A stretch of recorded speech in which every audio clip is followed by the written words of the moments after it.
Chapter 43. The card dangled above the old lady's bed. It read, "God is near." But it wasn't like the usual religious text. It didn't have a frame or ornate printing. It was just a strip of cardboard about 8 inches long, with plain lettering which might have said, "No smoking" or "Exit," and it was looped carelessly over an old gas bracket, so that Miss Stubbs, from where she lay, could look up at it and read, "God is near," in square, black capitals. There wasn't much more Miss Stubbs could see, perhaps a few feet of privet hedge through the frayed curtains, but mainly it was just the cluttered little room which had been her world for so many years. The room was on the ground floor and in the front of the cottage, and as I came out through the wilderness which had once been a garden, I could see the dogs watching me from where they had jumped up onto the old lady's bed. And when I knocked on the door, the place almost erupted with their barking. It was always like this. I had been visiting regularly for over a year, and the pattern never changed. The furious barking. Then Mrs. Broadwith, who looked after Miss Stubbs, would push all the animals but my patient into the back kitchen and open the door. And I would go in and see Miss Stubbs in the corner in her bed with the card hanging over it. She had been there for a long time and would never get up again. But she never mentioned her illness and pain to me. All her concern was for her 3 dogs and 2 cats. Today it was old Prince, and I was worried about him. It was his heart. Just about the most spectacular valvular incompetence I'd ever heard. He was waiting for me as I came in, pleased as ever to see me, his long, fringed tail waving gently. The sight of that tail used to make me think there must be a lot of Irish setter in Prince, but I was inclined to change my mind as I worked my way forward over the bulging black and white body to the shaggy head and upstanding Alsatian ears. Miss Stubbs often used to call him Mr. Hines, and though he may have not had 57 varieties in him, his hybrid vigour had stood him in good stead. With his heart, he should have been dead long ago. "I thought I'd best give you a ring, Mr. Herriot," Mrs. Broadwith said. She was a comfortable elderly widow with a square, ruddy face contrasting sharply with the pinched features on the pillow. "He's been coughing right bad this week, and this morning he was a bit staggery. Still eats well, though." "I bet he does." I ran my hands over the rolls of fat on the ribs. "It would take something really drastic to put old Prince off his grub."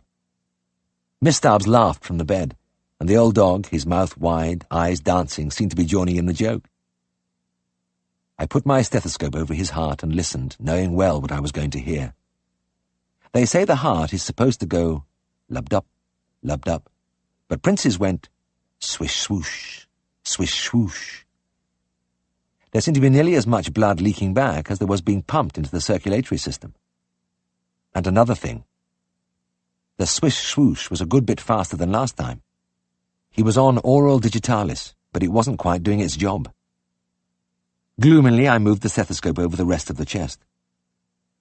Like all old dogs with chronic heart weakness, he had never-present bronchitis, and I listened without enthusiasm to the symphony of whistles, rails, squeaks, and bubbles which signalled the workings of Prince's lungs. The old dog stood very erect and proud, his tail still waving slowly. He always took it as a tremendous compliment when I examined him, and there was no doubt he was enjoying himself now. Fortunately, his was not a very painful ailment. Straightening up, I patted his head, and he responded immediately by trying to put his paws on my chest. He didn't quite make it, and even that slight exertion started his ribs heaving and his tongue lolling. I gave him an intramuscular injection of digitalin, and another of morphine hydrochloride, which he accepted with apparent pleasure as part of the game. "I hope that will steady his heart and breathing, Miss Stubbs. You'll find he'll be a bit dopey for the rest of the day, and that'll help too. Carry on with the tablets, and I'm going to leave you some more medicine for his bronchitis." I handed over the bottle of my old standby mixture of ipecacuanha and ammonium acetate. The next stage of the visit began now, as Mrs. Broadwith brought me a cup of tea and the rest of the animals were let out of the kitchen. There were Ben, a Sealyham, and Sally, a Cocker Spaniel, and they started a deafening barking contest with Prince. They were closely followed by the cats, Arthur and Susie, who stalked in gracefully and began to rub themselves against my trouser legs. It was the usual scenario for the many cups of tea I had drunk with Miss Stubbs under the little card which dangled above her bed. "How are you today?" I asked. "Oh, much better," she replied, and immediately, as always, changed the subject. Mostly she liked to talk about her pets and the ones she had known right back to her girlhood. She spoke a lot, too, about the days when her family were alive. She loved to describe the escapades of her 3 brothers, and today she showed me a photograph which Mrs. Broadwith had found at the bottom of a drawer. I took it from her, and 3 young men in the knee breeches and the round caps of the 90s smiled up at me from the yellowed old print. They all held long churchwarden pipes, and the impish humour in their expressions came down undimmed over the years. "My word! They look really bright lads, Miss Stubbs," I said. "Oh, they were young rips," she exclaimed. She threw back her head and laughed, and for a moment her face was radiant, transfigured by her memories. The things I had heard in the village came back to me. About the prosperous father and his family who lived in the big house many years ago. Then the foreign investments which crashed, and the sudden change in circumstances. "When t'owd fella died, he was about skint," an old man had said. "There's not much brass there now." Probably just enough brass to keep Miss Stubbs and her animals alive and to pay Mrs. Broadwith. Not enough to keep the garden dug or the house painted or for any of the normal little luxuries. And sitting there drinking my tea with the dogs in a row by the bedside and the cats making themselves comfortable on the bed itself, I felt as I'd often felt before, a bit afraid of the responsibility I had. The one thing which brought some light into the life of the brave old woman was the transparent devotion of her shaggy bunch whose eyes were never far from her face. And the snag was that they were all elderly. There had in fact been 4 dogs originally, but one of them, a truly ancient golden Labrador, had died a few months previously.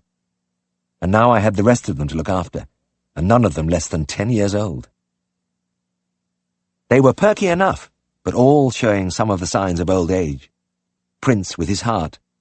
Sally beginning to drink a lot of water, which made me wonder if she was starting with pyometra. Ben growing steadily thinner with his nephritis. I couldn't give him new kidneys, and I hadn't much faith in the hexamine tablets I had prescribed.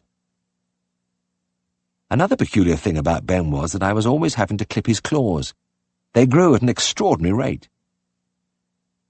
The cats were better, though Susie was a bit scraggy, and I kept up a morbid kneading of her furry abdomen for signs of lymphosarcoma. Arthur was the best of the bunch. He never seemed to ail anything beyond a tendency for his teeth to tartar up. This must have been in Miss Stubbs' mind, because when I had finished my tea, she asked me to look at him. I hauled him across the bedspread and opened his mouth. "Yes, there's a bit of the old trouble there. Might as well fix it while I'm here." Arthur was a huge, grey, neutered Tom, a living denial of all those theories that cats are cold-natured, selfish, and the rest. His fine eyes looked out on the world with an all-embracing benevolence and tolerance. His every movement was marked by immense dignity. As I started to scrape his teeth, his chest echoed with a booming purr like a distant outboard motor. There was no need for anybody to hold him. He sat there placidly and moved only once, when I was using forceps to crack off a tough piece of tartar from a back tooth and accidentally nicked his gum. He casually raised a massive paw as if to say, "Have a care, chum," but his claws were sheathed. My next visit was less than a month later, and was in response to an urgent summons from Mrs. Broadwith at 6 o'clock in the evening. Ben had collapsed. I jumped straight into my car, and in less than 10 minutes was threading my way through the overgrown grass in the front garden, with the animals watching from their window. The barking broke out as I knocked, but Ben's was absent. As I went into the little room, I saw the old dog lying on his side, very still, by the bed. DOA is what we write in the daybook. Dead on arrival. Just 3 words, but they cover all kinds of situations. The end of milk fever cows, bloated bullocks, calves in fits. And tonight they meant that I wouldn't be clipping old Ben's claws any more. It wasn't often these nephritis cases went off so suddenly, but his urine albumin had been building up dangerously lately. "Well, it was quick, Miss Stubbs. I'm sure the old chap didn't suffer at all." My words sounded lame and ineffectual. The old lady was in full command of herself. No tears, only a fixity of expression, as she looked down from her bed at her companion of so many years. My idea was to get him out of the place as quickly as possible, and I pulled a blanket under him and lifted him up. As I was moving away, Miss Stubbs said, "Wait a moment." With an effort, she turned onto her side and gazed at Ben. Still without changing expression, she reached and touched his head lightly. Then she lay back calmly as I hurried from the room. In the back kitchen, I had a whispered conference with Mrs. Broadwith. "I'll run down to the village and get Fred Manners to come and bury him," she said. "And if you've got time, could you stay with the old lady while I'm gone? Talk to her like. It'll do her good." I went back and sat down by the bed. Miss Stubbs looked out of the window for a few moments, then turned to me. "You know, Mr. Herriot," she said casually, "it will be my turn next." "What do you mean?" "Well, tonight Ben has gone, and I'm going to be the next one. I just know it." "Oh, nonsense. You're feeling a bit low, that's all. We all do when something like this happens." But I was disturbed. I had never even heard her hint at such a thing before. "I'm not afraid," she said. "I know there's something better waiting for me. I've never had any doubts." There was silence between us as she lay calmly looking up at the card on the gas bracket. Then the head on the pillow turned to me again. "I have only one fear." Her expression changed with startling suddenness, as if a mask had dropped. The brave face was almost unrecognizable. A kind of terror flickered in her eyes, and she quickly grasped my hand. "It's my dogs and cats, Mr. Herriot. I'm afraid I might never see them when I'm gone, and it worries me so. You see, I know I'll be reunited with my parents and my brothers, but—" "Well, why not with your animals?" "Well, that's just it, you see." She rocked her head on the pillow, and for the first time I saw tears on her cheeks. "They say animals have no souls." "Who says?" "I've read it, and I know lots of religious people believe it." "Well, I don't believe it." I patted the hand which still grasped mine. "If having a soul means being able to feel love and loyalty and gratitude, then animals are better off than a lot of humans. You've nothing to worry about there." "Oh, I hope you're right. Sometimes I lie at night thinking about it." "I know I'm right, Miss Stubbs, and don't you argue with me. They teach us vets all about animal souls." The tension left her face, and she laughed with a return of her old spirit. "Look, I'm sorry to bore you with this, but I'm not going to talk about it again. But before you go, I want you to be absolutely honest with me. I don't want reassurance from you, just the truth. I know you're very young, but please tell me, what are your beliefs? Will my animals go with me?" She stared intently into my eyes. I shifted in my chair and swallowed once or twice. "Miss Stubbs, I'm afraid I'm a bit foggy about all this. But I'm absolutely certain of one thing. Wherever you are going, they are going too." She still stared at me, but her face was calm again. "Thank you, Mr. Herriot. I know you're being honest with me. That is what you really believe, isn't it?" "I do believe it," I said. "With all my heart, I believe it." It must have been about a month later, and it was entirely by chance that I learnt I had seen Miss Stubbs for the last time. When a lonely, penniless old woman dies, people don't rush up to you in the street to tell you. I was on my rounds, and a farmer happened to mention that the cottage in Corby village was up for sale. "But, what about Miss Stubbs?" I asked. "Oh, went off sudden about 3 weeks ago. House is in a bad state, they say. Now it's been done to it for years." "Mrs. Broadwith isn't staying on, then?" "Nay, I hear she's staying at t'other end of the village. Do you know what happened to the dogs and cats?" "What dogs and cats?" I cut my visit short. And I didn't go straight home, though it was nearly lunchtime. Instead, I urged my complaining little car at top speed to Corby and asked the first person I saw where Mrs. Broadwith was living. It was a tiny house, but attractive, and Mrs. Broadwith answered my knock herself. "Oh, come in, Mr. Herriot. It's right good of you to call." I went inside, and we sat facing each other across a scrubbed tabletop. "Well, it was sad about the old lady," she said. "Yes, I've only just heard. Any road she had a peaceful end. Just slept away at finish." "Well, I'm glad to hear that." Mrs. Broadwith looked round the room. "I was real lucky to get this place. It's just what I've always wanted." I could contain myself no longer. "Look, what's happened to the animals?" I blurted out. "Oh, they're in garden," she said calmly. "I've got a grand big stretch at the back." She got up and opened the door, and with a surge of relief I watched my old friends pour in. Arthur was on my knee in a flash, arching himself ecstatically against my arm while his outboard motor roared softly above the barking of the dogs. Prince, wheezy as ever, tail fanning the air, laughed at me delightedly between barks. "They look great, Mrs. Broadwith. How long are they going to be here?" "They're here for good. I think just as much of them as t'old lady ever did, and I couldn't be parted from them. They'll have a good home with me as long as they live." I looked at the typical Yorkshire country face, at the heavy cheeks with their grim lines belied by the kindly eyes. "Ah, this is wonderful," I said, "but won't you find it just a bit, expensive to feed them?" "Nay, you don't have to worry about that. I have a bit put by." "Well, fine. And I'll be looking in now and then to see how they are. I'm through the village every few days." I got up and started for the door. Mrs. Broadwith held up a hand. "There's just one thing I'd like you to do before they start selling off the things at the cottage. Would you please pop in and collect what's left of your medicines? They're in front room." I took the key and drove along to the other end of the village. As I pushed open the rickety gate and began to walk through the tangled grass, the front of the cottage looked strangely lifeless without the faces of the dogs at the window. And when the door creaked open and I went inside, the silence was like a heavy pall. Nothing had been moved. The bed with its rumpled blankets was still in the corner.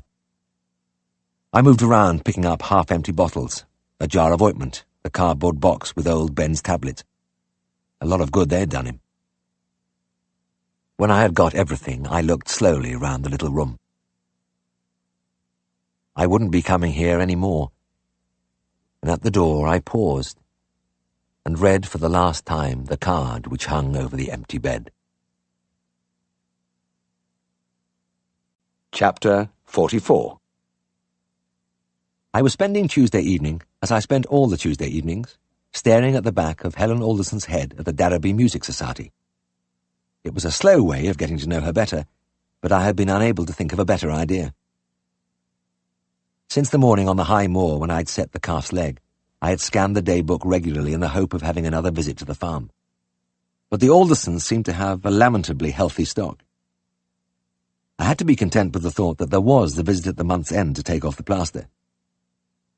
The really crushing blow came when Helen's father rang up to say that since the calf was going sound, he had removed the plaster himself. He was pleased to say that the fracture had knitted perfectly and there was no sign of lameness. I had come to admire the self-reliance and initiative of the Dalesmen, but I cursed it now at great length, and I joined the Music Society. I had seen Helen going into the schoolroom where the meetings were held, and with the courage of desperation had followed her inside. That was weeks ago, and, I reflected miserably, I had made no progress at all.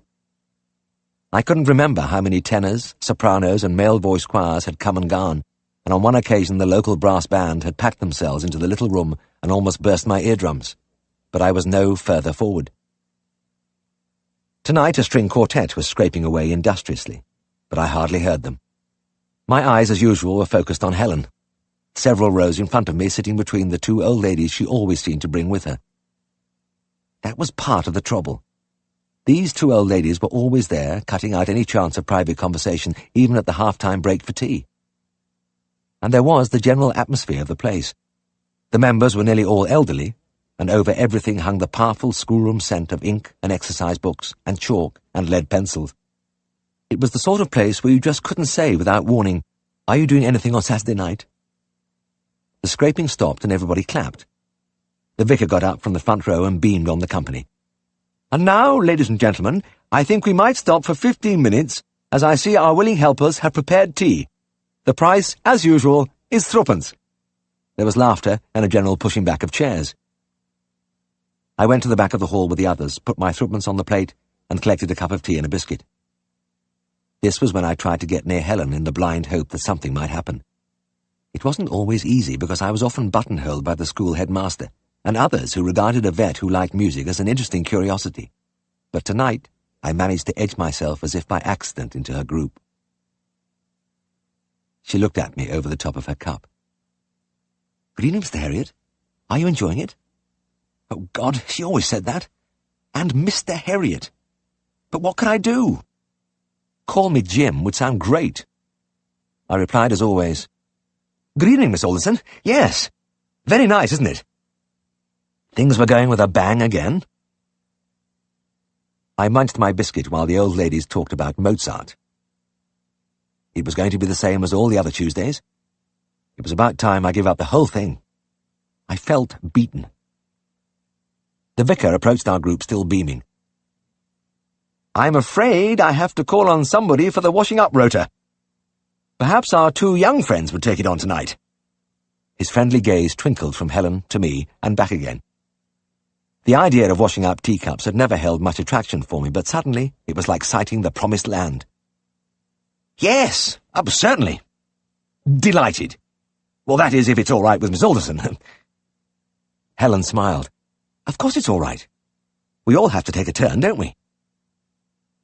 I wheeled the trolley of cups and saucers into the scullery.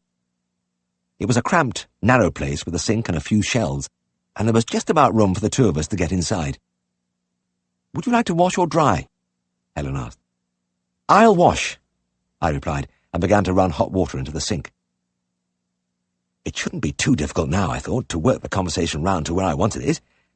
I'd never have a better chance than now, jammed into this little room with Helen. But it was surprising how the time went by. 5 whole minutes and we hadn't talked about anything but music. With mounting frustration, I saw that we had nearly got through the pile of crockery and I had achieved nothing. The feeling changed to near panic when I lifted the last cup from the soapy water. It had to be now. I held out the cup to Helen, and she tried to take it from me, but I kept grip on the handle while I waited for inspiration. She pulled gently, but I clung to it tenaciously. It was developing into a tug-of-war. Then I heard a hoarse croak, which I only just recognized as my own voice. "Can I see you sometime?" For a moment she didn't answer, and I tried to read her face. Was she surprised, annoyed, even shocked? She flushed and replied, "If you like." I heard the croak again. Saturday evening?" She nodded, dried the cup, and was gone. I went back to my seat with my heart thudding. The strains of mangled Haydn from the quartet went unheeded. I had done it at last. But did she really want to come out? Had she been hustled into it against her will? My toes curled with embarrassment at the thought, but I consoled myself with the knowledge that for better or for worse, I was a step forward. Yes, I had done it at last. Chapter 45. As I sat at breakfast, I looked out at the autumn mist dissolving in the early sunshine. It was going to be another fine day, but there was a chill in the old house this morning. A shiveriness as though a cold hand had reached out to remind us that summer had gone and the hard months lay just ahead. "It says here," Siegfried said, adjusting his copy of the Darrowby and Hulton Times with care against the coffee pot, "that farmers have no feeling for their animals." I buttered a piece of toast and looked across at him. "Cruel, you mean?" "Well, not exactly, but this chap maintains that to a farmer livestock are purely commercial. There's no sentiment in his attitude towards them, no affection." Well, it wouldn't do if they were all like poor old Kit Bilton, would it? They'd all go mad. Kit was a lorry driver who, like so many of the working men of Darrowby, kept a pig at the bottom of his garden for family consumption. The snag was that when killing time came, Kit wept for 3 days. I happened to go into his house on one of these occasions and found his wife and daughter hard at it, cutting up the meat for pies and brawn. while Kit, huddled miserably by the kitchen fire, his eyes swimming with tears. He was a huge man who could throw a 12-stone sack of meal onto his wagon with a jerk of his arms. But he seized my hand in his and sobbed at me. "I can't bear it, Mr. Herriot. He was like a Christian, was that pig. Just like a Christian." "No, I agree." Siegfried leant over and sawed off a slice of Mrs. Hall's home-baked bread. "But Kit isn't a real farmer. This article is about people who own large numbers of animals. The question is it possible for such men to become emotionally involved? Can the dairy farmer, milking maybe 50 cows, become really fond of any of them, or are they just milk-producing units?" "Well, it's an interesting point," I said. "And I think you put your finger on it with the numbers. You know, there are a lot of our farmers up in the high country who have only a few stock, and they always have names for their cows, Daisy, Mabel. I even came across one called Kipperlugs the other day. I do think these small farmers have an affection for their animals, but I don't see how the big men can possibly have." Siegfried rose from the table and stretched luxuriously. "Well, you're probably right. Anyway, I'm sending you to see a really big man this morning. John Skipton of Dennerby Close. He's got some tooth rasping to do. Couple of old horses losing condition. You better take all the instruments, it might be anything." I went through to the little room down the passage and surveyed the tooth instruments. I always felt at my most medieval when I was caught up in large animal dentistry, and in the days of the draft horse it was a regular task. One of the commonest jobs was knocking the wolf teeth out of young horses. I have no idea how it got its name, but you found the little wolf tooth just in front of the molars, and if a young horse was doing badly, it always got the blame. It was no good the vets protesting that such a minute vestigial object couldn't possibly have any effect on the horse's health, and that the trouble was probably due to worms. The farmers were adamant. The tooth had to be removed. We did this by having the horse backed into a corner, placing the forked end of a metal rod against the tooth, and giving a sharp tap with an absurdly large wooden mallet. Since the tooth had no proper root, the operation was not particularly painful, but the horse still didn't like it. We usually had a couple of forefeet waving around our ears at each tap. And the annoying part was that after we had done the job and pointed out to the farmer that we had only performed a bit of black magic to humour him, the horse would take an immediate turn for the better and thrive consistently from then on. Farmers are normally reticent about our successful efforts, for fear we might put a little bit more on the bill, but in these cases they cast aside all caution. They would shout at us across the marketplace. "Hey, remember that horse you knocked wolf teeth out of? Well, he never looked back. It capped him." I looked again with distaste at the tooth instruments. The vicious forceps with 2-foot-long arms, sharp-jawed shears, mouth gags, hammers and chisels, files and rasps. It was rather like a quiet corner in the Spanish Inquisition. We kept a long wooden box with a handle for carrying the things, and I staggered out to the car with a fair selection. Dennerby Close was not just a substantial farm. It was a monument to a man's endurance and skill. The fine old house, the extensive buildings, the great sweep of lush grass land along the lower slopes of the fell were all proof that old John Skipton had achieved the impossible. He had started as an uneducated farm labourer, and he was now a wealthy landowner. The miracle hadn't happened easily. Old John had a lifetime of grinding toil behind him that would have killed most men. A lifetime with no room for a wife or family or creature comforts. But there was more to it than that. There was a brilliant acumen in agricultural matters that made the old man a legend in the district. "When all world goes one road, I go t'other," was one of his quoted sayings. And it is true that the Skipton farms had made money in the hard times when others were going bankrupt. Dennerby was only one of John's farms. He had 2 large arable places at about 400 acres, each lower down the dale. He had conquered, but to some people it seemed that he had himself been conquered in the process. He had battled against the odds for so many years and driven himself so fiercely that he couldn't stop. He could be enjoying all kinds of luxuries now, but he just hadn't the time. They said that the poorest of his workers lived in better style than he did. I paused as I got out of the car and stood gazing at the house as though I had never seen it before, and I marvelled again at the elegance which had withstood over 300 years of the harsh climate. People came a long way to see Denby Close, and take photographs of the graceful manor with its tall leaded windows, the massive chimneys towering over the old moss-grown tiles, or to wander through the neglected garden, and climb up the sweep of steps to the entrance with its wide stone arch over the great, studded door. There should have been a beautiful woman in one of those pointed hats peeping out from that mullioned casement, or a cavalier in ruffles and hose pacing beneath the high wall with its pointed copings. But there was just old John stumping impatiently towards me, his tattered, buttonless coat secured only by a length of binder twine round his middle. "Come on a minute, young man," he cried. "I've got a little bill to pay you." He led the way round to the back of the house, and I followed, pondering on the odd fact that he was always a little bill in Yorkshire. We went in through a flagged kitchen to a room which was graceful and spacious, but furnished only with a table, a few wooden chairs, and a collapsed sofa. The old man bustled over to the mantelpiece and fished out a bundle of papers from behind the clock.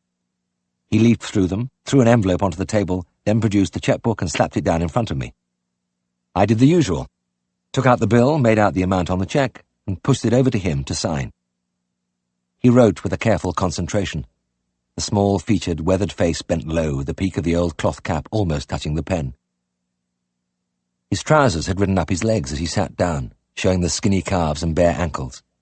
There were no socks underneath the heavy boots. When I had pocketed the cheque, John jumped to his feet. "We'll have to walk down to the river. Horses are down there." He left the house almost at a trot. I eased my box of instruments from the car boot.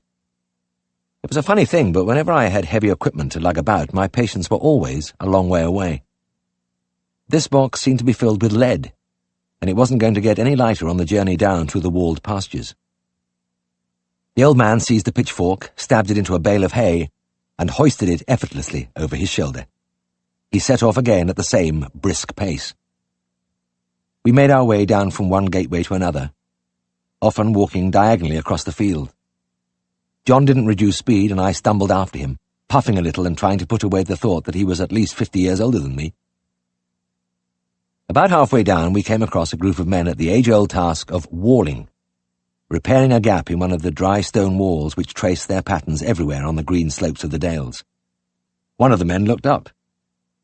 "Nice morning, Mr. Skipton," he sang out cheerfully. "Buggart morning, get on with some work," grunted old John in reply, and the man smiled contentedly, as though he had received the compliment. I was glad when we reached the flat land at the bottom. My arms seemed to have stretched by several inches, and I could feel a trickle of sweat on my brow. Old John appeared unaffected. He flicked the fork from his shoulder, and the bale thudded onto the grass. The two horses turned towards us at the sound. They were standing fetlock deep in the pebbly shallows just beyond a little beach which merged into the green carpet of turf.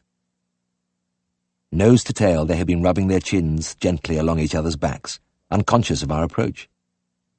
A high cliff overhanging the far bank made a perfect windbreak, while on either side of us clumps of oak and beech blazed in the autumn sunshine. "Well, they're in a nice spot, Mr. Skipton," I said. "Aye, they can keep cool in the hot weather, and they've got a barn when winter comes." John pointed to a low, thick-walled building with a single door. "They can come and go as they please." The sound of his voice brought the horses out of the river at a stiff trot, and as they came near you could see they really were old. The mare was a chestnut and the gelding was a light bay, but their coats were so flecked with grey that they almost looked like roans. This was most pronounced on their faces, where the sprinkling of white hairs, the sunken eyes, and the deep cavity above the eyes gave them a truly venerable appearance.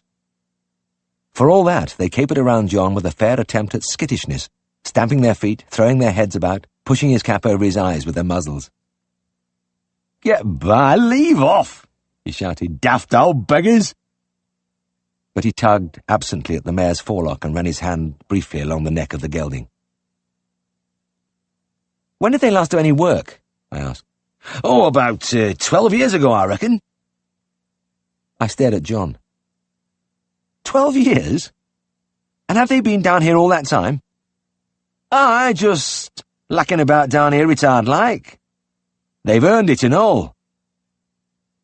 For a few moments he stood silent, shoulders hunched, hands deep in the pockets of his coat. Then he spoke quietly as if to himself. They were 2 slaves when I was his slave. He turned and looked at me, and for a revealing moment I read in the pale blue eyes something of the agony and struggle he had shared with the animals. But 12 years? How old are they anyway? John's mouth twisted up at one corner. Well, you're the vet. You tell me. I stepped forward confidently, my mind buzzing with Galvain's groove, shape of marks, degree of slope, and the rest. I grasped the unprotesting upper lip of the mare and looked at her teeth. Good God! I gasped. I've never seen anything like this. The incisors were immensely long and projecting forward till they met at an angle of about 45 degrees. There were no marks at all. They had long since gone.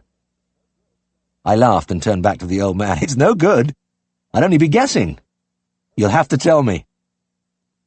Well, she's about 30 and Gelding's a year or 2 younger.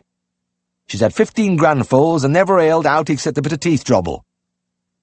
We've had them rast a time or 2, and it's time they were being done again, I reckon. They're both losing ground and dropping bits of half-chewed hay from their mouths. Gelding's the worst, has a right job championing his grub. I put my hand into the mare's mouth, grasped her tongue, and pulled it out to one side. A quick exploration of the molars with my other hand revealed what I suspected. The outside edges of the upper teeth were overgrown and jagged, and were irritating the cheeks, while the inside edges of the lower molars were in a similar state and were slightly excoriating the tongue. I'll soon make her more comfortable, Mr. Skipton. With those sharp edges rubbed off, she'll be as good as new. I got the rasp out of my vast box, held the tongue in one hand, and worked the rough surface along the teeth, checking occasionally with my fingers till the points had been sufficiently reduced. Wow, that's about right, I said after a few minutes. I don't want to make them too smooth, or she won't be able to grind her food. John grunted. Good enough. Now have a look at t'other. There's something far wrong with him. I had a feel at the gelding's teeth. Just the same as the mare. Soon put him right, too. But pushing at the rasp, I had an uncomfortable feeling that something was not quite right. The thing wouldn't go fully to the back of the mouth. Something was stopping it. I stopped rasping and explored again, reaching with my fingers as far as I could. And I came upon something very strange, something which shouldn't have been there at all. It was like a great chunk of bone projecting down from the roof of the mouth. It was time I had a proper look. I took out my pocket torch and shone it over the back of the tongue. It was easy to see the trouble now. The last upper molar was overlapping the lower one, resulting in a gross overgrowth of the posterior border. The result was a saber-like barb about 3 inches long stabbing down into the tender tissue of the gum. That would have to come off, right now. My jauntiness vanished and I suppressed a shudder. It meant using the horrible shears, those great long-handled things with the screw operated by a crossbar. They gave me the willies, because I am one of those people who can't bear to watch anybody blowing up a balloon, and this was the same sort of thing, only worse. You fastened the sharp blades of the shears onto the tooth and began to turn the bar slowly, slowly. Soon the tooth began to groan and creak under the tremendous leverage, and you knew that at any second it would break off, and that when it did, it was like somebody letting off a rifle in your ear. That was when all hell usually broke loose, but mercifully this was a quiet old horse, and I wouldn't expect him to start dancing around on his hind legs. There was no pain for the horse because the overgrown part had no nerve supply. It was the noise that caused the trouble. Returning to my crate, I produced this dreadful instrument, and with it a houseman's gag which I inserted onto the incisors and opened on its ratchet till the mouth gaped wide. Everything was easy to see then, and of course there it was. A great prong on the other side of the mouth, exactly like the first. Great, great, now I had 2 to chop off. The old horse stood patiently, eyes almost closed, as though he had seen it all, and nothing in the world was going to bother him. I went through the motions with my toes curling, and when the sharp crack came, the white-bordered eyes opened wide, but only in mild surprise. He never even moved. When I did the other side, he paid no attention at all. In fact, with the gag prizing his jaws apart, he looked exactly as though he was yawning with boredom. As I bundled the tools away, John picked up the bony spicules from the grass and studied them with interest. "Well, poor old beggar. Good job I got you along, young man. Reckon he'll feel a lot better now." On the way back, old John, relieved of his bail, was able to go twice as fast, and he stumped his way up the hill at a furious pace, using the fork as a staff. I panted along in the rear, changing the box from hand to hand every few minutes. About halfway up, the thing slipped out of my grasp, and it gave me a chance to stop for a breather. As the old man muttered impatiently, I looked back and could just see the two horses. They had returned to the shallows and were playing together, chasing each other jerkily, their feet splashing in the water. The cliff made a dark backcloth to the picture, the shining river, the trees glowing bronze and gold, and the sweet green of the grass. Back in the farmyard, John paused awkwardly. He nodded once or twice, said, "Thank you, young man," then turned abruptly and walked away. I was dumping the box thankfully into the boot when I saw the man who had spoken to us on the way down. He was sitting cheerful as ever in a sunny corner, back against a pile of sacks, pulling his dinner packet from an old army satchel. "You've been down to see pensioners, then? By gor, how John should know the way." "Regular visitor, is he?" "Regular? Every day God sends you'll see our fella plodding down there. Rain, snow or blow, never misses, and always has somewhat with him, bag of corn, straw for their bedding." "And he's done that for 12 years? The man unscrewed his thermos flask and poured himself a cup of black tea. "Aye. Them horses haven't done a stroke of work all that time, and he could have got good money for them from the horse-flesh merchants. Rum 'un, isn't it?" "Yeah, you're right," I said. "It is a rum 'un." Just how rum it was occupied my thoughts on the way back to the surgery. I went back to my conversation with Siegfried that morning. We had just about decided that the man with a lot of animals couldn't be expected to feel affection for individuals among them. But those buildings back there were full of John Skipton's animals. He must have hundreds. Yet what made him trail down that hillside every day in all weathers? Why had he filled the last years of those two old horses with peace and beauty? Why had he given them a final ease and comfort which he had withheld from himself? It could only be love. Chapter 46. The longer I worked in Dannaby, the more the charms of the Dales beguiled me. And there was one solid advantage, of which I became more aware every day. The Dales farmers were all stocksmen. They really knew how to handle animals, and to a vet whose patients are constantly trying to thwart him or injure him, it was a particular blessing. So this morning I looked with satisfaction at the two men holding the cow. It wasn't a difficult job, just an intravenous injection of magnesium lactate. But still it was reassuring to have two such sturdy fellows to help me. Maurice Benison, medium-sized, but as tough as one of his own hill beasts, had a horn in his right hand while the fingers of his left gripped at the nose. I had the comfortable impression that the cow wouldn't jump very far when I pushed the needle in. His brother George, whose job it was to raise the vein, held the choke rope limply in enormous hands like bunches of carrots. He grinned down at me amiably from his 6'4". "Right, George," I said, "tighten up that rope and lean against the cow to stop her coming round on me." I pushed my way between the cow and her neighbour, past George's unyielding hulk, and bent over the jugular vein. It was standing out very nicely. I poised the needle, feeling the big man's elbow on me as I peered over my shoulder, and thrust quickly into the vein. "Lovely!" I cried as the dark blood fountained out and spattered quickly on the straw bedding beneath. "Slacken your rope, George." I fumbled in my pocket for the flutter valve. "And for God's sake, get your weight off me!" Because George had apparently decided to rest his full 14 stones on me instead of the cow, and as I tried desperately to connect the tube to the needle, I felt my knees giving way. I shouted again, despairingly, but he was inert, his chin resting on my shoulder, his breathing stertorous in my ear. There could only be one end to it. I fell flat on my face and lay there writhing under the motionless body. My cries went unheeded. George was unconscious. Mr. Benison, attracted by the commotion, came into the bar just in time to see me crawling out from beneath his eldest son. "Get him out, quick!" I gasped, "before the cows trample on him." Wordlessly, Morris and his father took an ankle apiece and hauled away in unison. George shot out from under the cows, his head beating a brisk tattoo on the cobbles, traversed the dung channel, then resumed his sleep on the bar floor.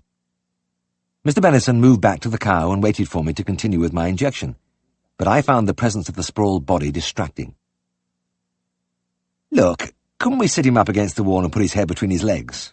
I suggested apologetically. The others glanced at each other, then, as though deciding to humour me, grabbed George's shoulders and trundled him over the floor with the expertise of men used to throwing around bags of fertilizer and potatoes. But even propped against the rough stones, his head slumped forward and his great long arms hanging loosely, the poor fellow still didn't look so good. I couldn't help feeling a bit responsible. "Don't you think we might give him a drink?" But Mr. Benison had had enough. Nay, he'll be right.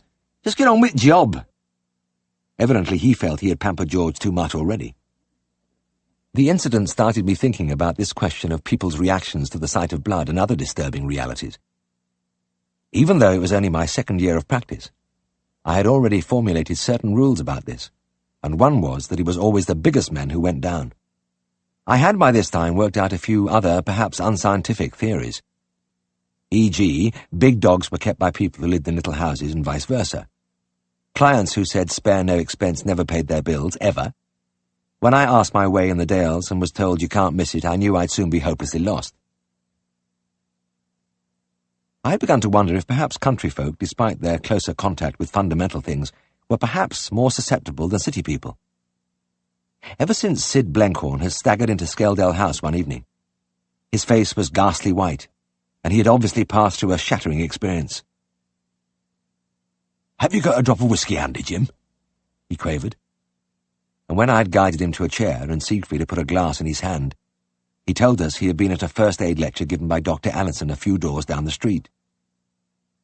"He was talking about veins and arteries and things," groaned Sid, passing a hand over his forehead. "God, it were awful." Apparently Fred Ellison, the fishmonger, had been carried out unconscious after only 10 minutes, and Sid himself had only just made it to the door. It had been a shambles. I was interested because this sort of thing I had found was always just round the corner. I suppose we must have more trouble in this way than the doctors, because in most cases, when our medical colleagues have any cutting or carving to do, they send their patients to hospital, while the vets just have to get their jackets off and operate on the spot. It means that the owners and attendants of the animals are pulled in as helpers and are subjected to some unusual sights.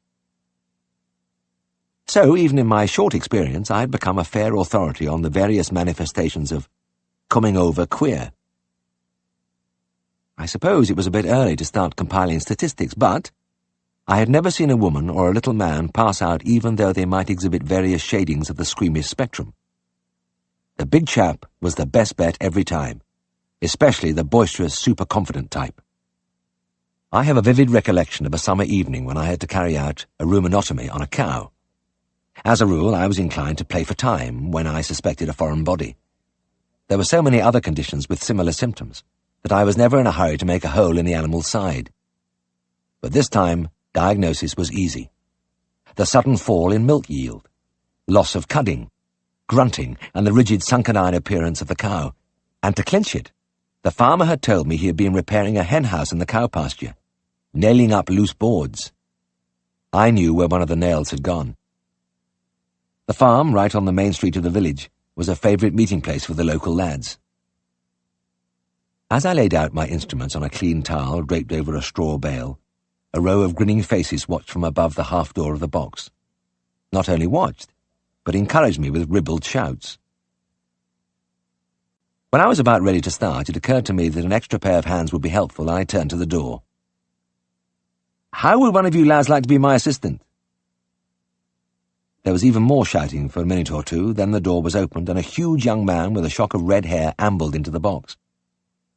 He was a magnificent sight, with his vast shoulders and the column of sunburnt neck rising from the open shirt. It needed only the bright blue eyes and the ruddy high cheekbone face to remind me that Norsemen had been around the Dales 1,000 years ago. This was a Viking. I had him roll up his sleeves and scrub his hands in a bucket of warm water and antiseptic, while I infiltrated the cow's flank with local anesthetic. When I gave him artery forceps and scissors to hold, he pranced around making stabbing motions at the cow and roaring with laughter. "Maybe you'd like to do the job yourself?" I asked. The Viking squared his great shoulders. "Aye, I'll have a go!" And the heads above the door cheered lustily. As I finally poised my Bard Parker scalpel with its new razor-sharp blade over the cow, the air was thick with earthy witticisms. I had decided that this time I really would make the bold incision recommended in the surgery books. It was about time I advanced upon the stage of pecking nervously at the skin. A veritable blow was how one learned author had described it. Well, that was how it was going to be. I touched the blade down on the clipped area of the flank, and with a quick motion of the wrist laid open a 10-inch wound. I stood back for a few seconds, admiring the clean-cut edges of the skin, with only a few capillaries spurting onto the glistening, twitching abdominal muscles. At the same time, I noticed that the laughter and shouting from the heads had been switched off, and was replaced by an eerie silence broken only by a heavy, thudding sound from behind me. "Forceps, please," I said, extending my hand back. But nothing happened. I looked round. The top of the half-door was bare, not a head in sight. There was only the Viking spread-eagled in the middle of the floor, arms and legs flung wide, chin pointing to the roof. The attitude was so theatrical that I thought he was still acting the fool. But a closer examination erased all doubts. The Viking was out cold. He must have gone straight over backwards like a stricken oak. The farmer, a bent little man who couldn't have scaled more than 8 stone, had been steadying the cow's head. He looked at me with the faintest flicker of amusement in his eyes. "Looks like you and me for it then, governor." He tied the halter to the ring on the wall, washed his hands methodically, and took up his place at my side. Throughout the operation he passed me my instruments, swabbed away the seeping blood, and clipped the sutures, whistling tunelessly through his teeth in a bored manner. The only time he showed any real emotion was when I produced the offending nail from the depths of the reticulum. He raised his eyebrows slightly, said, "Hello, hello," then started whistling again. We were too busy to do anything for the Viking. Halfway through, he sat up, shook himself a few times, then got to his feet and strode with elaborate nonchalance out of the box. The poor fellow seemed to be hoping that perhaps we had noticed nothing unusual. I don't suppose we could have done much to bring him round anyway. There was only one time I discovered a means of immediate resuscitation, and that was by accident. It was when Henry Dixon asked me to show him how to castrate a ruptured pig without leaving a swelling. Henry was going in for pigs in a big way, and had a burning ambition to equip himself with veterinary skills. When he showed me the young pig with the gross scrotal swelling, I demurred. "I really think this is a vet's job, Henry. Castrate your normal pigs by all means, but don't think you can make a proper job of this sort of thing." "How's that, then?" "Well, there's the local anesthetic, danger of infection, and you really need a knowledge of anatomy to know what you're doing." All the frustrated surgeon in Henry showed in his eyes. "Go, I'd like to know how to do it." "I'll tell you what," I said.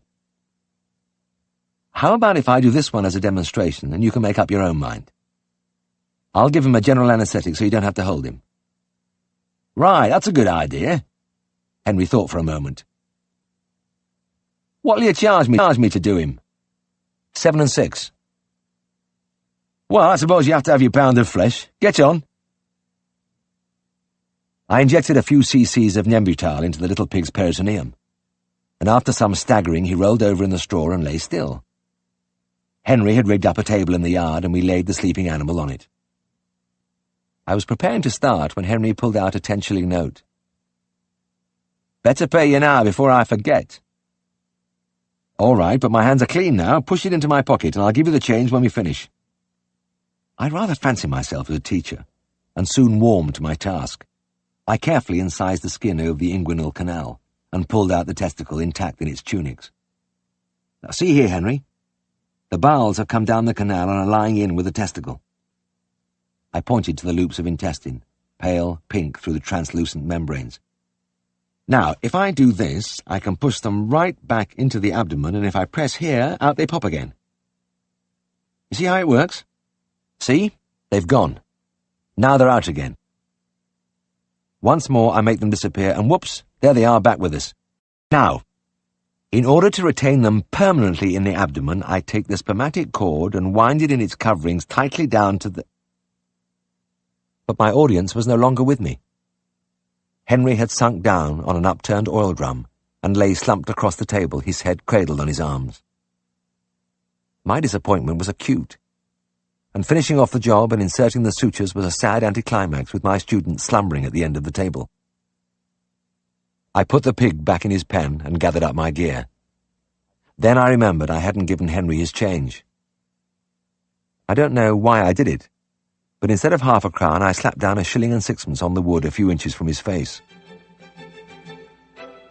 The noise made him open his eyes, and he gazed dully at the coins for a few seconds. Then, with almost frightening suddenness, he snapped upright, ashen-faced but alert and glaring. "Hey!" he shouted. "I want another shilling!"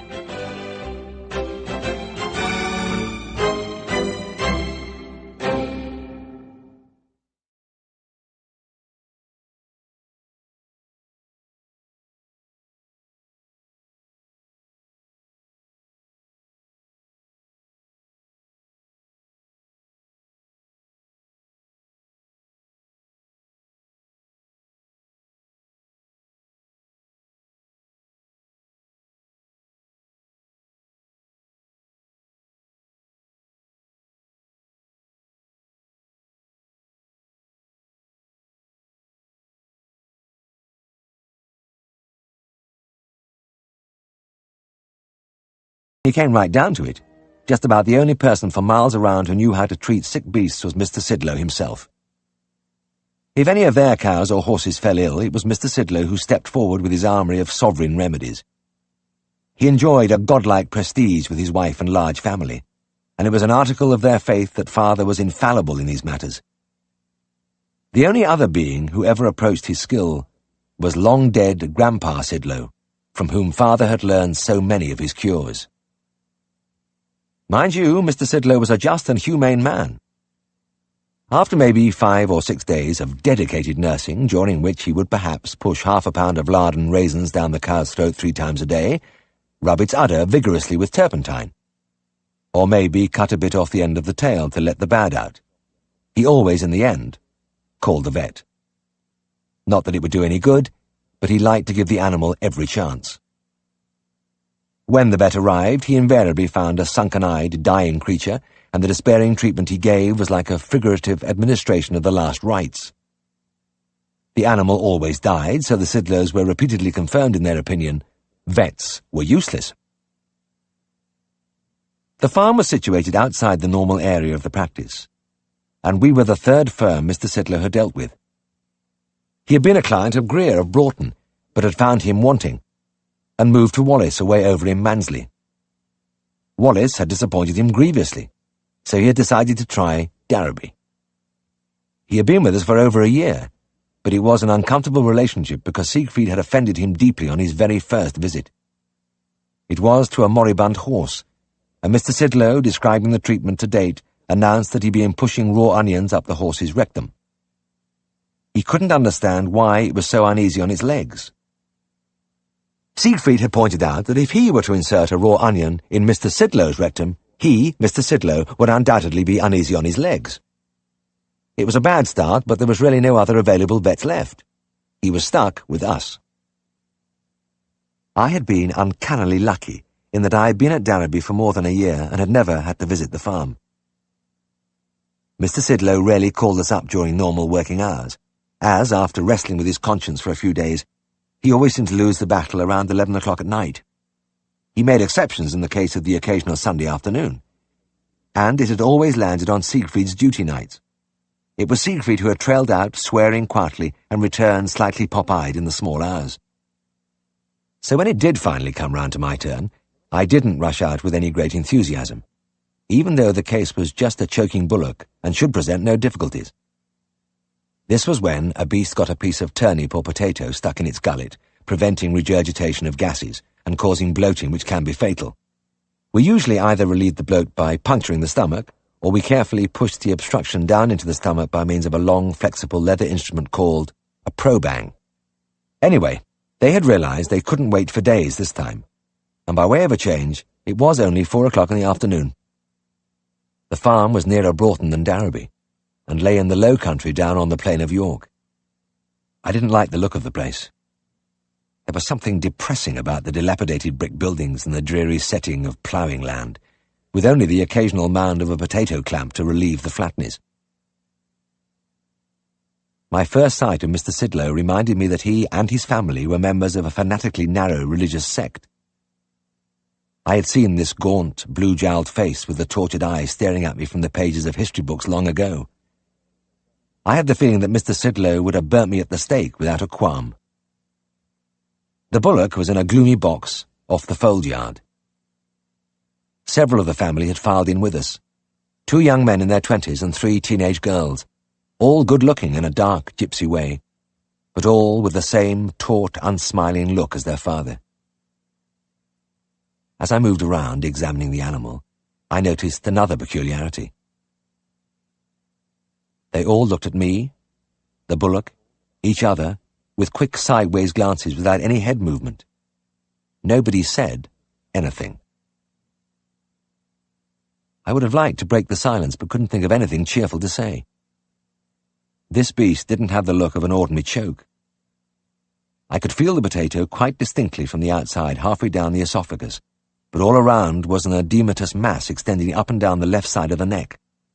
Not only that, but there was a bloody foam dripping from the mouth. There was something funny here. A thought struck me. "Have you been trying to push the potato down with something?" I could almost feel the battery of flittering glances, and the muscles of Mr. Sidlow's clenched jaw stood out in a twitching ridge. He swallowed carefully. "Aye. We've tried a bit." "What did you use?" Again the rippling jaw muscles under the dark skin. "Broom handle and a bit of hose pipe. Same as usual." That was enough. A sense of doom enveloped me. It would have been nice to be the first Met to make a good impression, but it wasn't to be. I turned to the farmer.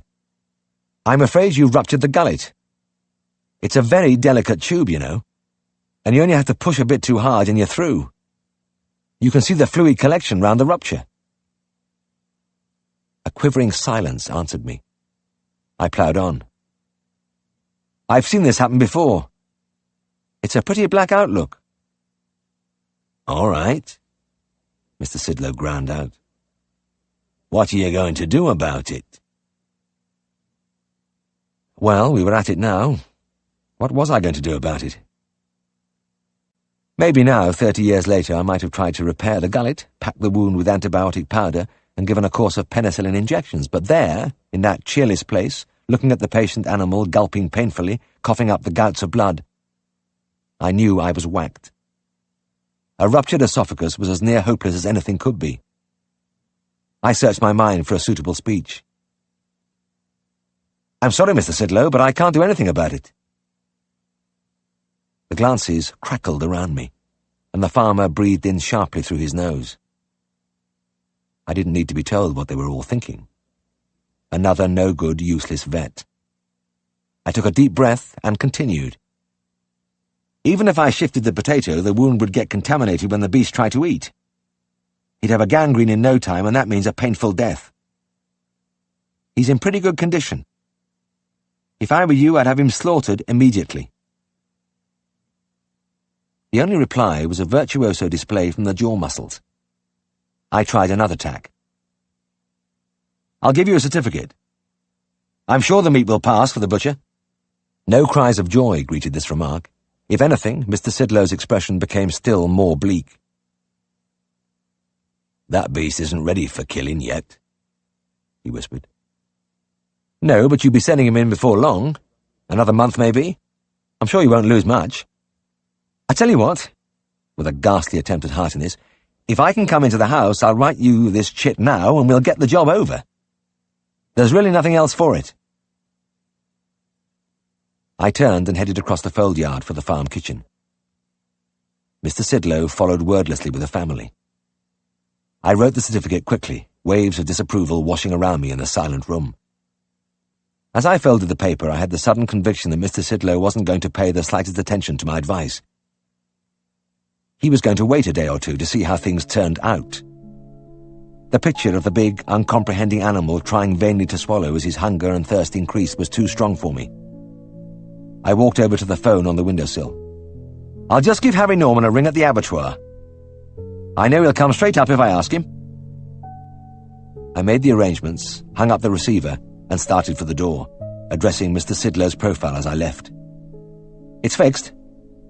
Harry will be along within half an hour. Much better to get it done immediately. Going across the yard, I had to fight the impulse to break into a gallop. As I got into the car, I recalled Siegfried's advice. In sticky situations, always get the car backed round before you examine the animal. Leave the engine running if necessary. The quick getaway is essential. He was right. It took a long time reversing and manoeuvring under the battery of unseen eyes. I don't blush easily, but my face was burning as I finally left the farm. That was my first visit to the Sidlows, and I prayed that it would be my last. But my luck had run out. From then on, every time they sent for us, it just happened to be me on duty.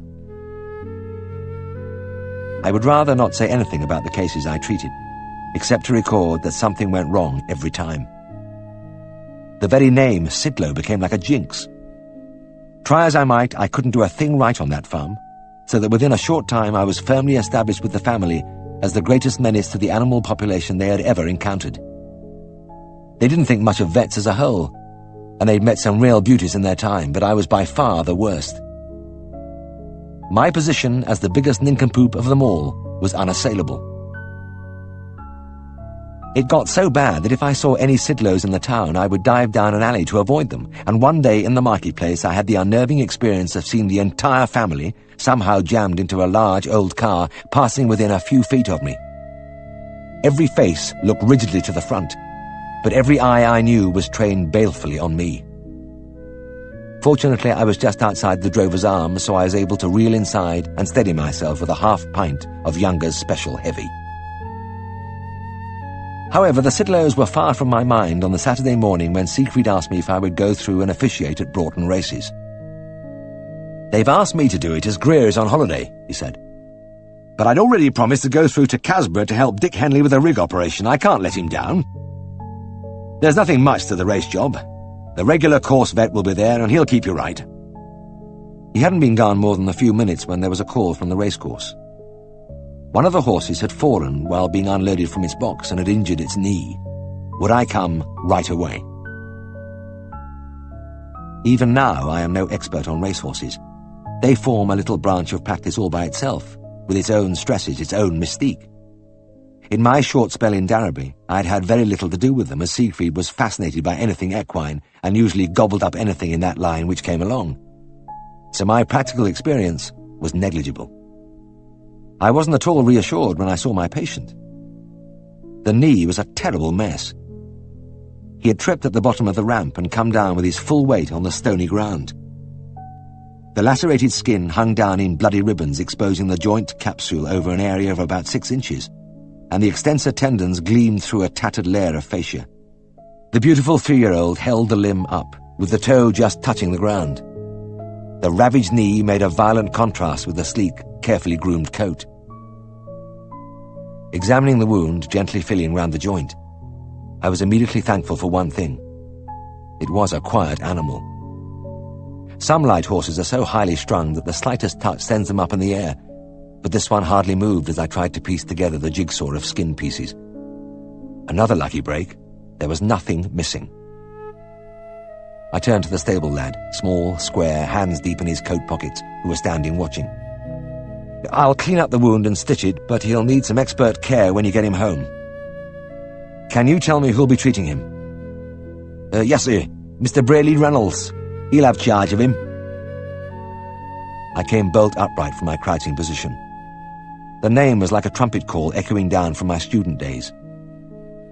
When you talked about horses, you usually talked about Brayley Reynolds sooner or later.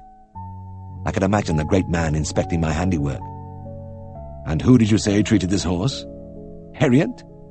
Herriot?" I got down to the job again with my heart beating faster. Mercifully, the joint capsule and tendon sheaths were undamaged. No escape of synovia. Using a solution of chinosol, I swabbed out every last cranny of the wound till the ground around me was white with cotton wool plagets. Then I puffed in some iodoform powder and tacked down the loose shreds of fascia. Now the thing was to make a really good job of the skin to avoid disfigurement if possible. I chose some fine silk and a very small suture needle and squatted down again. I must have stayed there for nearly an hour, pulling the flaps of skin carefully into position and fastening them down with innumerable tiny sutures. There is a fascination in the repairing of a ragged wound, and I always took pains over it even without an imaginary Brayley Reynolds peering over my shoulder. When I finally straightened up, I did so slowly, like an old man easing the kinks from neck and back. With shaking knees, I looked down at the head lad almost without recognition. He was smiling. "You've made a proper job of that," he said. "It looks nearly good as new." "I want to thank you, sir. He's one of my favourites, not just because he's a good horse, but he's kind." He patted the 3-year-old's flank. "Well, I hope he does all right." I got out a packet of gauze and a bandage. "I'm just going to cover the knee with this, and then you can put on a stable bandage. I'll give him a shot against tetanus, and that's it." I was packing my gear away in the car when the head lad hovered again at my side. "You back horses?" I laughed. "No, hardly ever. Don't know much about it." "Well, never mind." The little man looked round him and lowered his voice. "But I'll tell you something to back this afternoon. Camel, in the first race. He's one of ours and he's going to win. You'll get a nice price about him." "Well, thanks. It'll give me something to do. I'll have half a crown on him." The tough little face screwed up in disgust. No, put a 5 on him." He walked rapidly away. I don't know what madness took hold of me, but by the time I got back to Dannerby, I had decided to take his advice. There had been something compelling about that last hoarse whisper and the utter confidence in the black pebble eyes.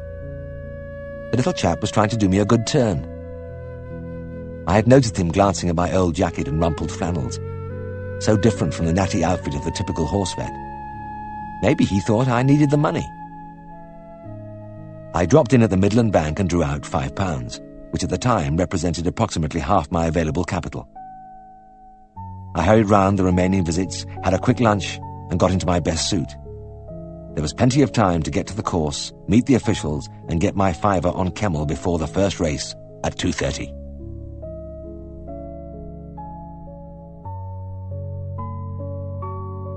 The phone rang just as I was about to leave the house.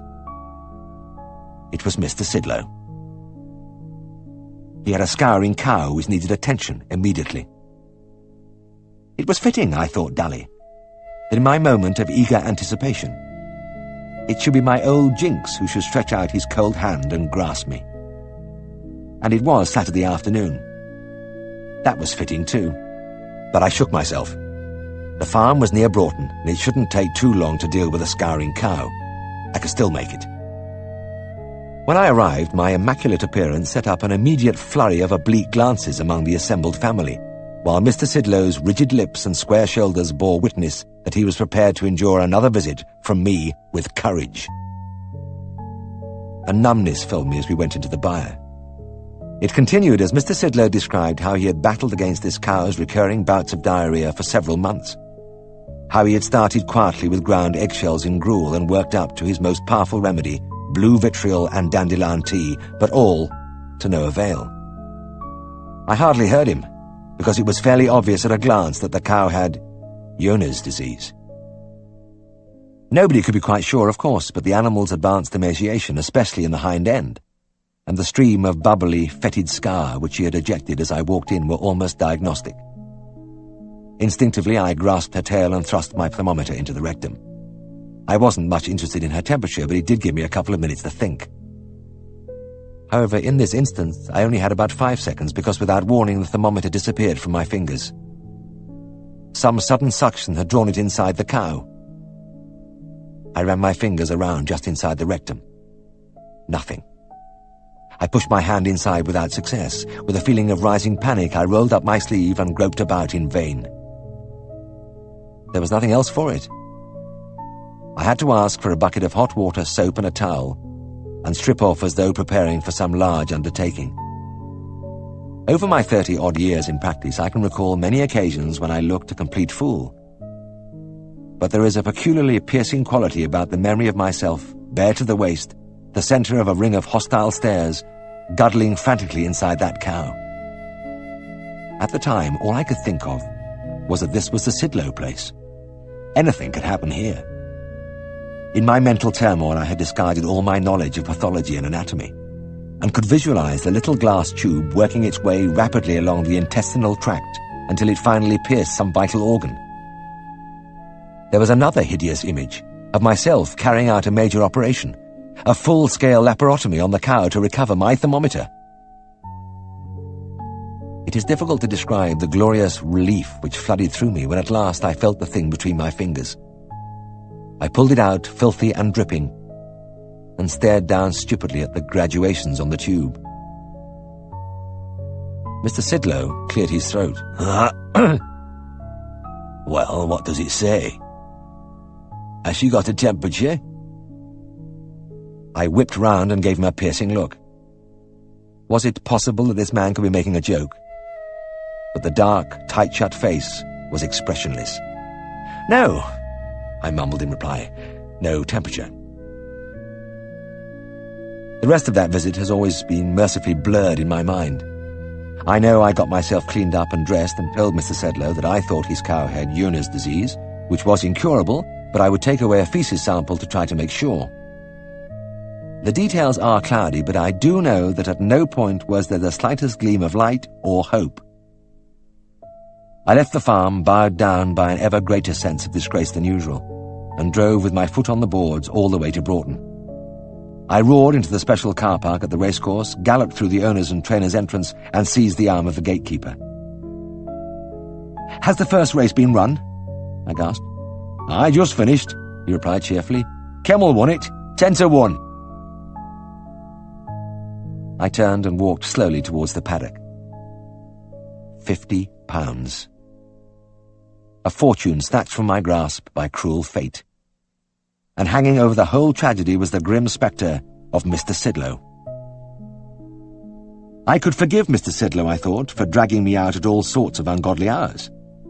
I could forgive him for presenting me with a long succession of hopeless cases, which had lowered my self-esteem to rock bottom. I could forgive him for thinking I was the biggest idiot in Yorkshire, and for proclaiming his opinion far and wide. But I'd never forgive him for losing me that £50. Chapter 48.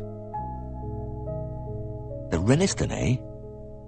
I fidgeted uneasily. Bit grand, isn't it?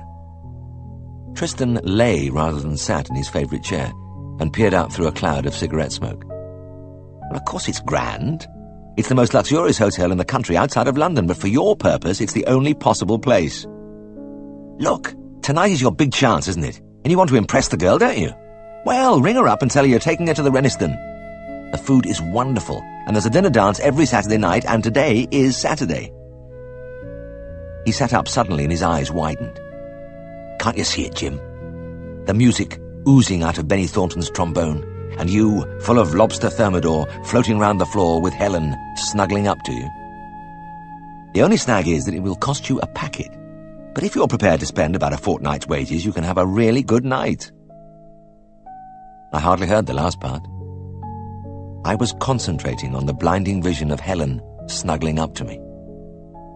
It was an image which blotted out things like money, and I stood with my mouth half open, listening to the trombone. I could hear it quite clearly. Tristan broke in. "There's one thing. Have you got a dinner jacket? You'll need one." "Well, I'm not very well off for evening dress. In fact, when I went to Mrs. Pumphrey's party, I hired a suit from Broughton, but I wouldn't have time for that now." I paused and thought for a moment.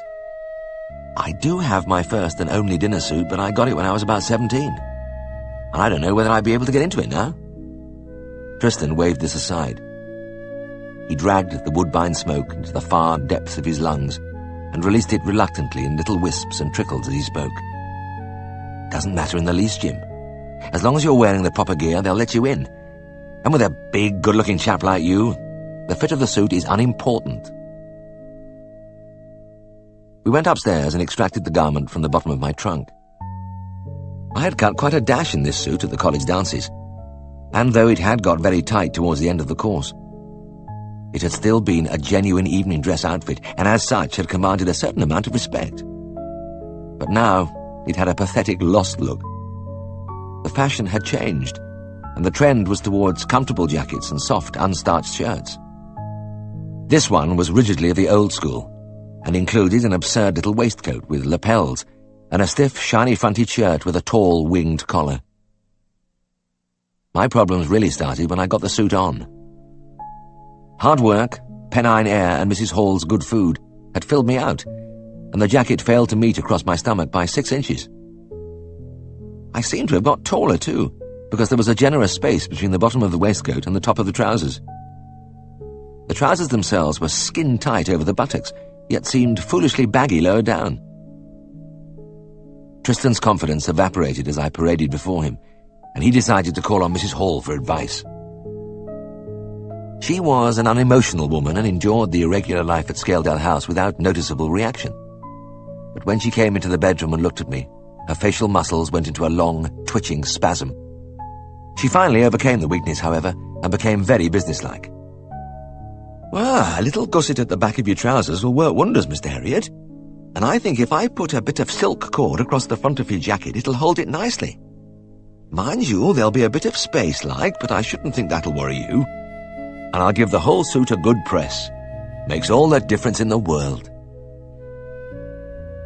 I had never gone in much for intensive grooming, but that night I really went to work on myself, scrubbing and anointing and trying a whole series of different partings in my hair before I was satisfied.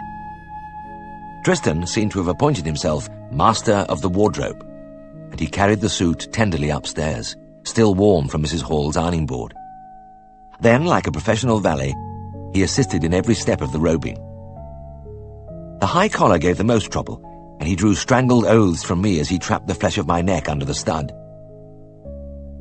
When I was finally arrayed, he walked around me several times, pulling and patting the material and making delicate adjustments here and there. Eventually, he stopped his circling and surveyed me from the front. I had never seen him look so serious. "Fine, Jim. Fine. You look great. Distinguished, you know. It's not everybody who can wear a dinner jacket. So many people look like conjurers, but not you. Hang on a minute, and I'll get your overcoat." I had arranged to pick up Helen at 7 o'clock, and as I climbed from the car in the darkness outside her house, a strange unease crept over me. This was different. When I had come here before, it had been as a veterinary surgeon. The man who knew, who was wanted, who came to render assistance in time of need. It had never occurred to me how much this affected my outlook every time I walked onto a farm. This wasn't the same thing at all. I had come to take this man's daughter out. He might not like it. Might positively resent it. Standing outside the farmhouse door, I took a deep breath. The night was very dark and still. No sound came from the great trees nearby, and only the distant roar of a darrow disturbed the silence. The recent heavy rains had transformed the leisurely wandering river into a rushing torrent, which in places overflowed its banks and flooded the surrounding pastures. I was shown into the large kitchen by Helen's young brother. The boy had a hand over his mouth in an attempt to hide a wide grin. He seemed to find the situation funny. His little sister, sitting at a table doing her homework, was pretending to concentrate on her writing, but she too wore a fixed smirk as she looked down at her book. Mr. Alderson was reading The Farmer and Stockbreeder. His breeches unlaced, his stockinged feet stretched out towards a blazing pile of logs. He looked up over his spectacles. "Come in, young man, and sit by the fire," he said absently. I had the uncomfortable impression that it was a frequent and boring experience for him to have young men calling for his eldest daughter. I sat down at the other side of the fire, and Mr. Alderson resumed his study of The Farmer and Stockbreeder. The ponderous tick-tock of a large wall clock boomed out into the silence. I stared into the red depths of the fire till my eyes began to ache. Then I looked up at a big oil painting in a gilt frame hanging above the mantelpiece. It depicted shaggy cattle standing knee-deep in a lake of an extraordinary bright blue. Behind them loomed a backcloth of fearsome, improbable mountains, their jagged summits wreathed in a sulphurous mist. Averting my eyes from this, I examined one by one the sides of bacon and the hams hanging from the rows of hooks in the ceiling. Mr. Alderson turned over a page. The clock ticked on. Over by the table, spluttering noises came from the children. After about a year, I heard footsteps on the stairs. Then Helen came into the room. She was wearing a blue dress, the kind without shoulder straps that seemed to stay out by magic. Her dark hair shone under the single pressure lamp which lit the kitchen, overshadowing the soft curves of her neck and shoulders. Over one white arm she held a camel hair coat. I felt stunned. She was like a rare jewel in the rough setting of stone flags and whitewashed walls. She gave me her quiet, friendly smile and walked towards me. "Hello. I hope I haven't kept you waiting too long." I muttered something in reply and helped her on with the coat. She bent over and kissed her father, who didn't look up but waved his hand vaguely. There was another outburst of giggling from the table. We went out. In the car I felt unusually tense, and for the first mile or two had to depend on some inane remarks about the weather to keep the conversation going. I was beginning to relax when I drove over a little humpbacked bridge into a dip in the road. Then the car suddenly stopped. The engine coughed gently, and then we were sitting silent and motionless in the darkness. And there was something else. My feet and ankles were freezing cold. "Oh my God!" I shouted. "We've run into a bit of flooded road. The water's right into the car." I looked round at Helen. "I'm terribly sorry about this. Your feet must be soaked." But Helen was laughing. She had her feet tucked up on the seat, her knees under her chin. "Well, yes, I am a bit wet, but it's no good sitting about like this. Hadn't we better start pushing?" Wading out into the black, icy waters was a nightmare, but there was no escape. Mercifully, it was a little car, and between us we managed to push it beyond the flooded patch. Then by torchlight I dried the plugs and got the engine going again. Helen shivered as we squelched back into the car. "I'm afraid I'll have to go back and change my shoes and stockings. And so will you. There's another road back through Fensley. You take the first turn on the left." Back at the farm, Mr. Alderson was still reading The Farmer and Stockbreeder, and kept his finger on the list of pig prices while he gave me a baleful glance over his spectacles. When he learned that I'd come to borrow a pair of his shoes and socks, he threw the paper down in exasperation and rose, groaning from his chair. He shuffled out of the room, and I could hear him muttering to himself as he mounted the stairs. Helen followed him, and I was left alone with the two young children. They studied my sodden trousers with undisguised delight. I had wrung most of the surplus water out of them, but the final result was remarkable. Mrs. Hall's knife-edge creases reached just below the knee, but then there was chaos. The trousers flared out at that point in a crumpled, shapeless mass, and as I stood by the fire to dry them, a gentle steam rose about me. The children stared at me, wide-eyed and happy. This was a big night for them. Mr. Alderson reappeared at length and dropped some shoes and rough socks at my feet. I pulled on the socks quickly, but shrank back when I saw the shoes. They were a pair of dancing slippers from the early days of the century, and their cracked patent leather was topped by wide, black silk bows. I opened my mouth to protest, but Mr. Alderson had dug himself deep into his chair and had found his place again among the pig prices. I had the feeling that if I asked for another pair of shoes, Mr. Alderson would attack me with a poker. I put the slippers on. We had to take a roundabout road to avoid the floods, but I kept my foot down, and within half an hour we had left the steep sides of the dale behind us and were heading out onto the rolling plain. I began to feel better. We were making good time, and the little car, shuddering and creaking, was going well.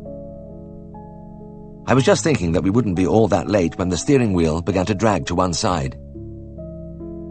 I had a puncture most days and recognized the symptoms immediately. I had become an expert at changing wheels, and with a word of apology to Helen, was out of the car like a flash. With my rapid manipulation of the rusty jack and brace, the wheel was off within 3 minutes. The surface of the crumpled tire was quite smooth except for the lighter frayed parts where the canvas showed through. Working like a demon, I screwed on the spare, cringing inwardly as I saw that this tire was in exactly the same condition as the other. I steadfastly refused to think of what I would do if its frail fibres should give up the struggle. By day, the Reniston dominated Broughton like a vast medieval fortress, bright flags fluttering arrogantly from its 4 turrets. But tonight, it was like a dark cliff with a glowing cavern at street level where the Bentleys discharged their expensive cargoes. I didn't take my vehicle to the front entrance, but tucked it away quietly at the back of the car park. A magnificent commissionaire opened the door for us, and we trod noiselessly over the rich carpeting of the entrance hall. We parted there to get rid of our coats, and in the men's cloakroom I scrubbed frantically at my oily hands. It didn't do much good. Changing that wheel had given my fingernails a border of deep black which defied ordinary soap and water, and Helen was waiting for me. I looked up in the mirror at the white-jacketed attendant hovering behind me with a towel. The man, clearly fascinated by my ensemble, was staring down at the wide-bowed Pierrot shoes and the rumpled trouser bottoms. As he handed over the towel, he smiled broadly, as if in gratitude for a little bit of extra colour in his life. I met Helen in the reception hall, and we went over to the desk. "At what time does the dinner dance start?" I asked. The girl at the desk looked surprised. "I'm sorry, sir, there's no dance tonight. We only have them once a fortnight." I turned to Helen in dismay, but she smiled encouragingly. "It doesn't matter," she said. "I don't really care what we do." "We can have dinner anyway," I said. I tried to speak cheerfully, but a little black cloud seemed to be forming just above my head. Was anything going to go right tonight? I could feel my morale slumping as I padded over the lush carpet, and my first sight of the dining room didn't help. It looked as big as a football field, with great marble pillars supporting a carved, painted ceiling. The Reniston had been built in the late Victorian period, and all the opulence and ornate splendour of those days had been retained in this tremendous room. Most of the tables were occupied by the usual clientele, a mixture of the county aristocracy and industrialists from the West Riding. I had never seen so many beautiful women and masterful-looking men under one roof, and I noticed with a twinge of alarm that though the men were wearing everything from dark lounge suits to hairy tweeds, there wasn't another dinner jacket in sight. A majestic figure in white tie and tails bore down on us. With his mane of white hair falling back from the lofty brow, the bulging waistline, the hooked nose and imperious expression, he looked exactly like a Roman emperor. His eyes flickered expertly over me, and he spoke tonelessly. "You want a table, sir?" Yes, please," I mumbled, only just stopping myself from saying sir to the man in return. "A table for 2. "Are you staying, sir?" This question baffled me. How could I possibly have dinner if I wasn't staying? "Yes, I am staying." The Emperor made a note on a pad. "This way, sir." He began to make his way with great dignity among the tables, while I followed abjectly in his wake with Helen. It was a long way to the table, and I tried to ignore the heads which turned to have a second look at me as I passed. It was Mrs. Hall's gusset that worried me most, and I imagined it standing out like a beacon below the short jacket. It was literally burning my buttocks by the time we arrived. The table was nicely situated, and a swarm of waiters descended on us. pulling out our chairs and settling us into them, shaking out our napkins and spreading them on our laps. When they had dispersed, the Emperor took charge again. He poised a pencil over his pad. "May I have your room number, sir?" I swallowed hard and stared up at him over my dangerously billowing shirt front. "Room number? Oh, I'm not living in the hotel." "Ah, not staying." He fixed me for a moment with an icy look before crossing out something on the pad with unnecessary violence. He muttered something to one of the waiters and strode away. It was about then that the feeling of doom entered into me. The black cloud over my head spread and descended, enveloping me in a dense cloud of misery. The whole evening had been a disaster and would probably get worse. I must have been mad to come to this sumptuous place dressed up like a knockabout comedian. I was as hot as hell inside the ghastly suit, and the stud was biting viciously into my neck. I took a menu card from the waiter and tried to hold it with my fingers curled inwards to hide my dirty nails. Everything was in French, and in my numbed state the words were largely meaningless. But somehow I ordered the meal, and as we ate, I tried desperately to keep the conversation going. But long deserts of silence began to stretch between us.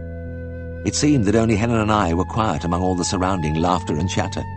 Worst of all was the little voice which kept telling me that Helen had never really wanted to come out with me anyway.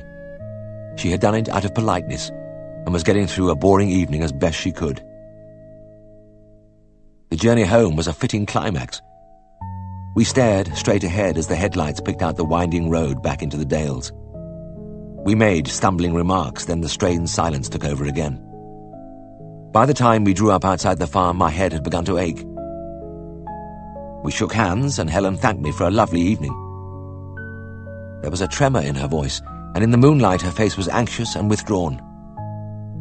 I said goodnight, got into the car, and drove away. Chapter 49. If only my car had had any brakes, I would certainly have enjoyed looking down on Wharton village from the high moor. The old stone houses, straggling unevenly along the near bank of the river, made a pleasant splash of grey on the green floor of the valley, and the little gardens with their clipped lawns gave a touch of softness to the bare, rising sweep of the fellside on the other side of the dale. But the whole scene was clouded by the thought that I had to get down that road with its 1 in 4 gradient and those 2 villainous S-bends. It was like a malevolent snake crawling almost headlong from where I sat, and as I said, I had no brakes. Of course, the vehicle had originally been fitted with the means of bringing it to a halt, and during most of the year I had ridden in it. A violent pressure on the pedal would have the desired effect, even though it caused a certain amount of veering about on the road. But lately, the response had been growing weaker, and now it was nil. During the gradual deterioration, I had brought the matter up with Siegfried now and then, and he'd expressed sympathy and concern. "Well, that won't do at all, James. I'll have a word with Hammond about it. Leave it to me." And then, a few days later, when I made a further appeal, "Oh, Lord, yes. I've been meaning to fix it up with Hammond. Don't worry, James. I'll see to it." Finally, I had to tell him that when I put my foot on the pedal, there was nothing at all, and the only way I had of stopping the car was to crash it into bottom gear. "Oh, God, bad luck, James. Must be a nuisance for you. But never mind, I'll arrange everything." Sometime later, I asked Mr. Hammond down at the garage if he'd heard anything from Siegfried, but he hadn't. The motorman did, however, hop into the car and drive it slowly down the street. He came to a jerking, shuddering halt about 50 yards away, and then got out. He made no attempt to back up, but walked thoughtfully towards me. Normally an imperturbable man, he had gone rather pale, and looked at me wonderingly. "And you mean to tell me, lad, that you do all your rounds in that car?" "Well, yes, I do." "You ought to have a medal, then. I dursn't drive across Market-place in that bloody thing." There wasn't much I could do. The car was Siegfried's property, and I'd have to await his pleasure. Of course, I had had experience of this sort of thing before, in the shape of the movable passenger seat he had in his own vehicle when I first came to Darrowby.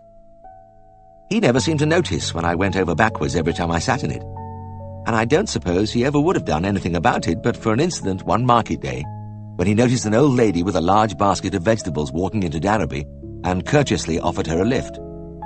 Poor old girl's feet went straight up in the air, and she just disappeared into the back. Had a hell of a job getting her out. Thought we'd have to get a block and tackle. Cabbages and cauliflowers rolling all over the place. I looked again down the steep track.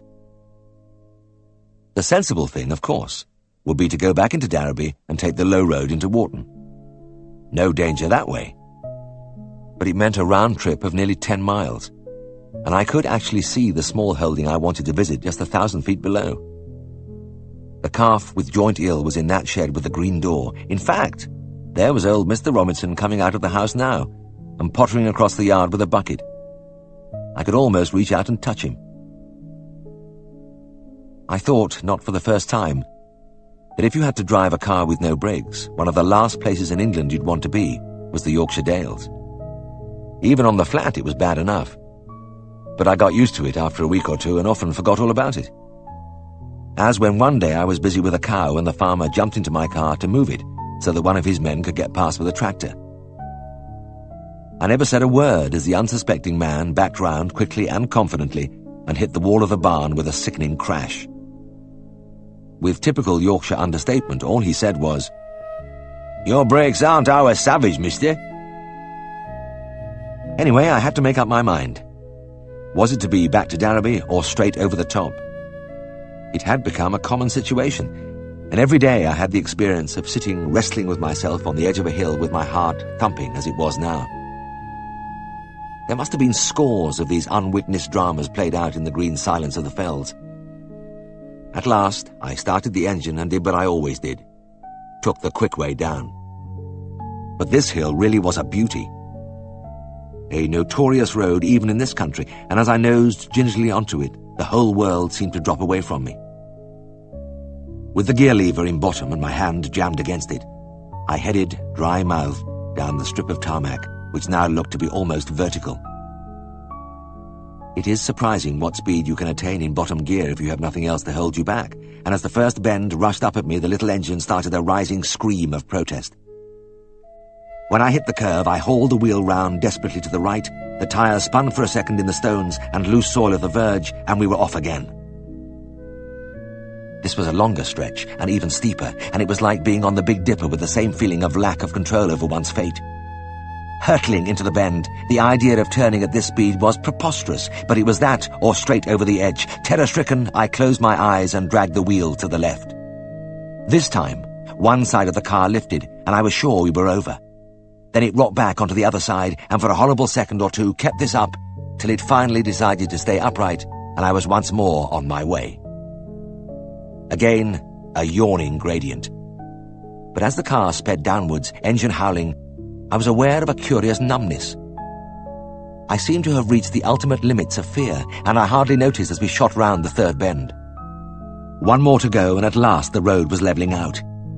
My speed dropped rapidly, and at the last bend I couldn't have been doing more than 20. I had made it. It wasn't till I was right onto the final straight that I saw the sheep. Hundreds of them, filling the road. A river of woolly backs lapping from wall to wall. They were only yards from me and I was still going downhill. Without hesitation, I turned and drove straight into the wall. There didn't seem to be much damage. A few stones slithered down as the engine stalled and fell silent. Slowly I sank back in my seat, relaxing my clenched jaws, releasing finger by finger the fierce grip on the wheel. The sheep continued to flow past, and I took a sideways glance at the man who was shepherding them. He was a stranger to me, and I prayed he didn't recognize me either, because at that moment the role of unknown madman seemed to be the ideal one. Best not to say anything. Appearing round a corner and driving deliberately into a wall is no basis for a rewarding conversation. The sheep were still passing by, and I could hear the man calling to his dogs. "Get by, Jess. Come by, Nell." But I kept up a steady stare at the layered stones in front of me, even though he passed within a few feet. I suppose some people would have asked me what the hell I was playing at, but not a Dale shepherd. He went quietly by without invading my privacy, But when I looked in the mirror after a few moments, I could see him in the middle of the road staring back at me, his sheep temporarily forgotten. My breakless period has always been easy to recall. There is a piercing clarity about the memory which has kept it fresh over the years. I suppose it lasted only a few weeks, but it could have gone on indefinitely if Siegfried himself hadn't become involved. It was when we were going to a case together. For some reason, he decided to take my car and settled in the driver's seat. I huddled apprehensively next to him as he set off at his usual brisk pace. Hinchcliffe's farm lies about a mile on the main road outside Darrowby. It is a massive place with a wide, straight drive leading down to the house. We weren't going there, but as Siegfried spurted to full speed, I could see Mr. Hinchcliffe and his big Buick ahead of us, proceeding in a leisurely way along the middle of the road. As Siegfried pulled out to overtake, the farmer suddenly stuck out his hand and began to turn right towards his farm, directly across our path. Siegfried's foot went hard down on the brake pedal and his eyebrows shot up as nothing happened. We were going straight for the side of the Buick, and there was no room to go round to the left. Siegfried didn't panic. At the last moment, he turned right with the Buick, and the two cars roared side by side down the drive, Mr. Hinchcliffe staring at me with bulging eyes from close range. The farmer stopped in the yard, but we continued round the back of the house, because we had to. Fortunately, it was one of those places where you could drive right round, and we rattled through the stackyard and back to the front of the house behind Mr. Hinchcliffe, who had got out and was looking round the corner to see where we had gone. The farmer whipped round in astonishment, and open-mouthed watched us as we passed, but Siegfried, retaining his aplomb to the end, inclined his head and gave a little wave before we shot back up the drive. Before we returned to the main road, I had a look back at Mr. Hinchcliffe. He was still watching us, and there was a certain rigidity in his pose which reminded me of the shepherd. Once on the road, Siegfried steered carefully into a lay-by and stopped. For a few moments he stared straight ahead without speaking, and I realized he was having a little difficulty in getting his patient look properly adjusted. But when he finally turned to me, his face was transfigured, almost saintly. I dug my nails into my palms as he smiled at me with kind eyes. "Really, James? I can't understand why you keep things to yourself. Heaven knows how long your car has been in this condition, yet never a word from you." He raised a forefinger, and his patient look was replaced by one of sorrowing gravity. "Don't you realize we might have been killed back there? You really ought to have told me." Chapter 50. There didn't seem much point in a millionaire filling up football pools coupons, but it was one of the motive forces in old Harold Denham's life. It made a tremendous bond between us, because despite his devotion to the pools, Harold knew nothing about football, had never seen a match, and was unable to name a single player in league football. And when he found that I could discourse knowledgeably not only about Everton and Preston North End, but even about Arbroath and Cowdenbeath, the respect with which he had always treated me deepened into a wide-eyed deference. Of course, we had first met over his animals.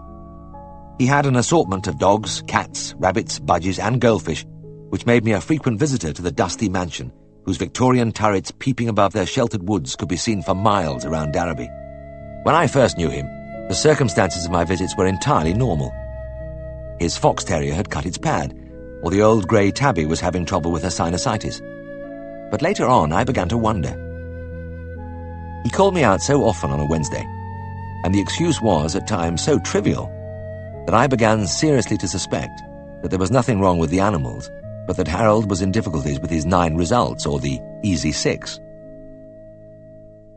I can never be quite sure, but it was funny how he always received me with the same words. "Ah, Mr. Herriot, how are your pools?" He used to say the word in a long, drawn, loving way. Pools. This inquiry had been unvarying ever since I had won 16 shillings one week on the 3 draws. I can never forget the awe with which he fingered the little slip from Littlewoods, looking unbelievingly from it to the postal order. This was the only time I was a winner, but it made no difference. I was still the oracle unchallenged, supreme. Harold never won anything, ever. The Denhams were a family of note in North Yorkshire. The immensely wealthy industrialists of the last century had become leaders in the world of agriculture. They were gentlemen farmers who used their money to build up pedigree herds of dairy cows or pigs. They ploughed out the high stony moorland and fertilized it and made it grow crops. They drained sour bogs and made them yield potatoes and turnips. They were the chairmen of committees, masters of foxhounds, leaders of the county society. But Harold had opted out of all that at an early age. He had refuted the age-old dictum that you can't be happy doing absolutely nothing. All day and every day he pottered around his house and his few untidy acres, uninterested in the world outside, not entirely aware of what was going on in his immediate vicinity, but utterly content. I don't think he ever gave a thought to other people's opinions, which was just as well because they were often unkind. His brother, the eminent Basil Denham, referred to him invariably as "that bloody fool," and with the country people it was often "nobbut ninepence in shilling." Personally, I'd always found something appealing in him. He was kind, friendly, with a sense of fun, and I enjoyed going to his house. He and his wife ate all their meals in the kitchen, and in fact seemed to spend most of their time there, so I usually went round to the back of the house. On this particular day, it was to see his Great Dane bitch, which had just had pups and seemed unwell.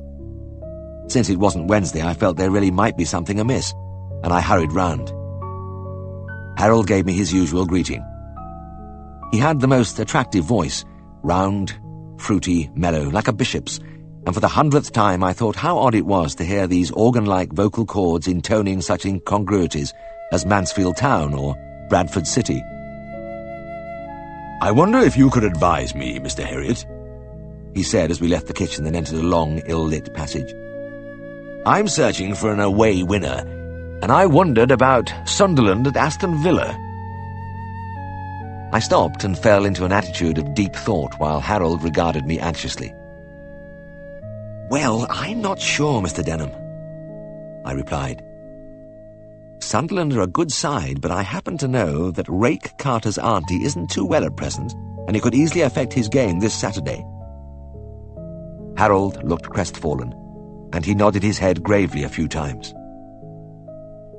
Then he looked closely at me for a few seconds and broke into a shout of laughter. "Mr. Herriot, you're pulling my leg again." He seized my arm, gave it a squeeze, and shuffled off along the passage, chuckling deeply. We traversed a labyrinth of gloomy, cobwebbed passages before he led the way into a little gun room. My patient was lying on a raised wooden dog bed, and I recognized her as the enormous Dane I had seen leaping around at previous visits. I had never treated her, but my first sight of her had dealt a blow at one of my newfound theories, that you didn't find big dogs in big houses. Times without number, I had critically observed bull mastiffs, Alsatians, and old English sheepdogs catapulting out of the tiny backstreet dwellings of Danby, pulling their helpless owners on the end of a lead, while in the spacious rooms and wide acres of the stately homes I saw nothing but border terriers and Jack Russells. But Harold would have to be different. He patted the bitch's head. "She had the puppies yesterday and she's got a nasty dark discharge. She's eating well, but I'd like you to look her over." Great Danes, like most of the big breeds, are usually placid animals, and the bitch didn't move as I took her temperature. She lay on her side, listening contentedly to the squeals of her family as the little blind creatures climbed over each other to get at the engorged teats. "Yes, she's got a slight fever, and you're right about the discharge." I gently palpated the long hollow of the flank. "I don't think there's another pup there, but I better have a feel inside just to make sure. Could you bring me some warm water soap and a towel, please?" As the door closed behind Harold, I looked idly around the gun room. It wasn't much bigger than a cupboard, and since another of Harold's idiosyncrasies was that he never killed anything, was devoid of guns. The glass cases contained only musty-bound volumes of Blackwood's Magazine and Country Life. I stood there for maybe 10 minutes, wondering why the old chap was taking so long. Then I turned to look at an old print on the wall. It was the usual hunting scene, and I was peering through the grimy glass and wondering why they always drew those horses flying over the stream with such impossible long legs, when I heard a sound behind me. It was a faint growl, a deep rumble, soft but menacing. I turned and saw the bitch rising very slowly from her bed. She wasn't getting to her feet in the normal way of dogs. It was as though she were being lifted up by strings somewhere in the ceiling, the legs straightening almost imperceptibly, the body rigid, every hair bristling. All the time she glared at me unblinkingly, and for the first time in my life I realized the meaning of blazing eyes. I had only once seen anything like this before, and it was on the cover of an old copy of The Hound of the Baskervilles. At the time I had thought the artist ridiculously fanciful, but here were two eyes filled with the same yellow fire and fixed unwaveringly on mine. She thought I was after her pups, of course. After all, her master had gone, and there was only this stranger standing motionless and silent in the corner of the room, obviously up to no good. One thing was sure. She was going to come at me any second, and I blessed the luck that had made me stand right by the door. Carefully, I inched my left hand towards the handle as the bitch still rose with terrifying slowness, still rumbling deep in her chest. I had almost reached the handle when I made the mistake of making a quick grab for it. Just as I touched the metal, the bitch came out of the bed like a rocket and sank her teeth into my wrist. I thumped her over the head with my right fist, and she let go and seized me high on the inside of the left thigh. This really made me yell out, and I don't know just what my immediate future would have been if I hadn't bumped up against the only chair in the room. It was old and flimsy, but it saved me. As the bitch, apparently tiring of gnawing my leg, made a sudden leap at my face, I snatched the chair up and fended her off. The rest of my spell in the gunroom was a sort of parody of a lion-taming act, and would have been richly funny to an impartial observer. In fact, in later years I have often wished I could have had a cine-film of the episode. But at the time, with that great animal stalking me round those few cramped yards of space, the blood trickling down my leg, and only a rickety chair to protect me, I didn't feel a bit like laughing. There was a dreadful dedication in the way she followed me, and those maddened eyes never left my face for an instant. The pups, furious at the unceremonious removal of their delightful source of warmth and nourishment, were crawling blindly across the bed and bawling, all 9 of them at the top of their voices. The din acted as a spur to the bitch, and the louder it became, the more she pressed home her attack. Every few seconds she would launch herself at me, and I would prance about stabbing at her with my chair in best circus fashion. Once she bore me back against the wall, chair and all. On her hind legs she was about as tall as me, and I had a disturbing close-up of the snarling, gaping jaws. My biggest worry was that my chair was beginning to show signs of wear. The bitch had already crunched 2 of the spars effortlessly away, and I tried not to think of what would happen if the whole thing finally disintegrated. But I was working my way back to the door, and when I felt the handle at my back, I knew I had to do something about it. I gave a final, intimidating shout, threw the remains of the chair at the bitch, and dived out into the corridor. As I slammed the door behind me and leant against it, I could feel the panels quivering as the big animal threw herself against the wood. I was sitting on the floor with my back against the passage wall, pants round my ankles, examining my wounds, when I saw Harold pass across the far end, pottering vaguely along with a basin of steaming water held in front of him and a towel over his shoulder. I could understand now why he had been so long. He had been wandering around like that all the time. Being Harold, it was just possible that he had got lost in his own house. Or maybe he was just worrying about his 4 aways. Back at Scaledale House I had to endure some unkind remarks about my straddling gait, but later in my bedroom the smile left Siegfried's face as he examined my leg. "Right up there, by God!" He gave a low, awed whistle. "You know, James, we've often made jokes about what a savage dog might do to us one day.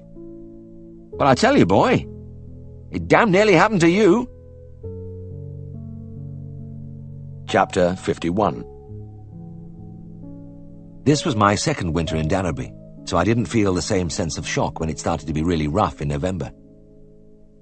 When they were getting a drizzle of rain down there on the plain, the high country was covered in a few hours by a white blanket, which filled in the roads, smoothed out familiar landmarks, transformed our world into something strange and new. This was what they meant on the radio when they talked about snow on high ground. When the snow started in earnest, it had a strangling effect on the whole district. Traffic crawled laboriously between the mounds thrown up by the snowplows. Herne Fell hung over Danby like a great gleaming whale, and in the town the people dug deep paths to their garden gates and cleared the drifts from their front doors. They did it without fuss, with the calm of long use, and in the knowledge that they would probably have to do it again tomorrow. Every new fall struck a fresh blow at the vets. We managed to get to most of our cases, but we lost a lot of sweat in the process. Sometimes we were lucky and were able to bump along in the wake of a council plough, but more often we drove as far as we could and walked the rest of the way. On the morning when Mr. Clayton of Pike House rang up, we'd had a night of continuous snow. "Young beast with a touch of cold," he said. "Will you come?" To get to his place, you had to cross over Pike Edge and then drop down into a little valley. It was a lovely drive in the summer, but I wondered. "What's the road like?" I asked. "Road? Road?" Mr. Clayton's reaction was typically airy. Farmers in the less accessible places always brushed aside such queries. "Road's right enough. Just take a bit of care, and you'll get here without any trouble." Siegfried wasn't so sure. "Well, you'll certainly have to walk over the top, and it's doubtful whether the ploughs will have cleared the lower road. It's up to you." "Oh, I'll have a go. There's not much doing this morning, and I feel like a bit of exercise." In the yard, I found that old Boardman had done a tremendous job in his quiet way. He had dug open the big double doors and cleared a way for the cars to get out. I put what I thought I would need into a small rucksack. Some expectorant mixture, a tub of electuary, a syringe, and a few ampoules of pneumonia serum. Then I threw the most important item of my winter equipment, a broad-bladed shovel, into the back and left. The bigger roads had already been cleared by the council ploughs which had been clanking past Skeldale House since before dawn, but the surface was rough, and I had a slow, bumpy ride. It was more than 10 miles to the Clayton farm, and it was one of those iron days when the frost piled thickly on the windscreen, blotting out everything within minutes. But this morning I was triumphant. I had just bought a wonderful new invention, a couple of strands of wire mounted on a strip of Bakelite and fastened to the windscreen with rubber suckers. It worked from the car batteries and cleared a small space of vision. No more did I have to climb out wearily and scrub and scratch at the frozen glass every half-mile or so. I sat, peering delightedly through a flawlessly clear semicircle about 8 inches wide, at the countryside unwinding before me like a film show. The grey stone villages, silent and withdrawn under their smothering white cloak, the low, burdened branches of the roadside trees. I was enjoying it so much that I hardly noticed the ache in my toes. Freezing feet were the rule in those days, before car heaters, especially when you could see the road flashing past through the holes in the floorboards. On long journeys, I really began to suffer towards the end. It was like that today when I got out of the car at the foot of the Pike Edge Road. My fingers, too, throbbed painfully as I stamped around and swung my arms. The ploughs hadn't even attempted to clear the little side road, which wound its way upwards and into the valley beyond. Its solid, creamy, wall-to-wall filling said, "No, you can't come up here," with that detached finality I'd come to know so well. But as always, even in my disappointment, I looked with wonder at the shapes the wind had sculpted in the night. Flowing folds of the most perfect smoothness tapering to the finest of points, deep hollows with knife-edge rims, soaring cliffs with overhanging margins almost transparent in their delicacy. Hitching the rucksack on my shoulder, I felt a kind of subdued elation. With a leather golf jacket buttoned up to my neck and an extra pair of thick socks under my Wellingtons, I was ready for anything. No doubt I considered there was something just a bit dashing and gallant in the picture of the dedicated young vet with his magic potions on his back, battling against the odds to succour a helpless animal. I stood for a moment gazing at the fell, curving clean and cold into the sullen sky. An expectant hush lay on the fields, the frozen river, and the still trees as I started off. I kept up a good pace. First over a bridge with the river white and silent beneath, then up and up, picking my way over the drifts till the road twisted almost invisible under some low cliffs. Despite the cold, the sweat was beginning to prick on my back when I got to the top. I looked around me. I had been up here several times in June and July, and I could remember the sunshine, the smell of the warm grass, and the scent of flowers and pines that came up the hill from the valley below. But it was hard to relate the smiling landscape of last summer with this desolation. The flat moorland on the fell top was a white immensity, rolling away to the horizon, with the sky pressing down like a dark blanket. I could see the farm down there in its hollow, and it too looked different. Small, remote, like a charcoal drawing against the hills bulking smooth and white beyond. A pine wood made a dark smudge on the slopes, but the scene had been wiped clean of most of its familiar features. I could see the road only in places. The walls were covered over most of their length, but the farm was visible all the way. I had gone about half a mile towards it when a sudden gust of wind blew up the surface snow into a cloud of fine particles. Just for a few seconds, I found myself completely alone. The farm, the surrounding moor, everything disappeared, and I had an eerie sense of isolation till the veil cleared. It was hard going in the deep snow, and in the drifts I sank over the tops of my Wellingtons. I kept at it, head down to within a few hundred yards of the stone building. I was just thinking that it had all been pretty easy, really, when I looked up and saw a waving curtain of 1,000,000 black dots bearing down on me. I quickened my steps, and just before the blizzard hit me, I marked the position of the farm. But after 10 minutes stumbling and slithering, I realized I had missed the place. I was heading for a shape that didn't exist. It was etched only in my mind. I stood for a few moments, feeling again the chilling sense of isolation. I was convinced I had gone too far to the left, and after a few gasping breaths, struck off to the right. It wasn't long before I knew I had gone in the wrong direction again. I began to fall into deep holes up to the armpits in the snow, reminding me that the ground was not really flat on these high moors, but pitted by countless peat hags. As I struggled on, I told myself that the whole thing was ridiculous. I couldn't be far from the warm fireside at Pike House. This wasn't the North Pole. But my mind went back to the great empty stretch of moor beyond the farm, and I had to stifle a feeling of panic.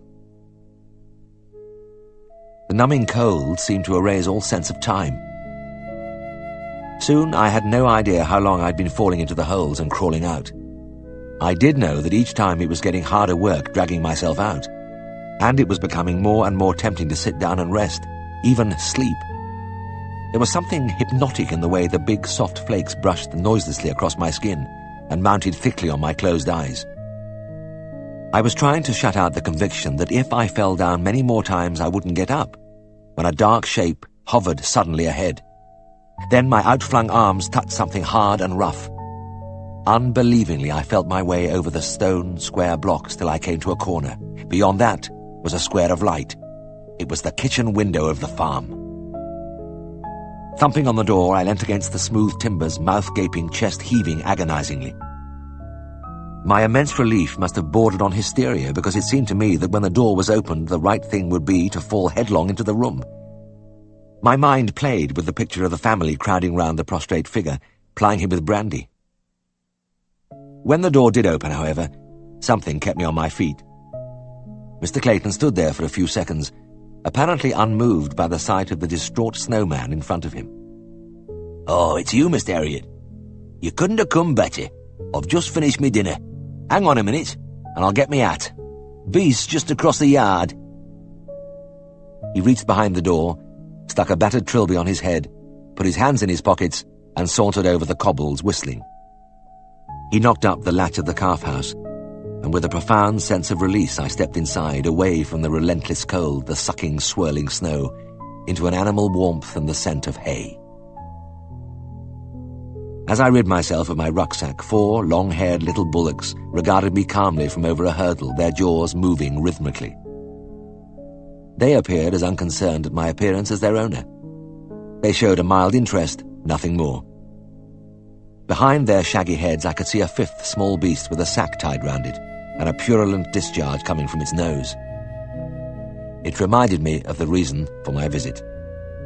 As my numb fingers fumbled in the pocket for my thermometer, a great gust of wind buffeted the door, setting the latch clicking softly and sending a faint powdering of snow into the dark interior. Mr. Clayton turned and rubbed the pane of the single small window with his sleeve. Picking his teeth with his thumbnail, he peered out at the howling blizzard.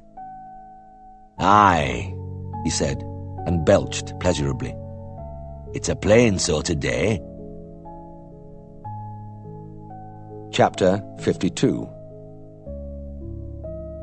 As I waited for Siegfried to give me my morning list, I pulled my scarf higher till it almost covered my eyes, turned up the collar of my overcoat, and buttoned it tightly under my chin.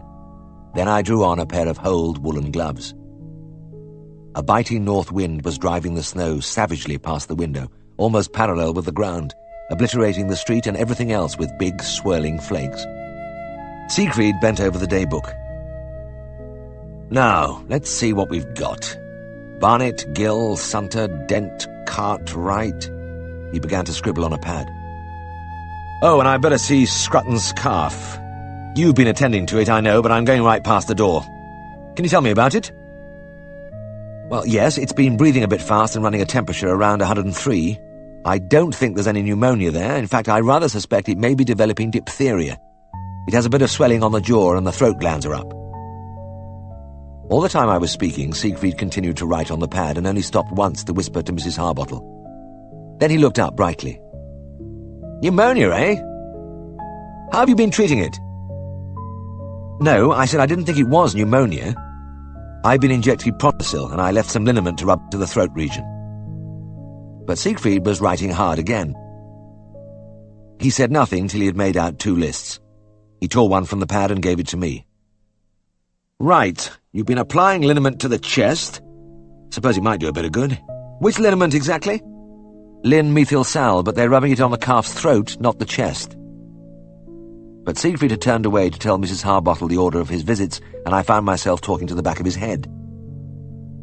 Finally, he straightened up and came away from the desk. "Well, that's fine. You have your list. Let's get on." But halfway across the floor, he hesitated in his stride and turned back. "Why the devil are you rubbing that liniment on the calf's throat?" "Well, I thought it might relieve the inflammation a bit." "But James, why should there be any inflammation there? Don't you think the liniment would do more good on the chest wall?" Siegfried was wearing his patient look again. "No, I don't. Not in a case of calf diphtheria." Siegfried put his head on one side and a smile of saintly sweetness crept over his face.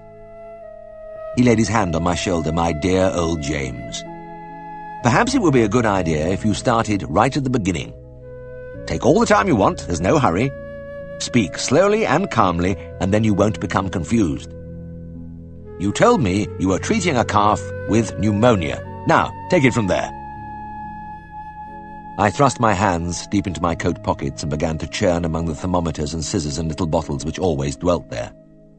"Look, I told you right at the start that I didn't think there was any pneumonia, but that I suspected early diphtheria. There was also a bit of fever, 103. Siegfried was looking past me at the window. "God, just look at that snow. We're going to have some fun getting round today."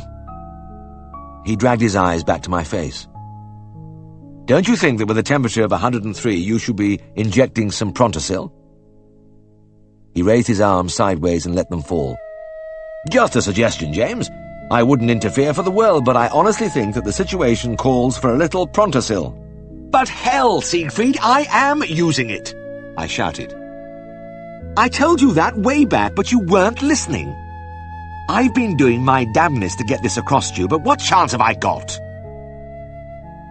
Come, dear boy, come. There's no need to upset yourself." Siegfried's face was transfigured by an internal radiance. Sweetness and charity, forgiveness, tolerance and affection flowed from him in an enveloping wave. I battled with an impulse to kick him swiftly on the shin. James. The voice was caressing. "I've not the slightest doubt you tried in your own way to tell me about this case, but we haven't all got the gift of communication. You are the most excellent fellow, but must apply yourself to this. It is simply a matter of marshalling your facts and presenting them in an orderly manner. Then you wouldn't get confused and mixed up as you've done this morning. It's only a question of practice, I'm sure." He gave an encouraging wave of his hand and was gone.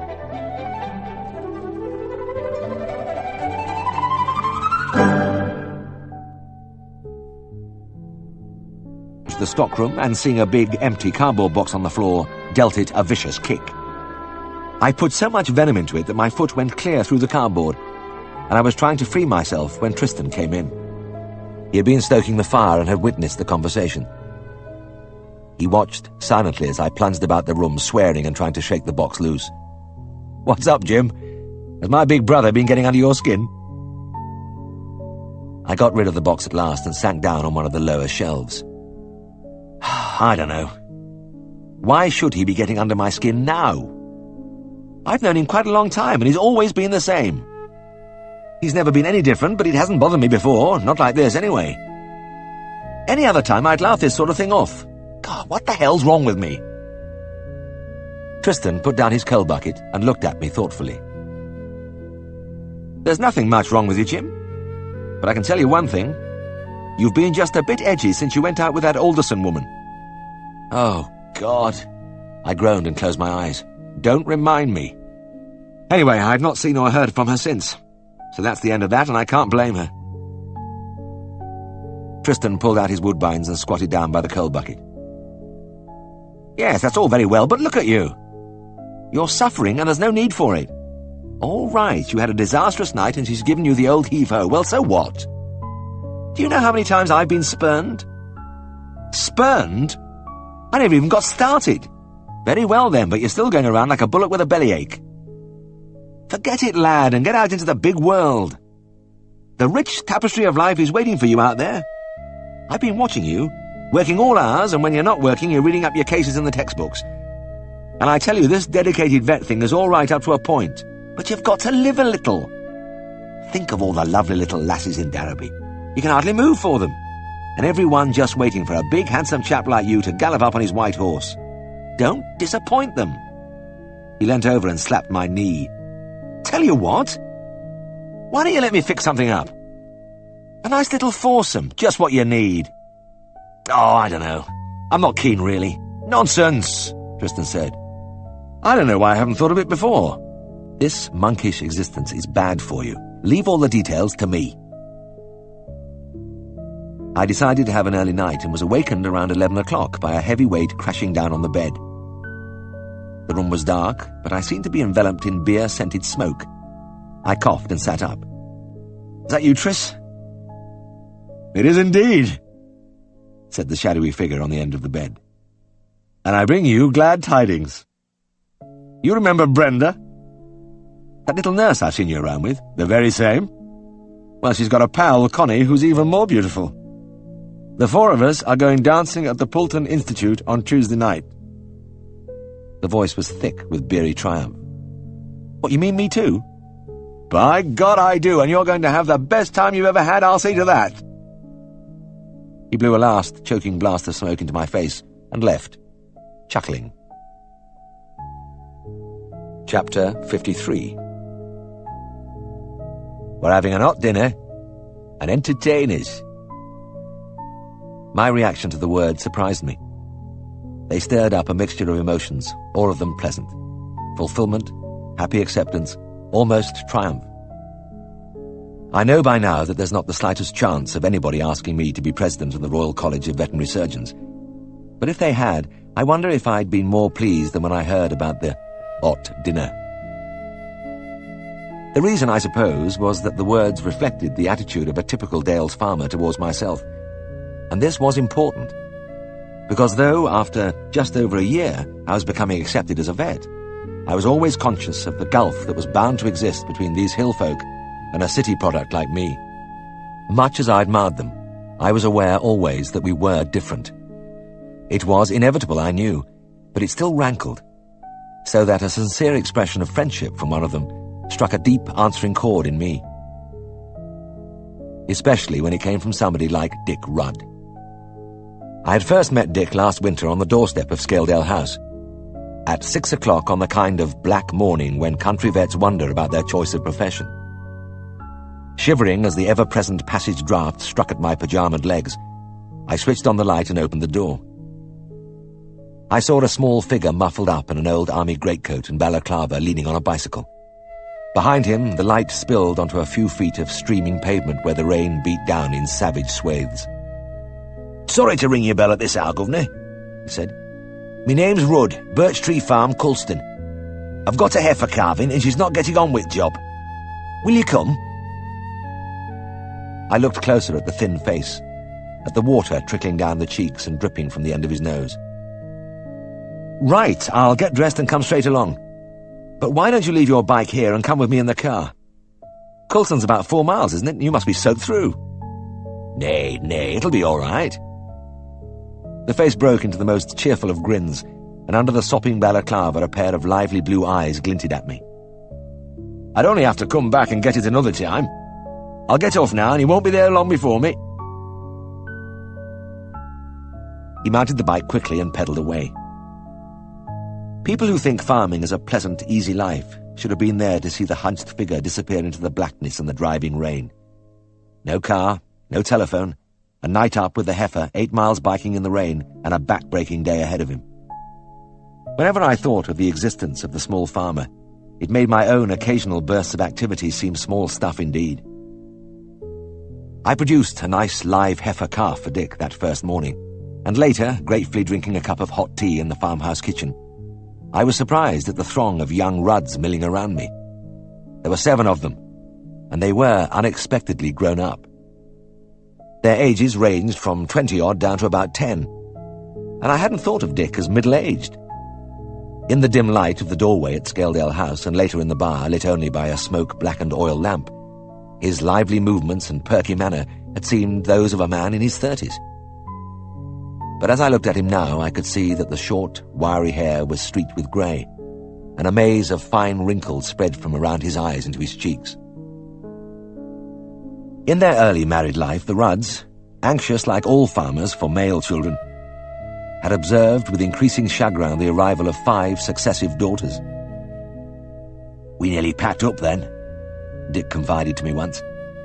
But they didn't, and their perseverance was rewarded at last by the appearance of 2 fine boys. A farmer farms for his sons, and Dick had something to work for now. As I came to know them better, I used to observe the family with wonder. The 5 girls were all tall, big-limbed, handsome, and already the 2 chunky young boys gave promise of massive growth. I kept looking from them to their frail little parents.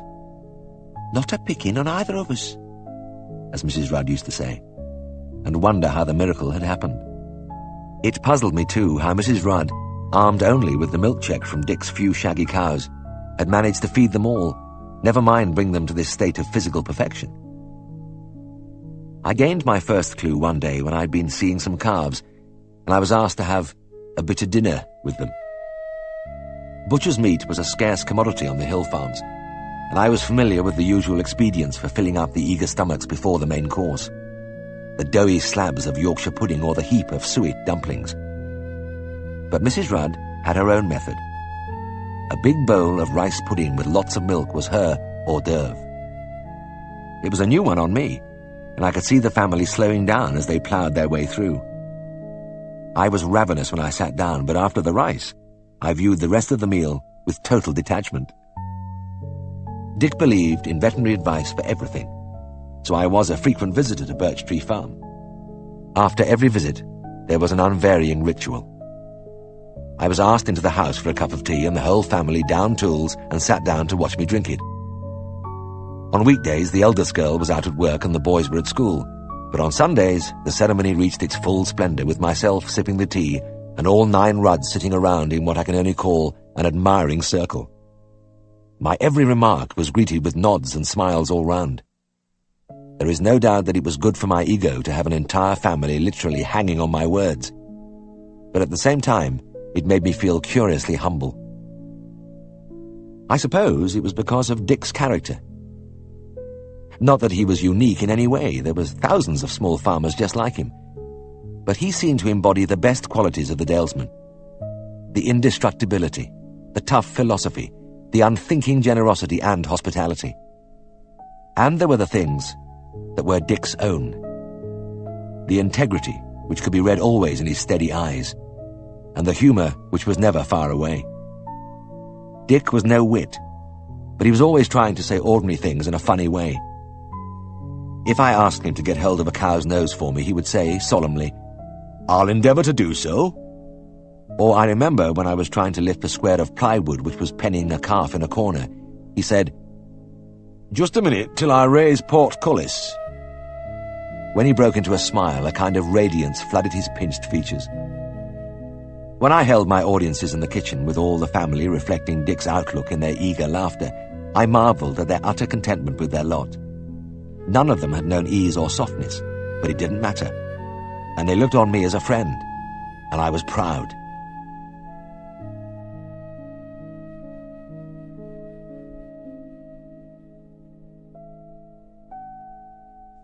Whenever I left the farm, I found something on the seat of my car.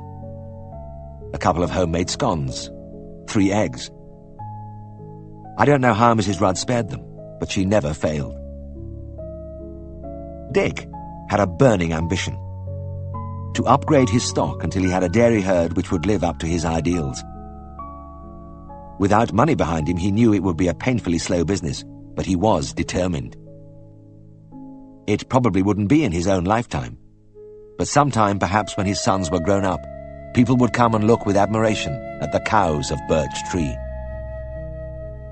I was there to see the very beginning of it. When Dick stopped me on the road one morning and asked me to come up to his place with him, I knew by his air of suppressed excitement that something big had happened. He led me into the bar and stood silent.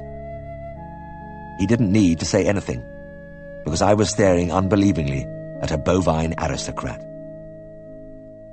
Dick's cows had been scratched together over the years, and they were a motley lot. Many of them were old animals discarded by more prosperous farmers because of their pendulous udders or because they were 3 tittyduns.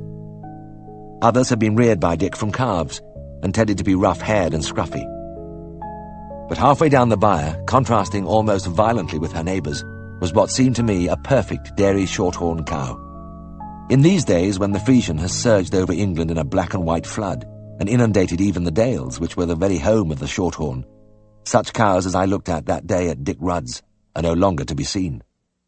But she represented all the glory and the pride of her breed. The wide pelvis tapering to fine shoulders, and a delicate head.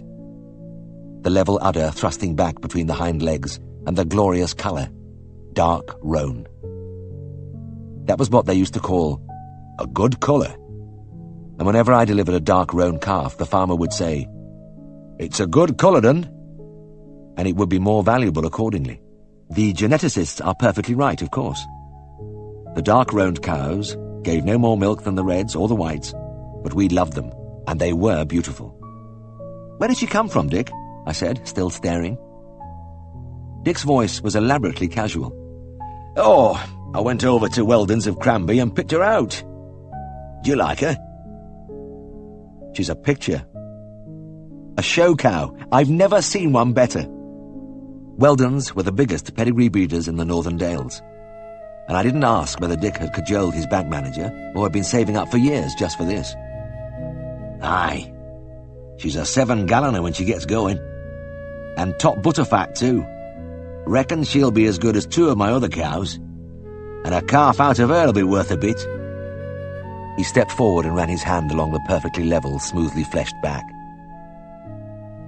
"She's got a great fancy pedigree name, but Mrs. has called her Strawberry." I knew as I stood there in the primitive cobbled bar with its wooden partitions and rough stone walls that I was looking not just at a cow, but at the foundation of the new herd, at Dick Rudd's hopes for the future. It was about a month later when he phoned me. "I want you to come and look at Strawberry for me," he said. "She's been doing grand, tippling the milk out, but there's somewhat amiss with her this morning." The cow didn't really look ill. and in fact she was eating when I examined her. But I noticed that she gulped slightly when she swallowed. Her temperature was normal and her lungs clear, but when I stood by her head I could just hear a faint snoring sound. "It's her throat, Dick," I said. "It may be just a bit of inflammation, but there's a chance that she's starting a little abscess in there." I spoke lightly, but I wasn't happy. Post-pharyngeal abscesses were, in my limited experience, nasty things. They were situated in an inaccessible place, right away behind the back of the throat, and if they got very large, could interfere seriously with the breathing. I had been lucky with the few I had seen. They had either been small and regressed or had ruptured spontaneously. I gave an injection of Prontosil and turned to Dick. "I want you to foment this area behind the angle of the jaw with hot water and rub this salve well in afterwards. You may manage to burst it that way. Do it at least 3 times a day." I kept looking at her over the next 10 days, and the picture was one of steady development of the abscess. The cow was still not acutely ill, but she was eating a lot less. She was thinner, and she was going off her milk. Most of the time I felt rather helpless, as I knew that only the rupture of the abscess would bring relief, and the various injections I was giving her were largely irrelevant. But the infernal thing was taking a long time to burst. It happened that just then Siegfried went off on an equine conference which was to last a week. For a few days I was at full stretch, and hardly had time to think about Dick's cow until he biked in to see me one morning. He was cheerful as usual, but he had a strained look. "Will you come and see Strawberry? She's gone right down to Nick over the last 3 days. I don't like the look of her." I dashed straight out and was in the bar at Birch Tree before Dick was halfway home. The sight of Strawberry stopped me in mid-stride, and I stared dry-mouthed at what had once been a show cow. The flesh had melted from her incredibly, and she was little more than a hide-covered skeleton. Her rasping breathing could be heard all over the byre, and she exhaled with a curious outpuffing of the cheeks which I had never seen before. Her terrified eyes were fixed rigidly on the wall in front of her. Occasionally she gave a painful little cough which brought saliva drooling from her mouth. I must have stood there for a long time because I became aware of Dick at my shoulder. "She's the worst screw in the place now," he said grimly. I winced inwardly. "Hell, Dick, I'm sorry. I had no idea she'd got in this state. I can't believe it." "Aye, well, it's all happened sudden-like. I've never seen a cow alter so fast." "The abscess must be right at its peak," I said. "She hasn't much space to breathe through now, you see." As I spoke, the cow's limbs began to tremble, and for a moment I thought she would fall. I ran out to the car and got a tin of kaolin poultice. "Come on, let's get this on her throat. It might just do the trick." When we had finished, I looked at Dick. "I think tonight will do it. It's just got to burst. And if it doesn't, she'll snuff it tomorrow," he grunted. I must have looked very woebegone, because suddenly his undefeated grin flashed out. "Never mind, lad. You've done everything anybody could do." But as I walked away, I wasn't so sure. Mrs. Rudd met me at the car. It was her baking day, and she pushed a little loaf into my hand. It made me feel worse. Chapter 54. That night I sat alone in the big room at Skeldale House and brooded. Siegfried was still away. I had nobody to turn to, and I wished to God I knew what I was going to do with that cow of Dick's in the morning. By the time I went to bed, I had decided that if nothing further had happened, I would have to go in behind the angle of the jaw with a knife. I knew just where the abscess was, but it was a long way in, and en route there were such horrific things as the carotid artery and the jugular vein. I tried hard to keep them out of my mind, but they haunted my dreams. Huge, throbbing, pulsating things with their precious contents threatening to burst at any moment through their fragile walls. I was awake by 6 o'clock, and after an hour of staring miserably at the ceiling, I could stand it no longer. I got up and, without washing or shaving, drove out to the farm. As I crept fearfully into the byre, I saw with sick dismay that Strawberry's stall was empty. So that was that. She was dead. After all, she had looked like it yesterday. I was turning away when Dick called me from the doorway. I've got her in a box on t'other side of the yard. Thought she'd be more comfortable in there. I almost ran across the cobbles, and as we approached the door, the sound of the dreadful breathing came out to us. Strawberry was off her legs now.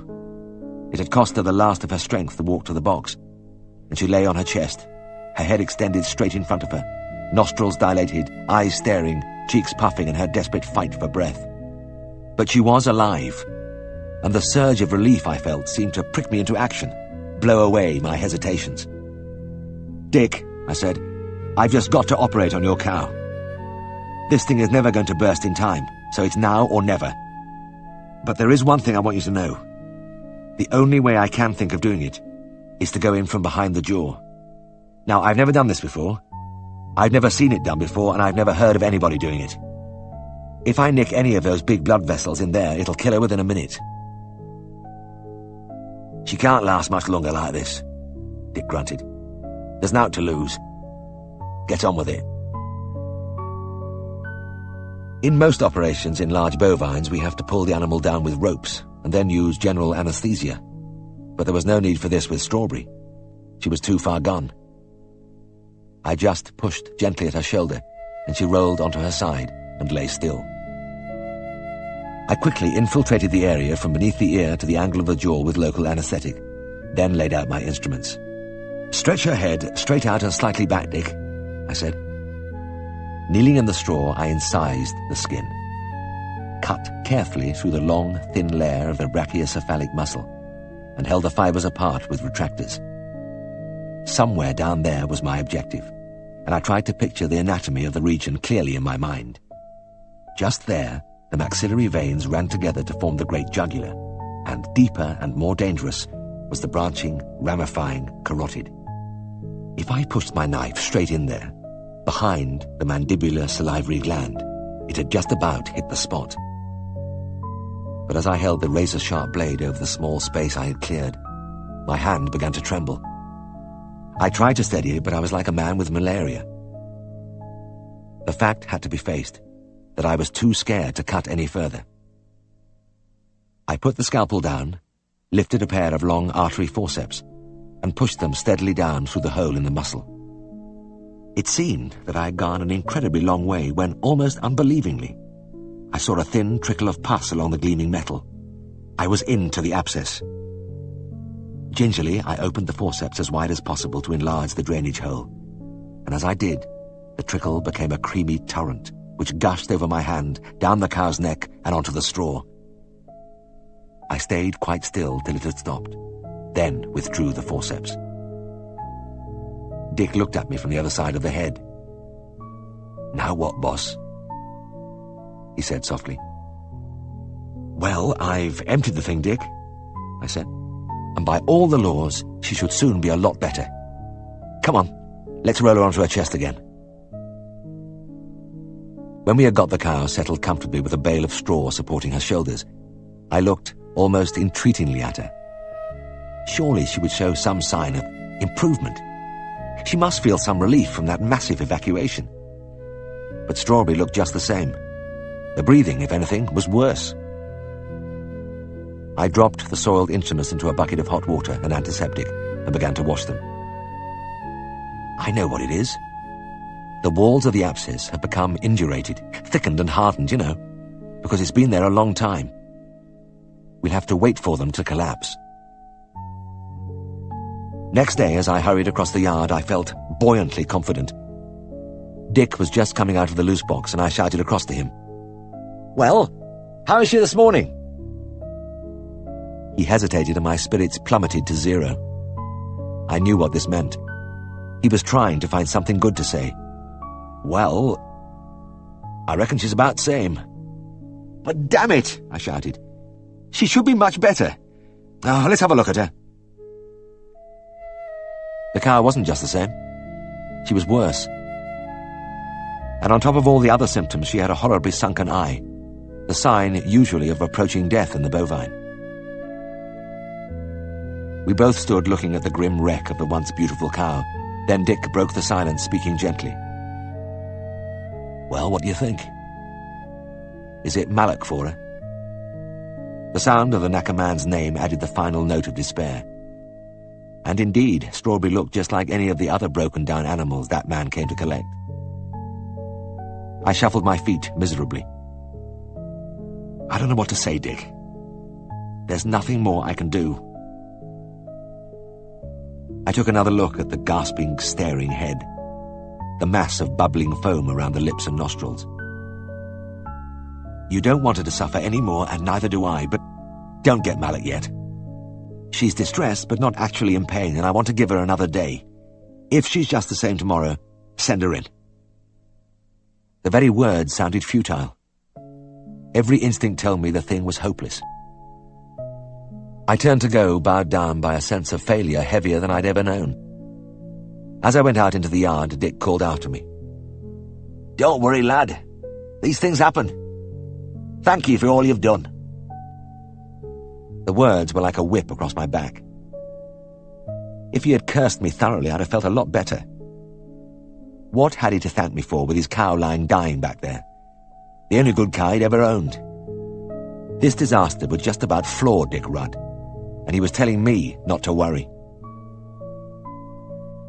When I opened the car door, I saw a cabbage on the seat. Mrs. Rudd, too, was still at it. I leant my elbow on the roof of the car, and the words flowed from me. It was as if the sight of the cabbage had tapped the deep well of my frustration, and I directed a soliloquy at the unheeding vegetable, in which I ranged far over my many inadequacies. I pointed out the injustice of a situation where kindly people like the Rudds, in dire need of skilled veterinary assistance, had called on Mr. Herriot, who had responded by falling flat on his face.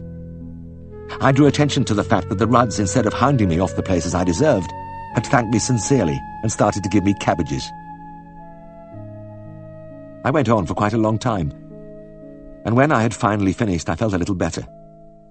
But not much, because as I drove home, I could not detect a glimmer of hope. If the walls of that abscess had been going to collapse, they would have done so by now. I should have sent her in. She would be dead in the morning anyway. I was so convinced of this that I didn't hurry to Birch Tree next day. I took it in with the round, and it was almost midday when I drove through the gates. I knew what I would find. The usual grim signs of a vet's failure. The box door open and the drag marks where Malek had winced the carcass across the yard to his lorry. But everything was as usual, and as I walked over to the silent box, I steeled myself. The knacker man hadn't arrived yet, but there was nothing surer than that my patient was lying dead in there. She couldn't possibly have hung on till now. My fingers fumbled at the catch as though something in me didn't want to look inside, but with a final wrench, I threw the door open. Strawberry was standing there, eating hay from the rack, and not just eating it, but jerking it through the bars almost playfully as cows do when they are really enjoying their food. It looked as though she couldn't get it down fast enough, pulling down great fragrant tufts and dragging them into her mouth with her rasp-like tongue. As I stared at her, an organ began to play somewhere in the back of my mind, not just a little organ, but a mighty instrument with gleaming pipes climbing high into the shadows of the cathedral roof. I went into the box, closed the door behind me, and sat down in the straw in a corner. I had waited a long time for this. I was going to enjoy it. The cow was almost a walking skeleton, with her beautiful, dark roan skin stretched tightly over the jutting bones. The once proud udder was a shriveled purse, dangling uselessly above her hocks. As she stood, she trembled from sheer weakness, but there was a light in her eye, a calm intensity in the way she ate, which made me certain that she would soon fight her way back to her old glory. There was just the two of us in the box, and occasionally Strawberry would turn her head towards me and regard me steadily, her jaws moving rhythmically. It seemed like a friendly look to me. In fact, I wouldn't have been surprised if she had winked at me. I don't know just how long I sat in there, but I savoured every minute. It took some time for it to sink in that what I was watching was really happening. The swallowing was effortless. There was no salivation, no noise from her breathing. When I finally went out and closed the door behind me, the cathedral organ was really blasting with all stops out, the exultant peals echoing back from the vaulted roof. The cow made an amazing recovery. I saw her 3 weeks later, and her bones were magically clothed with flesh. Her skin shone, and, most important, the magnificent udder bulged turgid beneath her, a neat little teat proudly erect at each corner. I was pretty pleased with myself, but of course a cold assessment of the case would show only one thing: that I had done hardly anything right from start to finish. At the very beginning I should have been down that cow's throat with a knife, but at that time I just didn't know how. In later years I have opened many a score of these abscesses by going in through a mouth gag with a scalpel tied to my fingers. It was a fairly heroic undertaking, as the cow or bullock didn't enjoy it, and was inclined to throw itself down with me inside it, almost to the shoulder. It was simply asking for a broken arm. When I talk about this to the present-day young vets, they are inclined to look at me blankly, because most of these abscesses undoubtedly had a tuberculous origin, and since attestation they are rarely seen. But I can imagine it might bring a wry smile to the faces of my contemporaries as their memories are stirred. The post-pharyngeal operation had the attraction that recovery was spectacular and rapid, and I've had my own share of these little triumphs, but none of them gave me as much satisfaction as the one I did the wrong way. It was a few weeks after the strawberry episode, and I was back in my old position in the Rudd's kitchen with the family around me. This time I was in no position to drop my usual pearls of wisdom, because I was trying to cope with a piece of Mrs. Rudd's apple tart. Mrs. Rudd, I knew, could make delicious apple tarts, but this was a special kind she produced for allowance time, for taking out to Dick and the family when they were working in the fields. I had chewed at the 2-inch pastry till my mouth had dried out. Somewhere inside there was no doubt a sliver of apple, but as yet I had been unable to find it. I didn't dare to try to speak in case I blew out a shower of crumbs, and in the silence which followed I wondered if anybody would help me out. It was Mrs. Rudd who spoke up. "Mr. Herriot," she said in her quiet, matter-of-fact way, "Dick has something to say to you." Dick cleared his throat and sat up straighter in his chair. I turned towards him expectantly, my cheeks still distended by the obdurate mass. He looked unusually serious, and I felt a twinge of apprehension. "What I want to say is this," he said. "It'll soon be our silver wedding anniversary, and we're going to have a bit of a do. We want you to be our guest." I almost choked. "Dick, Mrs. Rudd, that's very kind of you." "I'd love that. I'd be honored to come." Dick inclined his head gravely. He still looked portentous, as though there was something big to follow. "Good. I think you'll enjoy it, because it's going to be a right do. We've got a room booked at King's Head at Carsley." "Gosh, well, that sounds great." "Aye. Mrs. and me have worked it all out." He squared his thin shoulders and lifted his chin proudly. "We're having an hot dinner and entertainers." Chapter 55. As time passed, and I painfully clothed the bare bones of my theoretical knowledge with practical experience, I began to realize there was another side to veterinary practice they didn't mention in the books. It had to do with money. Money has always formed a barrier between the farmer and the vet. I think this is because there is a deeply embedded, maybe some conscious conviction in many farmers' minds that they know more about their stocks than any outsider, and it is an admission of defeat to pay somebody else to doctor them. The wall was bad enough in those early days when they had to pay the medical practitioners for treating their own ailments, and when there was no free agricultural advisory service. But it is worse now, when there is the health service and NAAS, and the veterinary surgeon stands pitilessly exposed as the only man who has to be paid. Most farmers, of course, swallow the pill and get out their checkbooks, but there is a proportion, maybe about 10%, who do their best to opt out of the whole business. We had our own 10% in Darrowby, and it was a small but constant irritation. As an assistant, I was not financially involved, and it didn't seem to bother Siegfried unduly except when the quarterly bills were sent out. Then it really got through to him.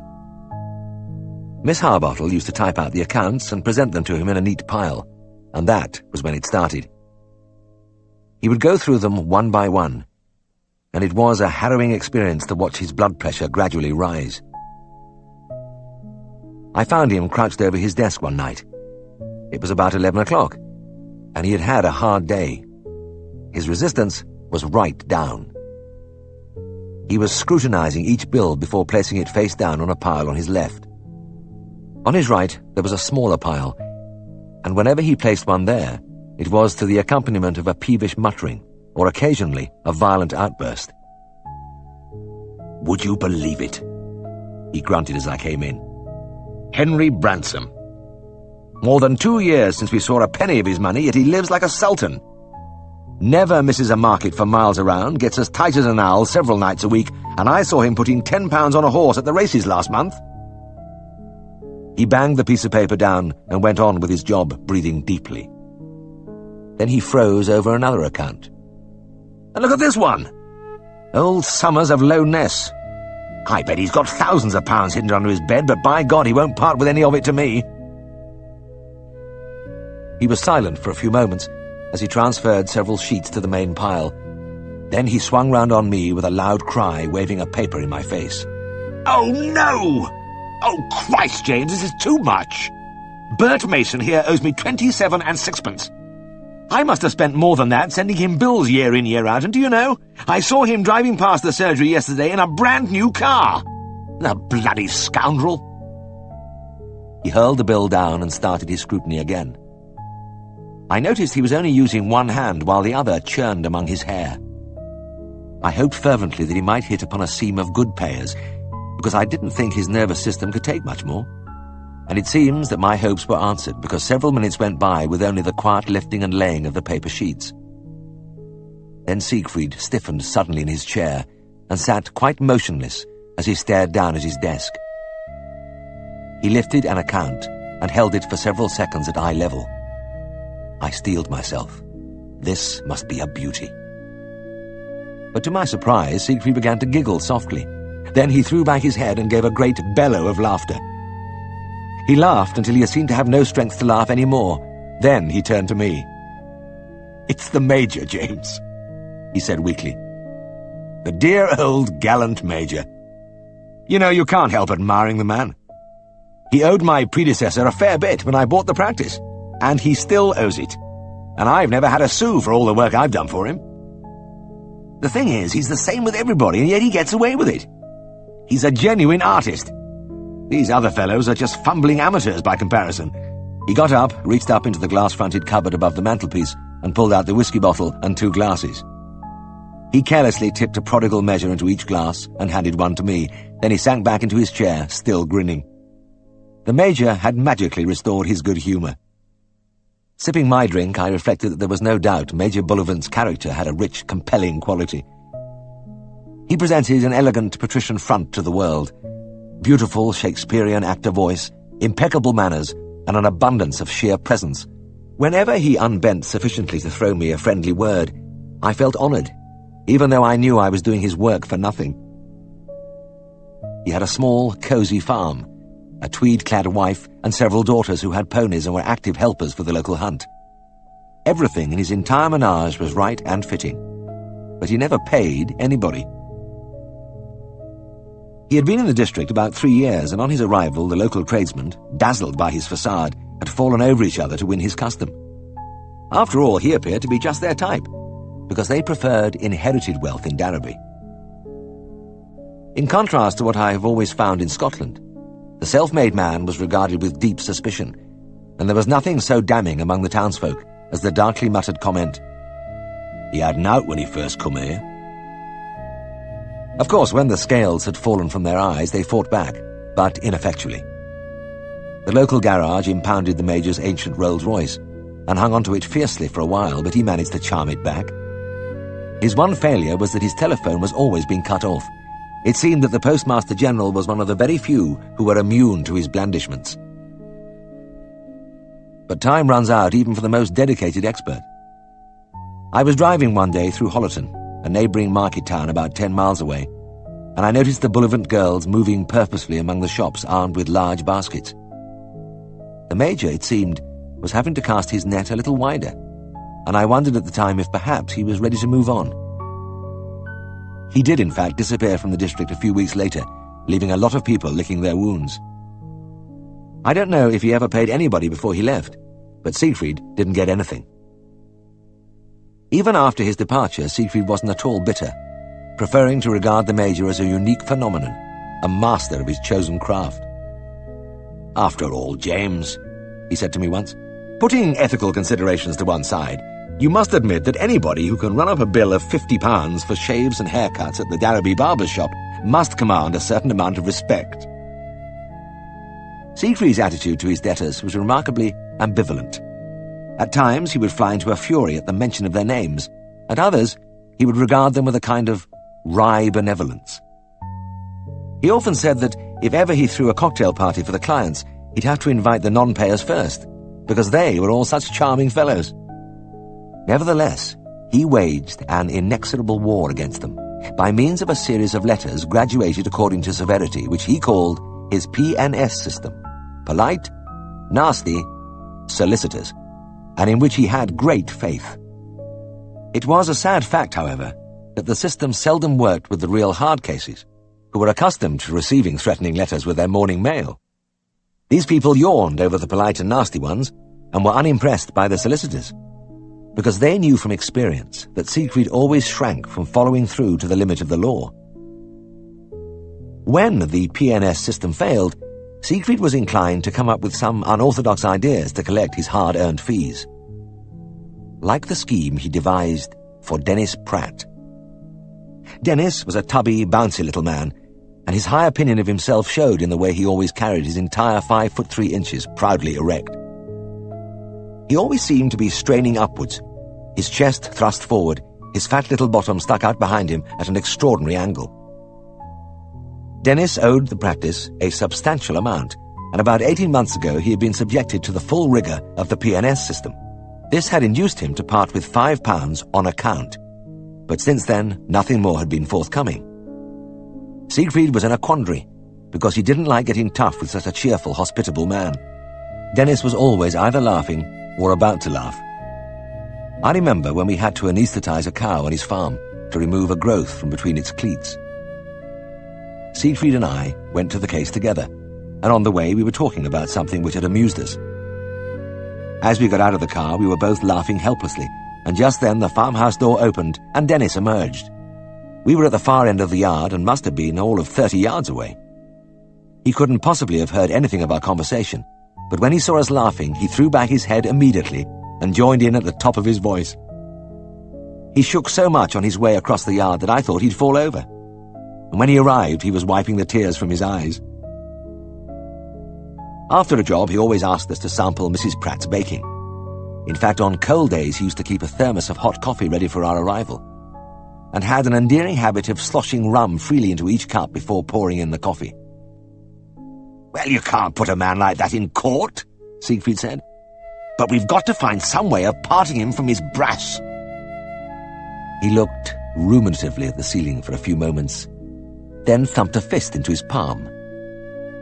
"I think I've got it, James. You know, it's quite possible it just never occurs to Dennis to pay a bill. So I'm going to pitch him into an environment where it will be really brought home to him. The accounts have just gone out, and I'll arrange to meet him here at 2 o'clock next market day. I'll say I want to discuss his mastitis problem. He'll be right in the middle of all the other farmers paying their bills, and I'll deliberately leave him with them for about half an hour or so. I'm sure it'll give him the notion." I couldn't help feeling dubious. I had known Siegfried long enough to realise that some of his ideas were brilliant, and others balmy. And he had so many ideas, and they came in such a constant torrent, that I often had difficulty in deciding which was which. Clearly in this case he was working on the same lines as a doctor, who turns on a water tap full force to induce a pent-up patient to urinate into a bottle. The scheme may have merit. It was possible that the flutter of checkbooks, the chink of coins, the rustle of notes might tap the long-buried well of debt in Dennis and bring it gushing from him in a mighty flood. But I doubted it. My doubts must have shown on my face because Siegfried laughed and thumped me on the shoulder. "Don't look so worried. We can only try. And it'll work. Just you wait." After lunch on market day, I was looking out of the window when I saw Dennis heading our way. The street was busy with the market bustle, but he was easy to pick out. Chin in air, beaming around him happily, every springing step taking him high on tiptoe, he was a distinctive figure. I let him in at the front door, and he strutted past me along the passage, the back of his natty sports jacket lying in a neat fold over his protruding buttocks. Siegfried seated him strategically by Miss Harbottle's elbow, giving him an unimpeded view of the desk. Then he excused himself, saying he had a dog to attend to in the operating room. I stayed behind to answer the client's queries and to watch developments. I hadn't long to wait. The farmers began to come in, a steady stream of them, clutching their checkbooks. Some of them stood patiently by the desk, others sat in the chairs along the walls waiting their turn. It was a typical bill-paying day with the usual quota of moans. The most common expression was that Mr. Farnan had been "our heavy-whip pen," and many of them wanted a bit knocking off. Miss Harbottle used her discretion in these matters, and if the animal had died or the bill had seemed unduly large, she would make some reduction. There was one man who didn't get away with it. He had truculently demanded a bit of luck on an account, and Miss Harbottle fixed him with a cold eye. "Mr. Brewis," she said, "this account has been owing for over a year. You should really be paying us interest. I can only allow discount when a bill is paid promptly. It's too bad of you to let it run for this length of time." Dennis, sitting bolt upright, his hands resting on his knees, obviously agreed with every word. He pursed his lips in disapproval as he looked at the farmer and turned towards me with a positively scandalized expression. Among the complaints was an occasional bouquet. A stooping old man who had received one of the polite letters was full of apologies. "I'm sorry I've missed paying for a few months. The vets always come straight away when I send for them, so I reckon it's not fair for me to keep them waiting for their money." I could see that Dennis concurred entirely with this sentiment. He nodded vigorously and smiled benevolently at the old man. Another farmer, a hard-looking character, was walking out without his receipt when Miss Harbottle called him back. "You'd better take this with you, or we might ask you to pay again," she said, with a heavy attempt at roguishness. The man paused with his hand on the doorknob. "I'll tell you something, missus. You're bloody lucky to get it once. You'd never get it twice." Dennis was right in the thick of it. Watching closely as the farmers slapped their checkbooks on the desk for Miss Harbottle to write, they never wrote their own checks, then signed them slowly and painstakingly. He looked with open fascination at the neat bundles of notes being tucked away in the desk drawer, and I kept making little provocative remarks like, "Well, it's nice to see the money coming in. We can't carry on without it, can we?" The queue began to thin out, and sometimes we were left alone in the room. On these occasions we conversed about many things: the weather, Dennis's stock, the political situation. Finally, Siegfried came in, and I left to do a round. When I got back, Siegfried was at his evening meal. I was eager to hear how his scheme had worked out, but he was strangely reticent. At length I could wait no longer. "Well, how did it go?" I asked. Siegfried speared a piece of steak with his fork and applied some mustard. "How did what go?" "Well, Dennis." "How did you make out with him?" "Oh, fine. We went into his mastitis problem very thoroughly. I'm going out there on Tuesday morning to infuse every infected quarter in the herd with acreflavin solution. Yeah, it's a new treatment. They say it's very good. But you know what I mean." "Did he show any sign of paying his bill?" Siegfried chewed impassively for a few moments and swallowed. "No, never a sign." He put down his knife and fork, and a haggard look spread over his face. "It didn't work, did it?" "Oh, well, never mind. As you said, we could only try." I hesitated. "There's something else, Siegfried. I'm afraid you're going to be annoyed with me. I know you've told me never to dish out stuff to people who don't pay, but he talked me into letting him have a couple of bottles of fever drink. I don't know what came over me." "He did he?" Siegfried stared into space for a second, then gave a wintry smile. "Well, you can forget about that. He got 6 tins of stomach powder out of me." Chapter 56. There was one client who would not have been invited to the debtor's cocktail party. He was Mr. Horace Dumbleby, the butcher of Aldgrove. As an inveterate non-payer, he fulfilled the main qualification for the function, but he was singularly lacking in charm. His butcher shop in the main street of picturesque Aldgrove village was busy and prosperous, but most of his trade was done in the neighbouring smaller villages and among the scattered farmhouses of the district. Usually the butcher's wife and married daughter looked after the shop while Mr. Dumbleby himself did the rounds. I often saw his blue van standing with the back doors open and a farmer's wife waiting while he cut the meat, his big, shapeless body hunched over the slab. Sometimes he would look up, and I would catch a momentary glimpse of a huge bloodhound face and melancholy eyes. Mr. Dumbleby was a farmer himself in a small way. He sold milk from 6 cows which he kept in a tidy little byre behind his shop, and he fattened a few bullocks and pork pigs which later appeared as sausages, pies, roasting cuts and chops in his front window. In fact, Mr. Dumbleby seemed to be very nicely fixed, and it was said he owned property all over the place. But Siegfried had only infrequent glimpses of his money. All the slow payers had one thing in common. They would not tolerate slowness from the vets. When they were in trouble, they demanded immediate action. "Will you come at once? How long will you be? You won't keep me waiting, will you? I want you to come out here straight away." It used to alarm me to see the veins swelling on Siegfried's forehead, the knuckles whitening as he gripped the phone.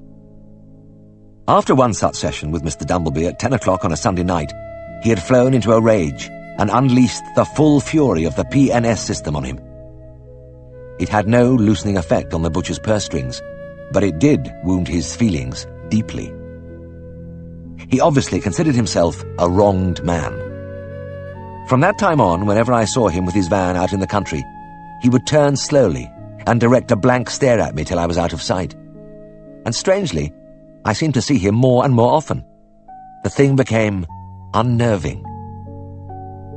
And there was something worse. Tristan and I used to frequent the little Aldgrove pub, where the bar was cosy and the beer measured up to Tristan's stringent standards. I had never taken much notice of Mr. Dumbleby before, although he always occupied the same corner, but now, every time I looked up, the great sad eyes were trained on me in disapproval.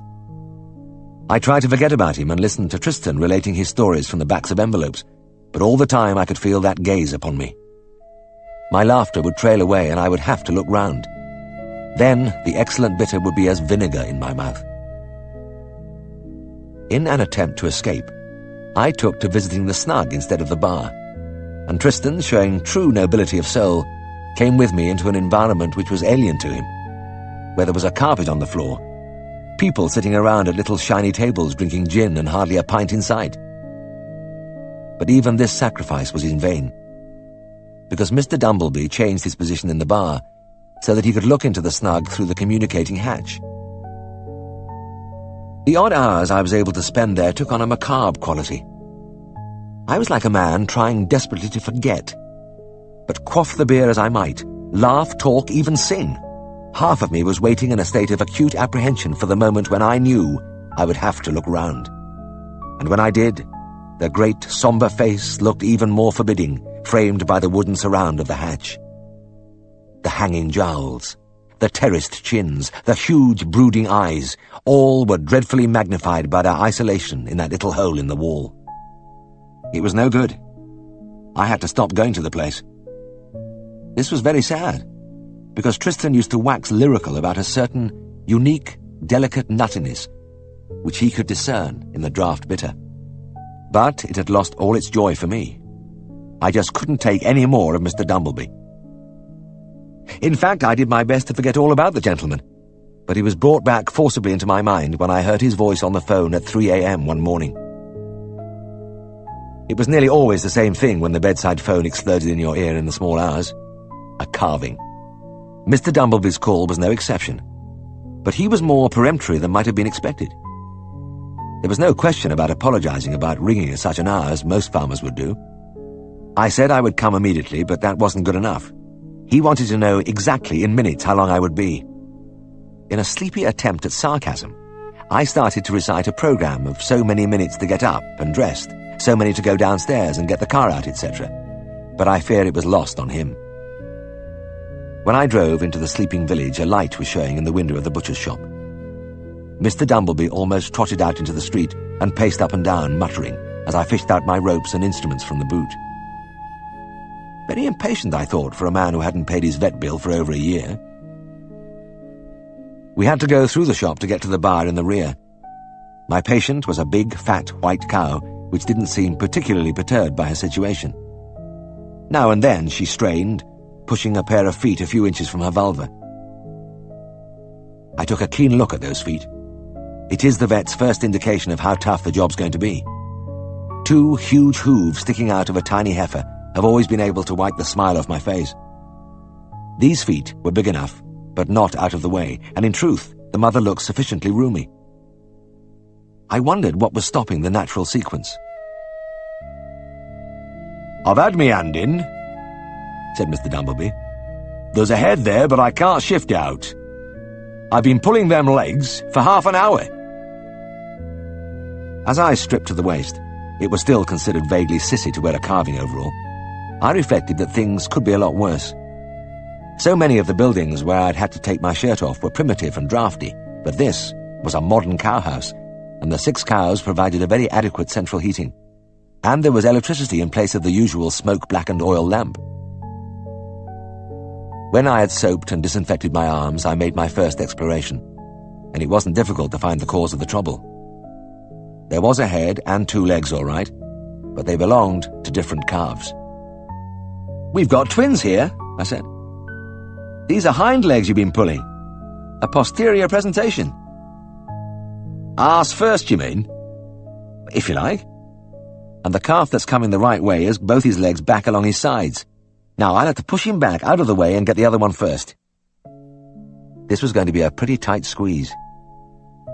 Normally I like a twin calving because the calves are usually so small, but these seem to be quite big. I put my hand against the little muzzle in the passage, poked a finger into the mouth, and was rewarded by a jerk and flip of the tongue. He was alive anyway. I began to push him steadily back into the uterus, wondering at the same time what the little creature was making of it. He had almost entered the world. His nostrils had been a couple of inches from the outside air, and now he was being returned to the starting post. The cow didn't think much of the idea either, because she started a series of straining heaves with the object of frustrating me. She did a pretty fair job, too, since a cow is a lot stronger than a man. But I kept my arm rigid against the calf, and though each heave forced me back, I maintained a steady pressure till I had pushed him to the brim of the pelvis. I turned to Mr. Dumbleby and gasped, "I've got his head out of the way. Get hold of those feet and pull the other calf out." The butcher stepped forward ponderously, and each of his big, meaty hands engulfed the foot. Then he closed his eyes, and with many facial contortions and noises of painful effort, he began to go through the motions of tugging. The calf didn't move an inch, and my spirits drooped. Mr. Dumbleby was a grunter.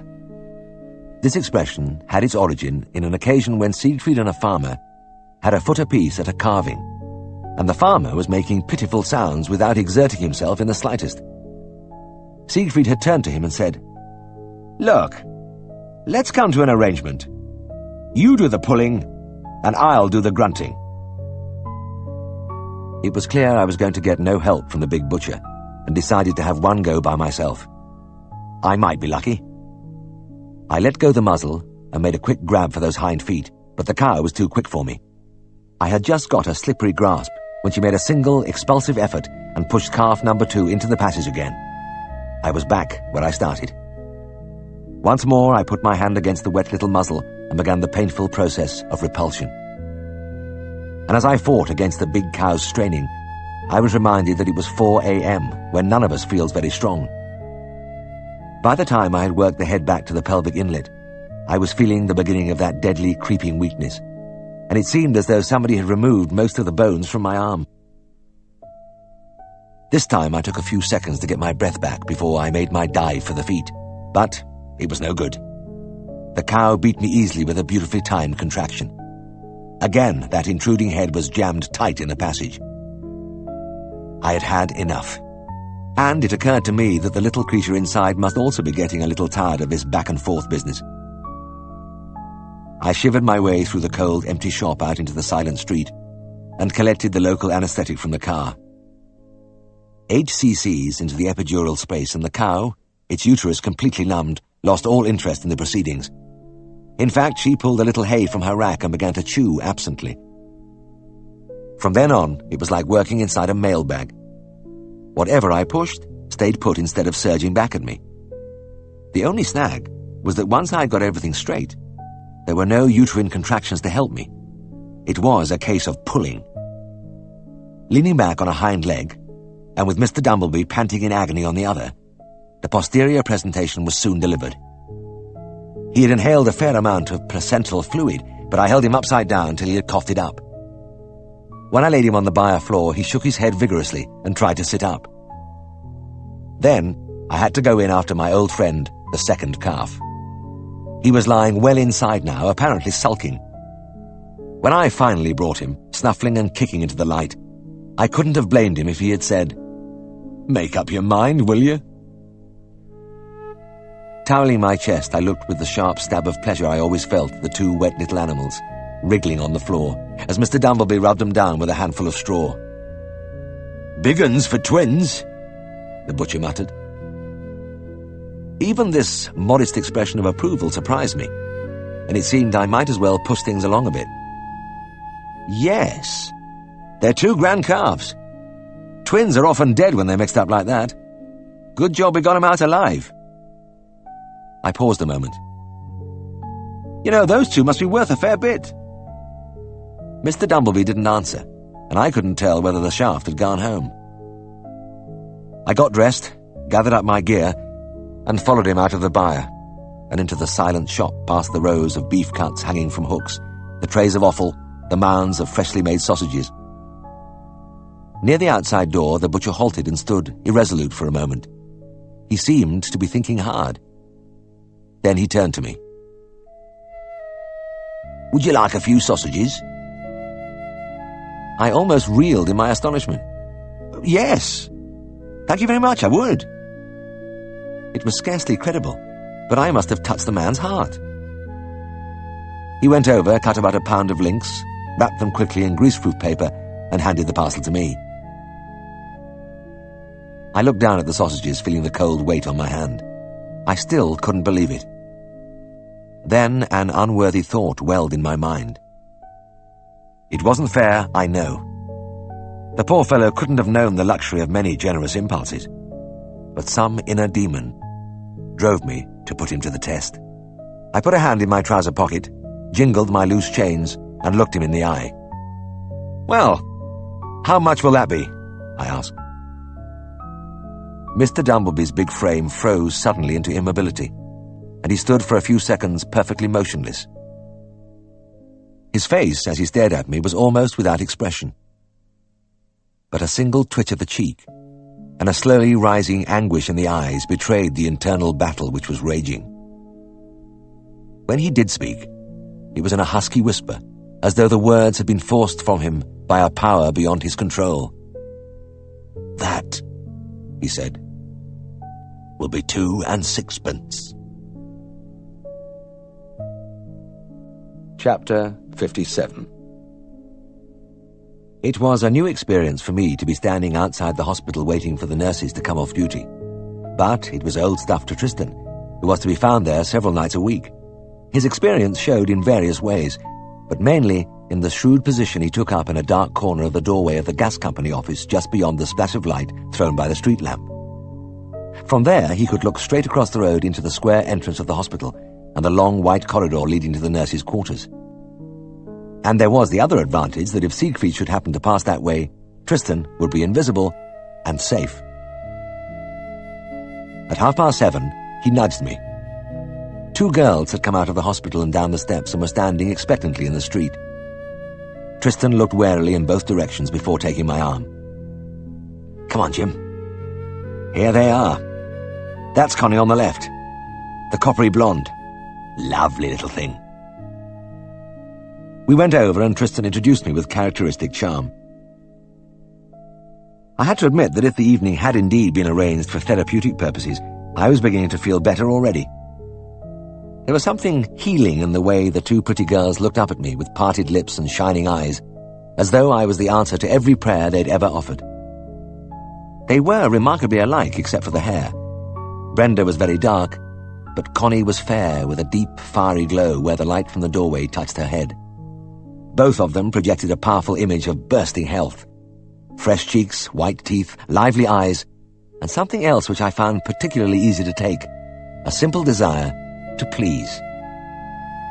Tristan opened the back door of the car with a flourish.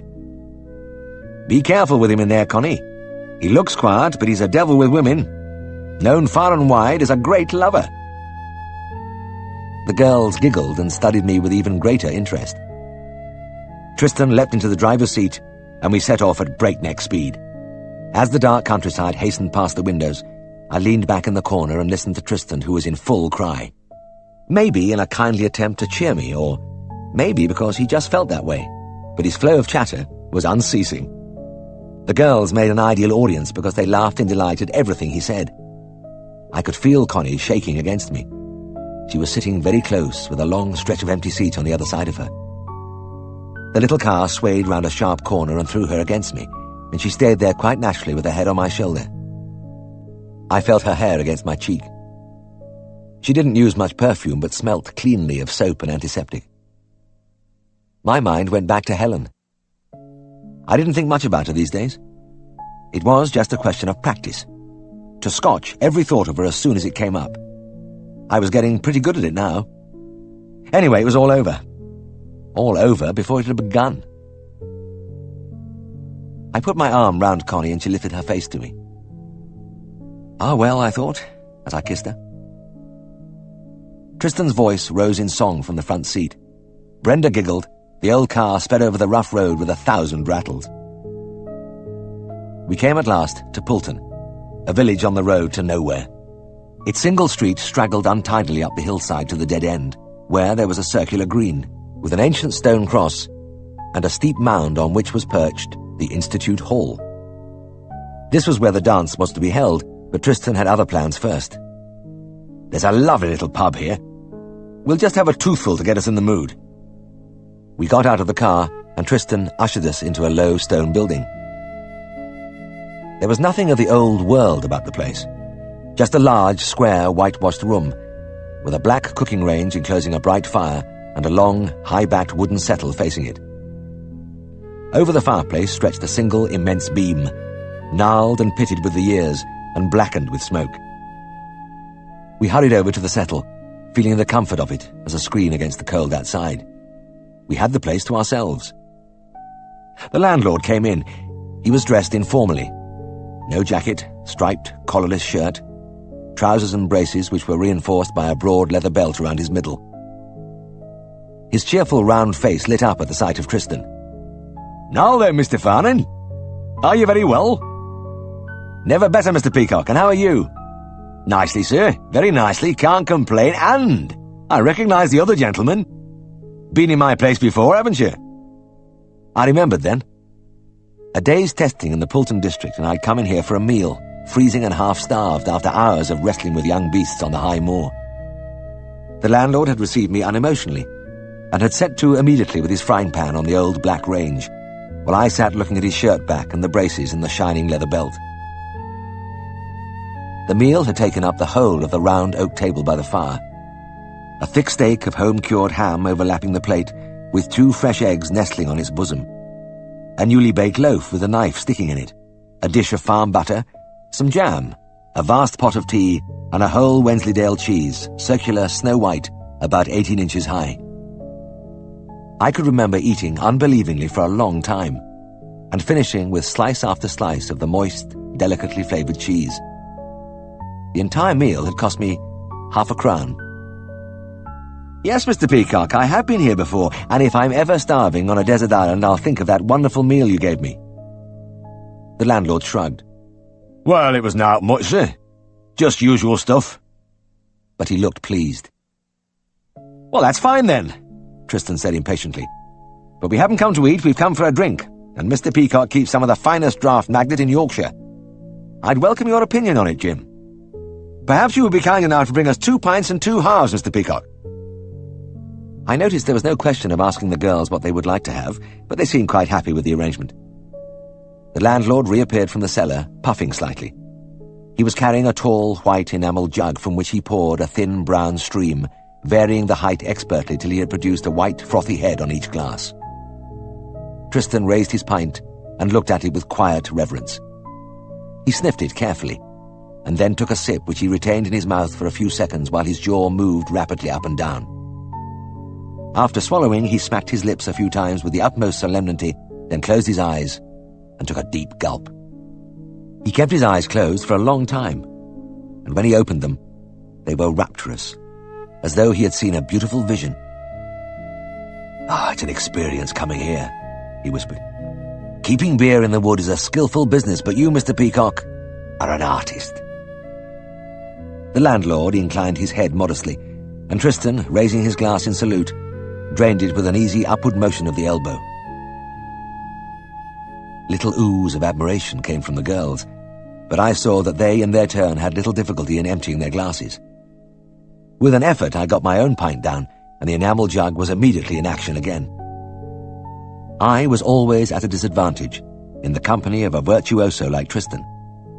But as the time passed and the landlord kept revisiting the cellar with his jug, it seemed to become easier. In fact, a long time later, as I drew confidently on my 8th pint, I wondered why I had ever had difficulty with large amounts of fluid. It was easy, and it soothed and comforted. Tristan was right. I had been needing this.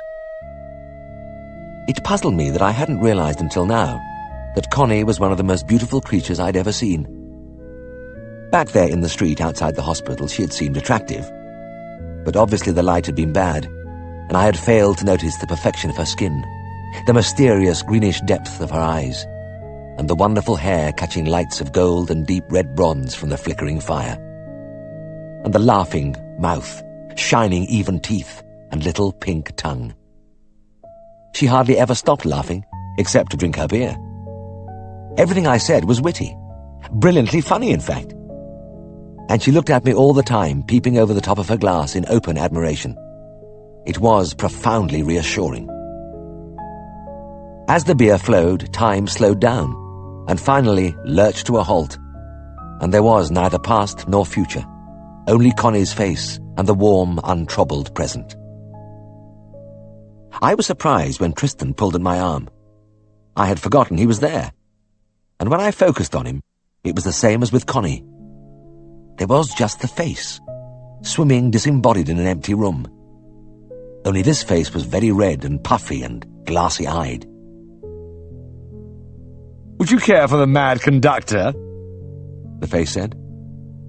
I was deeply touched. Here was another sign of my friend's concern for me. Of all Tristan's repertoire, his imitation of a mad conductor was the most exacting. It involved tremendous expenditure of energy, and since Tristan was unused to any form of physical activity, it really took it out of him. Yet here he was, ready and willing to sacrifice himself. A wave of treacly sentiment flooded through me, and I wondered for a second if it might not be the proper thing to burst into tears, but instead I contented myself with wringing Tristan's hand. "There's nothing I would like more, my dear old chap," I said thickly. "I greatly appreciate the kind thought, and may I take this opportunity of telling you that I consider that in all Yorkshire there is no finer gentleman breathing than T. Farnham." The big red face grew very solemn. "You honour me with those words, old friend?" "Not a bit of it," I slurred.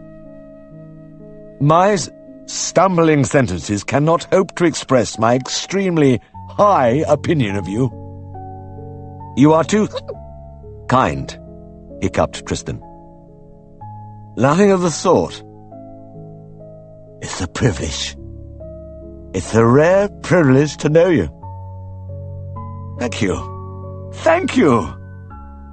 Tristan nodded gravely at me from a distance of about 6 inches. We were staring into each other's eyes with intense absorption, and the conversation might have gone on for a long time if Brenda hadn't broken in. Hey, when you two have finished rubbing noses, I'd rather like another drink. Tristan gave her a cold look. You'll just have to wait a few minutes. There's something I have to do. He rose, shook himself, and walked with dignity to the center of the floor. When he turned to face his audience, he looked exalted. I felt this would be an outstanding performance. Tristan raised his arms and gazed imperiously over his imaginary orchestra, taking in the packed rows of strings, the woodwind, brass and timpani in one sweeping glance. Then, with a violent downswing, he led them into the overture. Rossini this time, I thought, or maybe Wagner, as I watched him throwing his head about, bringing in the violins with a waving clenched fist, or exhorting the trumpets with a glare and a trembling outstretched hand. It was somewhere near the middle of the piece that the rot always set in, and I watched enthralled as the face began to twitch and the lips to snarl. The arm waving became more and more convulsive, then the whole body jerked with uncontrollable spasms. It was clear that the end was near. Tristan's eyes were rolling, his hair hung over his face, and he had lost control of the music, which crashed and billowed about him.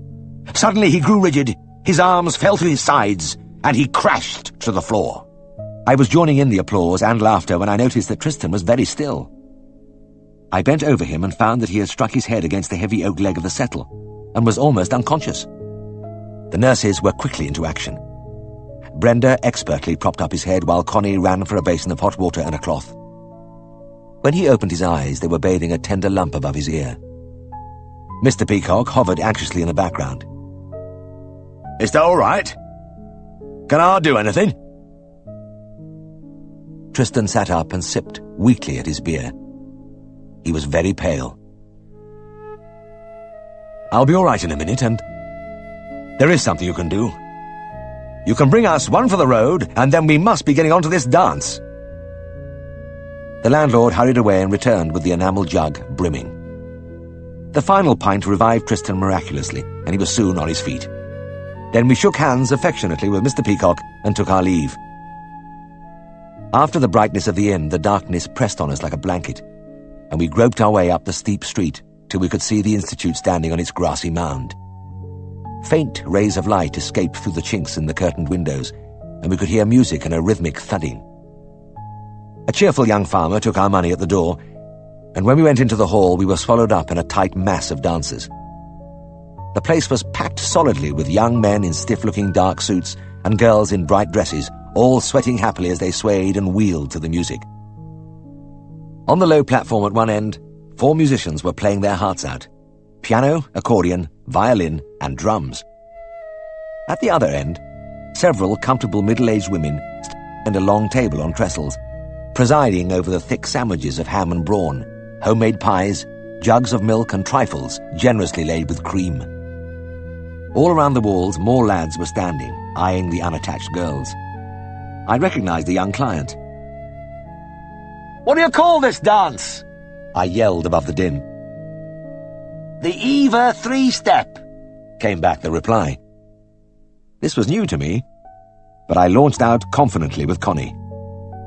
There was a lot of twirling and stamping, and when the men brought their heavy boots down on the board through a St. Bernard's waltz, that I began to feel my feet on the boards again. Quite heavy, and dragging somewhat. Connie felt heavy too. She seemed to be slumped in my arms. She looked up. Her face was very white. "Just feeling a bit queer. Excuse me." She broke away and began to tack erratically towards the ladies' room. A few minutes later, she came out and her face was no longer white. It was green. She staggered over to me. "Could do with some fresh air. Take me outside." I took her out into the darkness, and it was as if I had stepped aboard a ship. The ground pitched and heaved under my feet, and I had to straddle my legs to stay upright. Holding Connie's arm, I retreated hastily to the wall of the institute and leant my back against it. This didn't help a great deal because the wall too was heaving about. Waves of nausea swept over me. I thought of the ham and egg pie and groaned loudly. Open-mouthed, gulping in the sharp air, I looked up at the clean, austere sweep of the night sky and at the ragged clouds driving across the cold face of the moon. "Oh, God!" I moaned at the unheeding stars. "Why did I drink all that bloody beer?" But I had to look after Connie. I put my arm round her. "Come on, we better start walking." We began to reel blindly round the building, pausing after every 2 or 3 circuits while I got my breath back and shook my head violently to try to clear my brain. But our course was erratic, and I forgot that the institute was perched on a little steep-sided hill. There was an instant when we were treading on nothing. Then we were sprawling down a muddy bank. We finished in a tangled heap on the hard road at the bottom. I lay there peacefully till I heard a pitiful whimpering nearby. Connie. Probably a compound fracture at least. But when I helped her up, I found she was unhurt, and so, surprisingly, was I. After our large intake of alcohol, we must have been as relaxed as rag dolls as we fell. We went back into the institute and stood just inside the door. Connie was unrecognizable. Her beautiful hair hung across her face in straggling wisps. Her eyes were vacant and tears coursed slowly through the muddy smears on her cheeks. My suit was splattered with clay and I could feel more of it drying on one side of my face. We stood close, leaning miserably on each other in the doorway. The dancers were a shapeless blur. My stomach heaved and tossed. Then I heard somebody say, "Good evening." It was a woman's voice and very close. There were 2 figures looking at us with interest. They seemed to have just come through the door. I concentrated fiercely on them, and they swam into focus for a few seconds. It was Helen and a man. His pink, scrub-looking face, the shining fair hair plastered sideways across the top of his head, was in keeping with the spotless British warm overcoat. He was staring at me distastefully. They went out of focus again, and there was only Helen's voice. "We thought we'd just look in for a few moments to see how the dance was going. Are you enjoying it?" Then, unexpectedly, I could see her clearly. She was smiling her kind smile, but her eyes were strained as she looked from me to Connie and back again. I couldn't speak, but stood gazing at her dully, seeing only her calm beauty in the crush and noise. It seemed for a moment that it would be the most natural thing in the world to throw my arms around her, but I discarded the idea and instead just nodded stupidly. "Well then, we must be off," she said, and smiled again. "Good night." The fair-haired man gave me a cold nod, and they went out.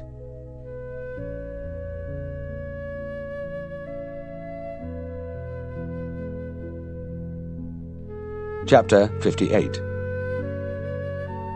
It looked as though I was going to make it back to the road all right, and I was thankful for it, because 7 o'clock in the morning, with the wintry dawn only just beginning to lighten the eastern rim of the moor, was no time to be digging my car out of the snow.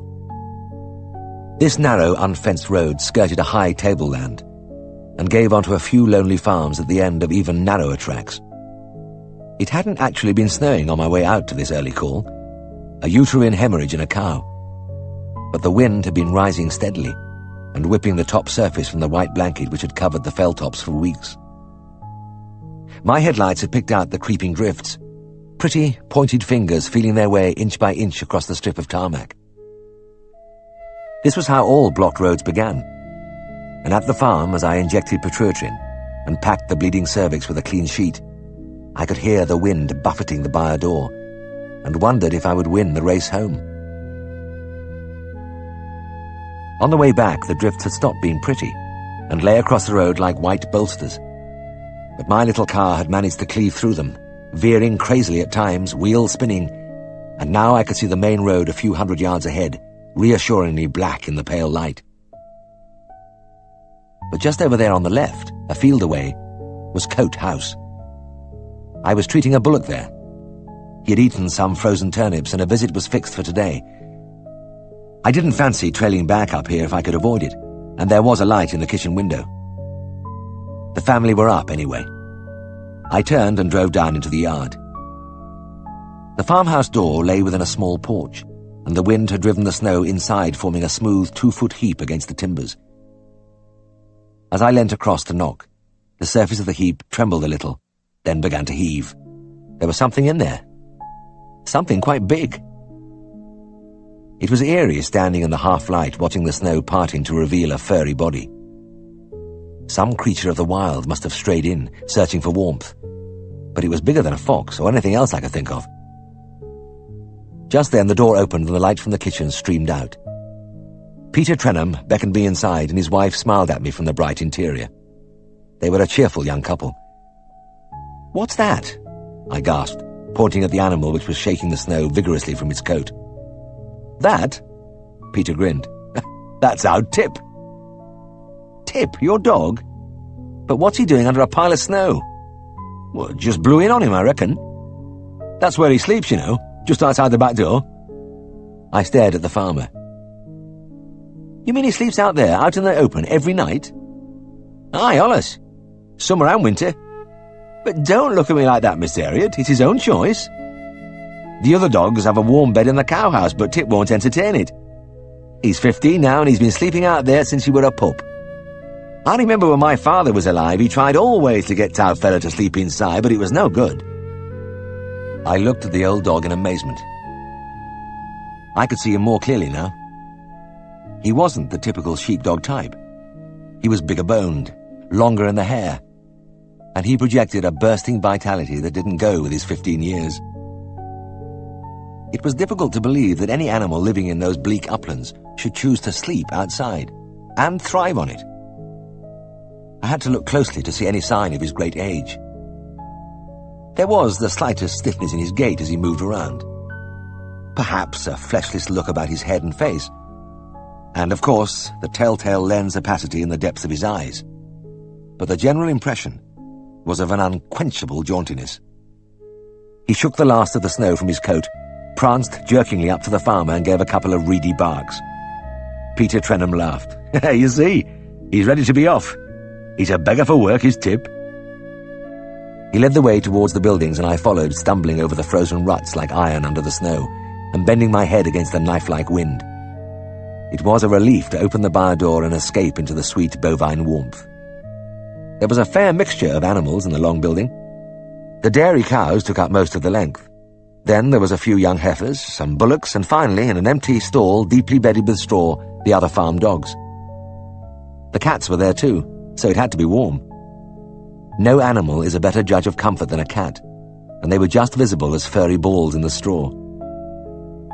They had the best place, up against the wooden partition where the warmth came through from the big animals.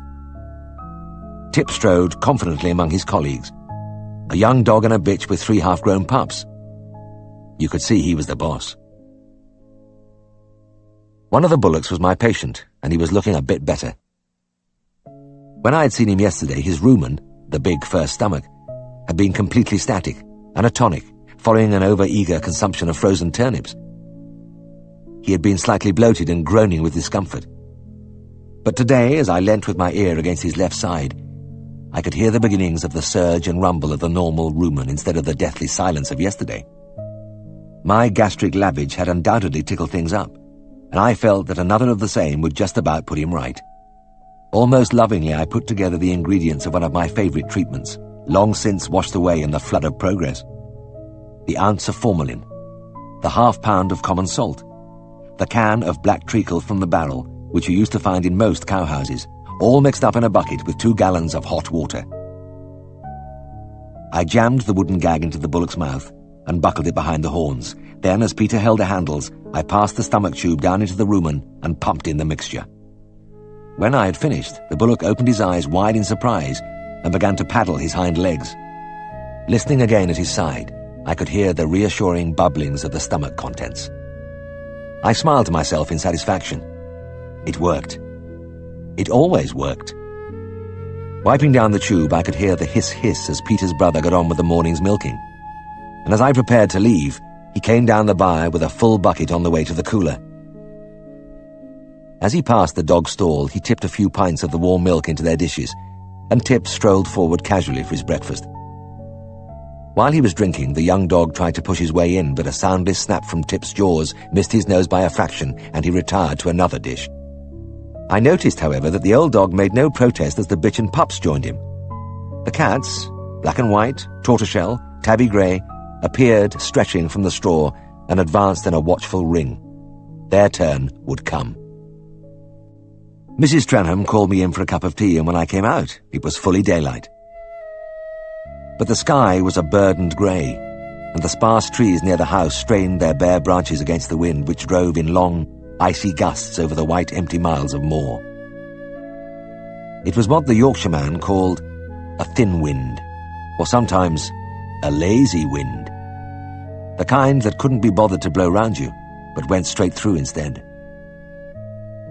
It made me feel that the best place on earth was by the side of this bright fire in the farmhouse kitchen. Most people would have felt like that, but not old Tip. He was capering around as Peter loaded a flat cart with some hay bales for the young cattle in the outside barns, and as Peter shook the reins and the cob set off over the fields, he leapt onto the back of the cart. As I threw my tackle into the boot, I looked back at the old dog, legs braced against the uneven motion, tail waving, barking defiance at the cold world. I carried away the memory of Tip, who scorned the softer things and slept in what he considered the place of honour, at his master's door. A little incident like this has always been able to brighten my day.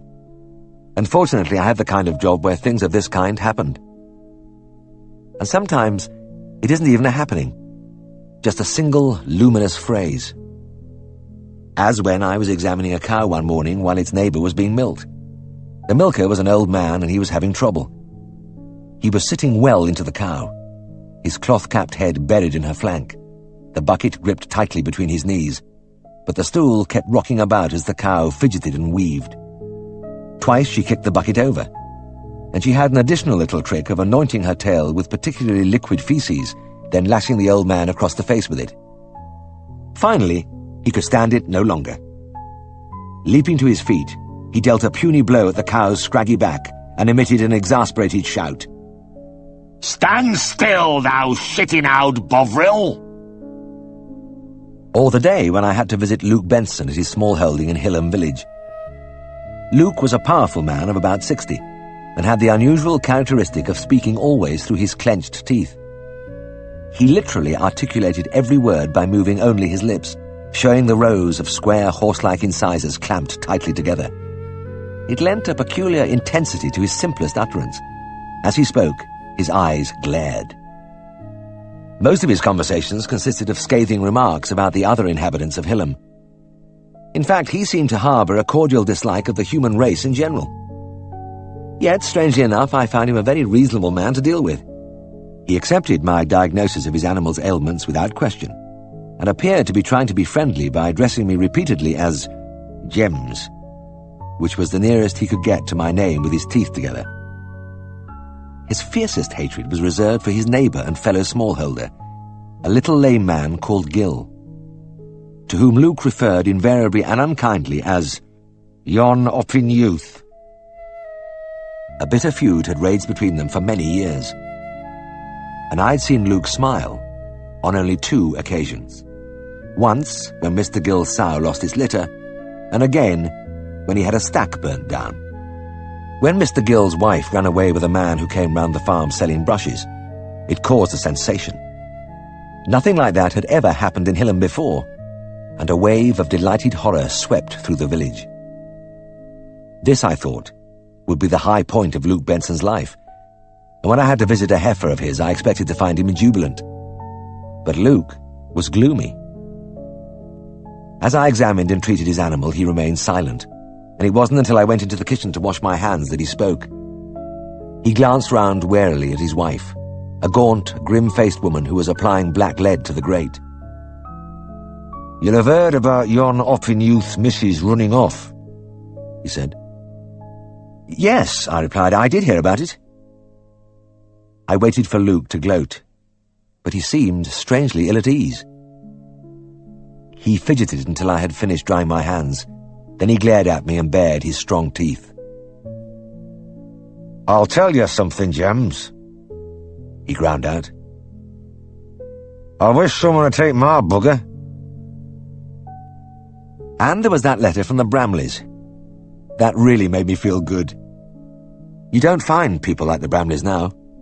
Radio, television and the motor car have carried the outside world into the most isolated places, so that the simple people you used to meet on the lonely farms are rapidly becoming like people anywhere else. There are still a few left, of course.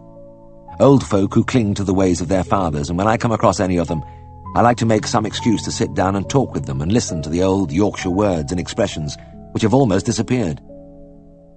But even in the 30s, when there were many places still untouched by the flood of progress, the Bramleys were in some ways unique.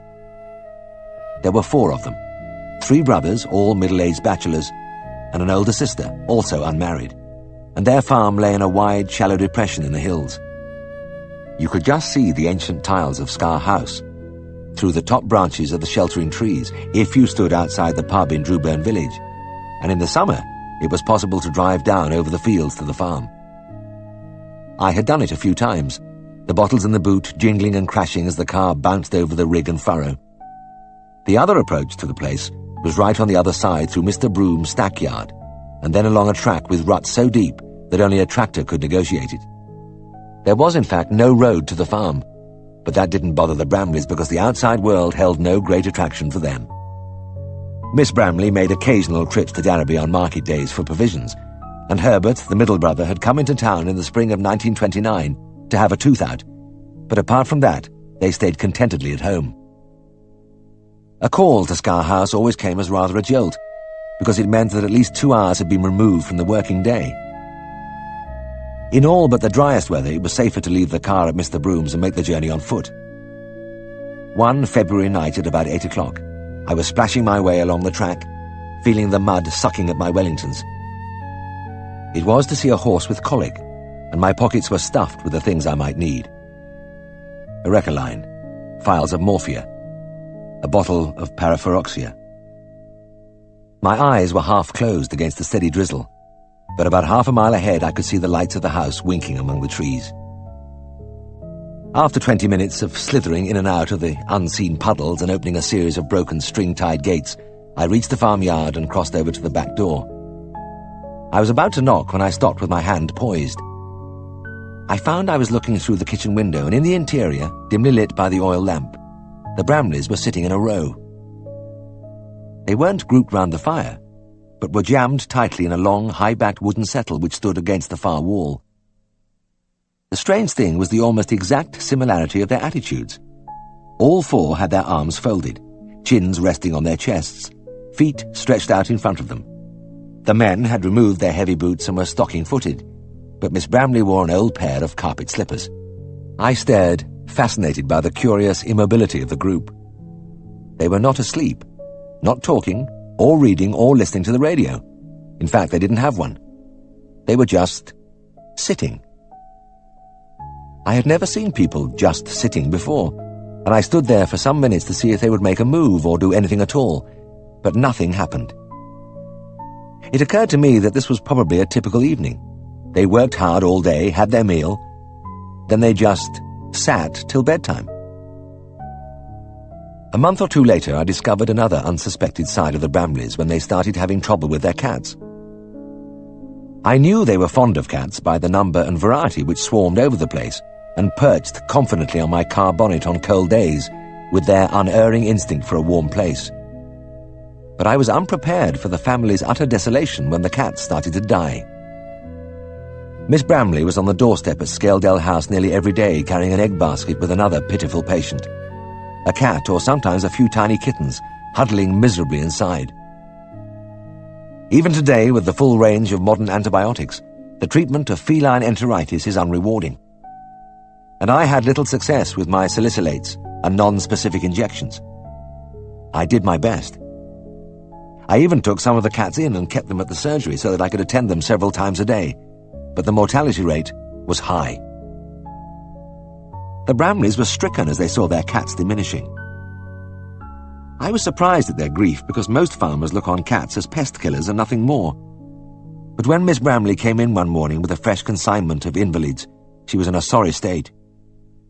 She stared at me across the surgery table, and her rough fingers clasped and unclasped on the handles of the egg basket. "Is it going to go through 'em all?" she quavered.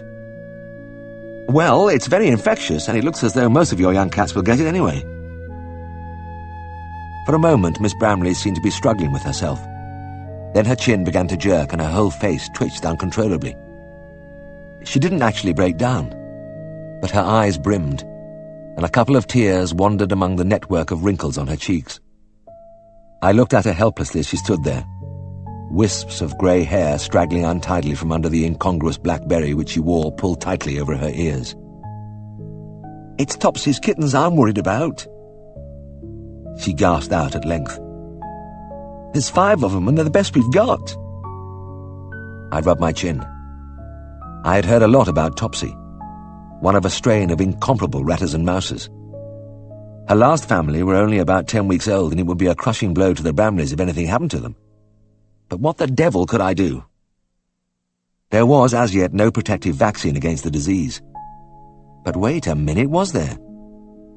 I remembered that I'd heard a rumour that Burroughs Wellcome were working on one. I pulled out a chair. "Look, sit down for a few minutes, Miss Bramley. I'm going to make a phone call." I was soon through to the Wellcome laboratory, and half expected a sarcastic reply, but they were kind and cooperative. They had had encouraging results with the new vaccine, and would be glad to let me have 5 doses if I would inform them of the result. I hurried back to Miss Bramley. "I've ordered something for your kittens. I can't guarantee anything, but there's nothing else to do. Have them down here on Tuesday morning."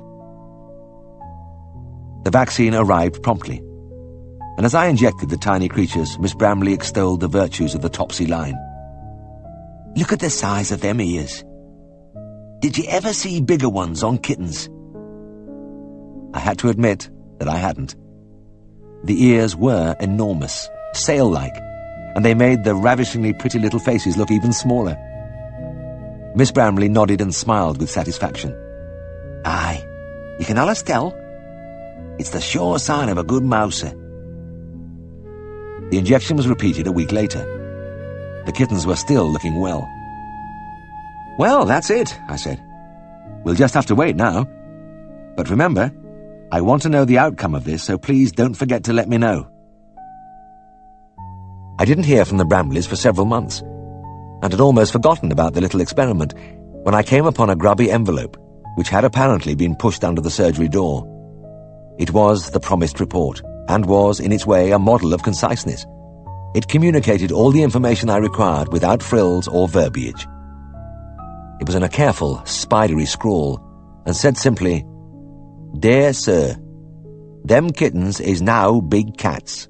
Yours truly, R. Bramley." Chapter 59. As I stopped my car by the group of gypsies, I felt I was looking at something which should have been captured by a camera. The grass verge was wide on this loop of the road, and there were 5 of them squatting round the fire.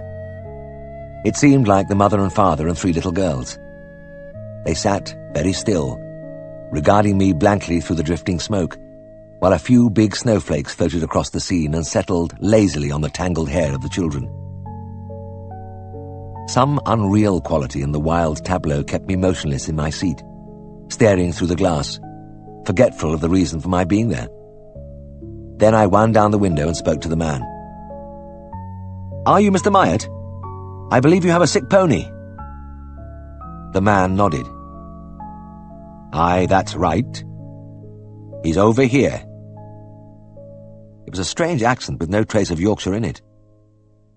He got up from the fire, a thin, dark-skinned, unshaven little figure, and came over to the car holding out something in his hand. It was a 10-shilling note, and I recognized it as a gesture of good faith.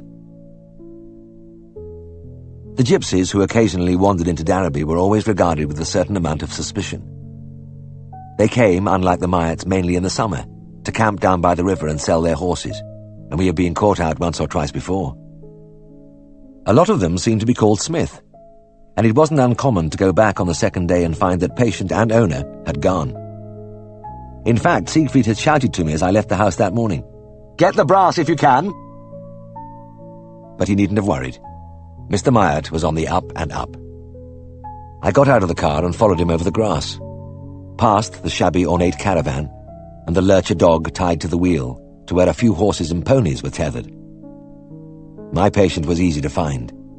A handsome piebald of about 13 hands with good clean legs and a look of class about him. But he was in a sorry state. While the other animals moved around on their tethers, watching us with interest, the piebald stood as though carved from stone. Even from a distance I could tell what was wrong with him. Only acute laminitis could produce that crouching posture, and as I moved nearer I could see that all 4 feet were probably affected, because the pony had his hind feet right under his body in a desperate attempt to take his full weight on his heels. I pushed my thermometer into the rectum. "Has he been getting any extra food, Mr. Myatt?" "Aye. He getting into a bag of oats last night." The little man showed me the big half-empty sack in the back of the caravan. It was difficult to understand him, but he managed to convey that the pony had broken loose and gorged himself on the oats. And he had given him a dose of castor oil. He called it castor oil. The thermometer read 104, and the pulse was rapid and bounding. I passed my hand over the smooth, trembling hooves, feeling the abnormal heat. Then I looked at the taut face, the dilated nostrils and terrified eyes. Anybody who has had an infection under a fingernail can have an inkling of the agony a horse goes through, when the sensitive laminae of the foot are inflamed and throbbing against the unyielding wall of the hoof. "Can you get him to move?" I asked. The man caught hold of the head collar and pulled, but the pony refused to budge. I took the other side of the collar. "Come on. It's always better if they can get moving." We pulled together, and Mrs. Myatt slapped the pony's rump. He took a couple of stumbling steps, but it was as if the ground was red hot and he groaned as his feet came down. Within seconds he was crouching again with his weight on his heels. "It seems he just won't have it." I turned and went back to the car. I'd have to do what I could to give him relief, and the first thing was to get rid of as much as possible of that bellyful of oats. I fished out the bottle of Arecaline and gave an injection into the muscle of the neck. Then I showed the little man how to tie cloths round the hooves so that he could keep soaking them in cold water. Afterwards I stood back and looked again at the pony. He was salivating freely from the Arecaline, and he had cocked his tail and evacuated his bowel. But his pain was undiminished, and it would stay like that until the tremendous inflammation subsided, if it ever did. I had seen cases like this where serum had started to ooze from the coronet. That usually meant shedding of the hooves, even death. As I turned over the gloomy thoughts, the 3 little girls went up to the pony. The biggest one put her arms round his neck and laid her cheeks against his shoulder while the others stroked the shivering flanks. There were no tears, no change in the blank expressions, but it was easy to see that that pony really meant something to them. Before leaving, I handed over a bottle of tincture of aconite mixture. "Get a dose of this down him every 4 hours, Mr. Myatt, and be sure to keep putting cold water on his feet. I'll come and see him in the morning." I closed the car door and looked through the window again, at the slow rising smoke, the drifting snowflakes, and the 3 children with their ragged dresses and uncombed hair still stroking the pony. "Well, you got the brass, James," Siegfried said at lunch, carelessly stuffing the 10-shilling note into a bulging pocket. "What was the trouble?" "Worst case of laminitis I've ever seen. Couldn't move the pony at all and he's going through hell. I've done the usual things, but I'm pretty sure they aren't going to be enough." "Not a very bright prognosis, then?" "Oh, really black. Even if he gets over the acute stage, he'll have deformed feet, I'd like to bet. Grooved hooves, dropped soles, the lot. And he's a grand little animal, lovely piebald. I wish to God there was something else I could do." Siegfried sawed 2 thick slices of the cold mutton and dropped them on my plate. He looked thoughtfully at me for a moment. "You've been a little distrait since you came back." "These are rotten jobs, I know, but it's no good worrying. Oh, I'm not worrying exactly, but I just can't get it off my mind. Maybe it's those people. I mean, the Myads. They were something new to me, right out of the world. And the 3 raggedy little girls absolutely crazy about that pony. They aren't going to like it at all. As Siegfried chewed his mutton, I could see the old glint coming into his eyes. It showed when the talk had anything to do with horses. I knew he wouldn't push in, but he was waiting for me to make the first move. I made it. Look, I wish you'd come along and have a look with me. Maybe there's something you could suggest. Do you think there could be? Siegfried put down his knife and fork and stared in front of him for a few seconds, then turned to me. You know, James, there just might be. Quite obviously this is a right pig of a case, and the ordinary remedies aren't going to do any good. We have to pull something out of the bag, and I've got an idea. There's just one thing, he gave a crooked smile. You may not like it. Oh, don't bother about me, I said. You're the horseman. If you can help this pony, I don't care what you do. Right. Eat up then, and we'll go into action together. We finished our meal, and he led me through to the instrument room. I was surprised when he opened the cupboard where old Mr. Grant's instruments were kept. It was a kind of museum. When Siegfried had bought the practice from the old vet who had worked on into his 80s, these instruments had come with it, and they lay there in rows, unused but undisturbed. It would have been logical to throw them out, but maybe Siegfried felt the same way about them as I did. The polished wooden boxes of shining, odd-shaped scalpels, the anema pumps and douches with their perished rubber and brass fittings, the Seton needles, the ancient firing irons, they were a silent testament to 60 years of struggle. I often used to open the cupboard door and try to picture the old man wrestling with the same problems as I had, travelling the same narrow roads as I did. He had done it absolutely on his own, and for 60 years. I was only starting, but I knew a little about the triumphs and disasters, the wonderings and worryings, the hopes and disappointments, and the hard labour. Anyway, Mr. Grant was dead and gone, taking with him all the skills and knowledge I was doggedly trying to accumulate. Siegfried reached to the back of the cupboard and pulled out a long, flat box. He blew the dust from the leather covering and gingerly unfastened the clasp. Inside, a fleam, glittering on its bed of frayed velvet, lay by the side of a round, polished bloodstick. I looked at my employer in astonishment. You're going to bleed him, then? Yes, my boy. I'm going to take you back to the Middle Ages. He looked at my startled face and put a hand on my arm. But don't start beating me over the head with all the scientific arguments against bloodletting. I've no strong views either way. But have you ever done it? I've never seen you use this outfit. I've done it, and I've seen some funny things after it too. Siegfried turned away as if he wanted no more discussion. He cleaned the fleam thoroughly and dropped it into the sterilizer. His face was expressionless as he stood listening to the hiss of the boiling water. The gypsies were again hunched over the fire when we got there, and Mr. Myatt, sensing that reinforcements had arrived, scrambled to his feet and shuffled forward, holding out another 10-shilling note. Siegfried waved it away. Let's see how we get on, Mr. Myatt, he grunted. He strode across the grass to where the pony still trembled in his agonized crouch. There was no improvement. In fact, the eyes stared more wildly, and I could hear little groans as the piebald carefully eased himself from foot to foot. Siegfried spoke softly without looking at me. Poor beggar. You weren't exaggerating, James. Bring that box from the car, will you? When I came back, he was tying a choke rope round the base of the pony's neck. Pull it up tight, he said. As the jugular rose up, tense and turgid in its furrow, he quickly clipped and disinfected a small area and inserted a plaque of local anesthetic. Finally, he opened the old leather-covered box and extracted the fleam wrapped in sterile lint. Everything seemed to start happening then. Siegfried placed the little blade of the fleam against the bulging vein and without hesitation gave it a confident smack with a stick. Immediately, an alarming cascade of blood spouted from the hole and began to form a dark lake on the grass. Mr. Myatt gasped, and the little girl set up a sudden chatter. I could understand how they felt.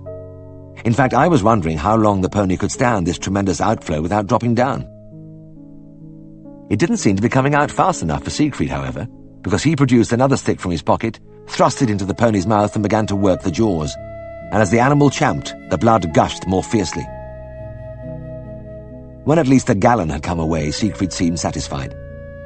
"Slacken the rope, James," he cried, then rapidly closed the wound on the neck with a pin suture. Next, he trotted over the grass and looked over a gate in the roadside wall. "Thought so," he shouted. "There's a little beck in that field. We've got to get him over to it. Come on, lend a hand, everybody!" He was clearly enjoying himself, and his presence was having its usual effect. The Myads were spurred suddenly into action and began to run around aimlessly, bumping into each other. I was gripped by a sudden tension and preparedness, and even the pony seemed to be taking an interest in its surroundings for the first time. All 5 of the gypsies pulled at the halter. Siegfried and I looped our arms behind the pony's thighs, everybody gave encouraging shouts, and at last he began to move forward. It was a painful progress, but he kept going. Through the gate and across the field to where the shallow stream wandered among its rushes. There were no banks to speak of, and it was easy to push him out into the middle. As he stood there with the icy water rippling around his inflamed hooves, I fancied I could read in his eyes a faint dawning of an idea that things were looking up at last. "Now, he must stand in there for an hour," Siegfried said. "And then you'll have to make him walk round the field. Then another hour in the beck, and as he gets better you can give him more and more exercise, but he must come back to the beck. That's a lot of work for somebody here, so who's going to do it?" The 3 little girls came shyly round him and looked up wide-eyed into his face. Siegfried laughed. "You 3 want the job, do you? Right. I'll tell you just what to do." He pulled out the bag of peppermint drops, which was ever present among his widely varied pocket luggage, and I settled myself down for a long wait. I'd seen him in action with the children on the farms, and when that bag of sweets came out, everything stopped. It was the one time Siegfried was never in a hurry. The little girls each solemnly took a sweet, then Siegfried squatted on his heels and began to address them like a professor with his class. They soon began to thaw and put a word in for themselves. The smallest launched into a barely intelligible account of the remarkable things the pony had done when he was a foal, and Siegfried listened intently, nodding his head gravely now and then. There was all the time in the world. His words obviously went home, because over the next few days, whenever I passed the gypsy camp, I could see the 3 wild little figures either grouped round the pony in the beck, or dragging him round the field on a long halter shank. I didn't need to butt in. I could see that he was improving all the time. It was about a week later that I saw the Myads on their way out of Darrowby, the red caravan rocking across the marketplace with Mr. Myatt up front wearing a black velvet cap, his wife by his side. Tethered to various parts of the caravan, the family of horses clopped along, and right at the rear was the piebald, a bit stiff perhaps, but going very well. He'd be all right. The little girls were looking out of the back door, and as they spotted me, I waved. They looked back at me unsmilingly, until they had almost turned the corner into Hallgate. Then one of them shyly lifted her hand. The others followed suit, and my last sight was of them waving eagerly back. I strolled into the drovers and took a thoughtful half-pint into a corner. Siegfried had done the trick there all right. But I was wondering what to make of it, because in veterinary practice it's difficult to draw a definite conclusion even after spectacular results. Was it my imagination, or did that pony seem to feel relief almost immediately after the bloodletting? Would we ever have got him moving without it? Was it really the right thing in these cases to bash a hole in the jugular and release about a bucketful of the precious fluid? I still don't have the answers, because I never dared to try it for myself. Chapter 60. Could Mr. Herriot see my dog, please? Familiar enough words coming from the waiting room, but it was the voice that brought me to a slithering halt just beyond the door. It couldn't be. No, of course it couldn't, but it sounded just like Helen. I tiptoed back and applied my eye without hesitation to the crack in the door. Tristan was standing there looking down at somebody just beyond my range of vision. All I could see was a hand resting on the head of a patient sheepdog, the hem of a tweed skirt, and 2 silk-stockinged legs. They were nice legs, not skinny, and could easily belong to a big girl like Helen. My cogitations were cut short as a head bent over to speak to the dog, and I had a close-up in profile of the small, straight nose and the dark hair falling across the milky smoothness of the cheek. I was still peering, bemused, when Tristan shot out of the room and collided with me. Stifling an oath, he grabbed my arm and hauled me along the passage into the dispensary. He shut the door and spoke in a hoarse whisper. "It's her! The Alderson woman, and she wants to see you! Not Siegfried, not me, but you, Mr. Herriot himself!" He looked at me wide-eyed for a few moments. Then, as I stood hesitating, he opened the door and tried to propel me into the passage. "What the hell are you waiting for?" he hissed. "Well, it's a bit embarrassing, isn't it? After that dance, I mean, last time she saw me, I was a lovely sight. So pie-eyed I couldn't even speak." Tristan struck his forehead with his hand. "God help us! You worry about details, don't you? She's asked to see you. What more do you want? Go on, get in there." I was shuffling off irresolutely when he raised a hand. "Just a minute. Stay right there." He trotted off and returned in a few seconds holding out a white lab coat. "Just back from the laundry," he said, and he began to work my arms into the starched sleeves. "You'll look marvellous in this, Jim. The immaculate young surgeon." I stood unresisting as he buttoned me into the garment, but struck away his hand when he started to straighten my tie. As I left him, he gave me a final encouraging wave before heading for the back stairs. I didn't give myself any more time to think, but marched straight into the waiting room. Helen looked up and smiled, and it was just the same smile. Nothing behind it, just the same friendly, steady-eyed smile as when I first met her. We faced each other in silence for a few moments. Then, when I didn't say anything, she looked down at the dog. "It's Dan in trouble this time," she said. "He's our sheepdog, but we're so fond of him that he's become more like one of the family." The dog wagged his tail furiously at the sound of his name, but yelped as he came towards me. I bent down and patted his head. "I see he's holding up a hind leg." "Yes, he jumped over a wall this morning and he's been like that ever since. I think it's something quite bad. He can't put any weight on the leg." "Right. Bring him through to the other room, would you? And I'll have a look at him. But take him in front of me, would you? And I'll be able to watch how he walks." I held the door open and she went ahead of me with the dog. Watching how Helen walked distracted me over the first few yards, but it was a long passage, and by the time we'd reached the second bend, I had managed to drag my attention back to my patient. And glory be, it was a dislocated hip. It had to be with that shortening of the limb, and the way he carried it underneath his body with the paw just brushing the ground. Now my feelings were mixed. This was a major injury, but on the other hand, the chances were that I could put it right quickly and look good in the process. Because I had found in my brief experience that one of the most spectacular procedures in practice was the reduction of a dislocated hip. Maybe I had been lucky, but with the few I'd seen, I had been able to convert an alarmingly lame animal into a completely sound one as though by magic. In the operating room, I hoisted Dan onto the table. He stood without moving as I examined the hip. There was no doubt about it at all. The head of the femur was displaced upwards and backwards, plainly palpable under my thumb. The dog looked round only once, when I made a gentle attempt to flex the limb, but turned away immediately and stared resolutely ahead. His mouth hung open a little as he panted nervously, but like a lot of the placid animals which arrived at our surgery table, he seemed to have resigned himself to his fate. I had the strong impression that I could have started to cut his head off and he wouldn't have made much fuss. "Good-natured dog," I said. "And a bonny one, too." Helen patted the handsome head with the broad blaze of white down the face. The tail waved slowly from side to side. "Yes," she said. "He's just as much a family pet as a working dog. I do hope he hasn't hurt himself too badly." "Well, he has a dislocated hip. It's a nasty thing, but with a bit of luck I ought to be able to put it back." "What happens if it won't go back?" "Well, he'd have to form a false joint up there. He'd be very lame for several weeks and probably always have a slightly short leg."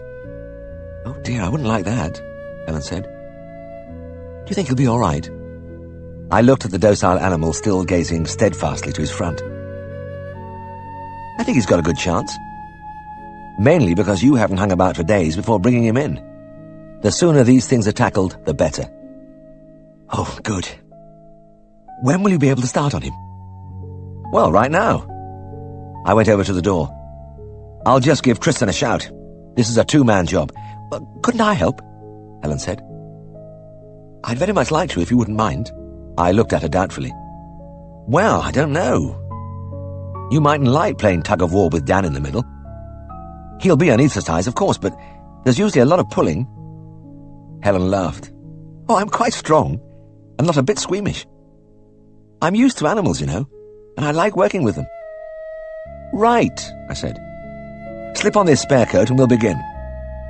The dog didn't flinch as I pushed the needle into his vein, and as the Nembutal flowed, his head began to slump against Helen's arm, and his supporting paw to slide along the smooth top of the table. Soon he was stretched unconscious on his side. I held the needle in the vein as I looked down at the sleeping animal. I might have to give him a bit more. They have to be pretty deep to overcome the muscular resistance. Another CC and Dan was as limp as any rag doll. I took hold of the affected leg and spoke across the table. I want you to link your hands underneath his thigh and try to hold him there when I pull. Okay? Here we go then. It takes a surprising amount of force to pull the head of a displaced femur over the rim of the acetabulum. I kept up a steady traction with my right hand, pressing on the head part of the femur at the same time with my left. Helen did her part efficiently, leaning back against the pull, her lips pushed forward in a little pout of concentration.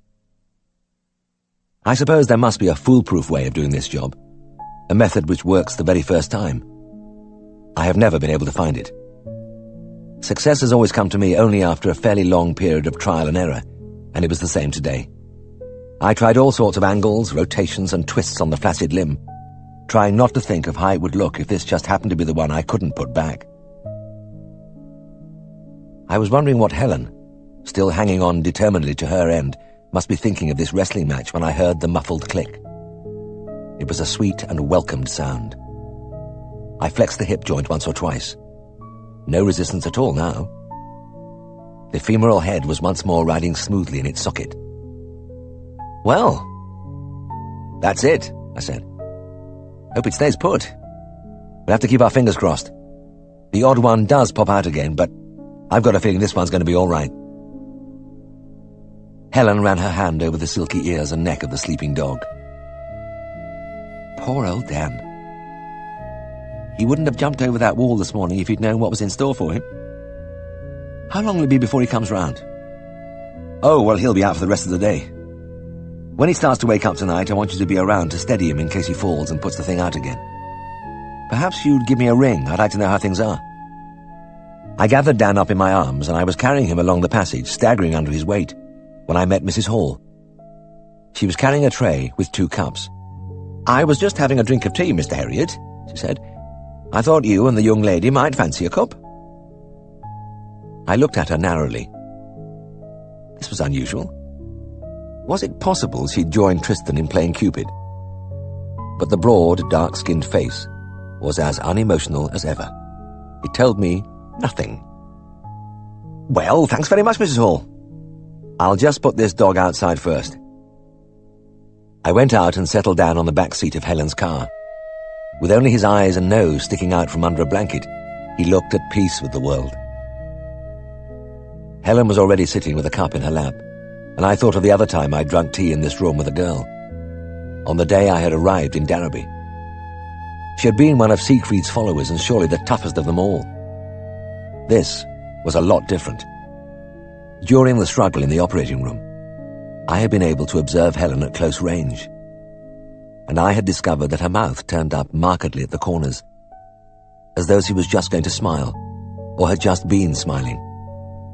Also that the deep, warm blue of the eyes under the smoothly arching brows made a dizzying partnership with the rich, black-brown of her hair. And this time the conversation didn't lag.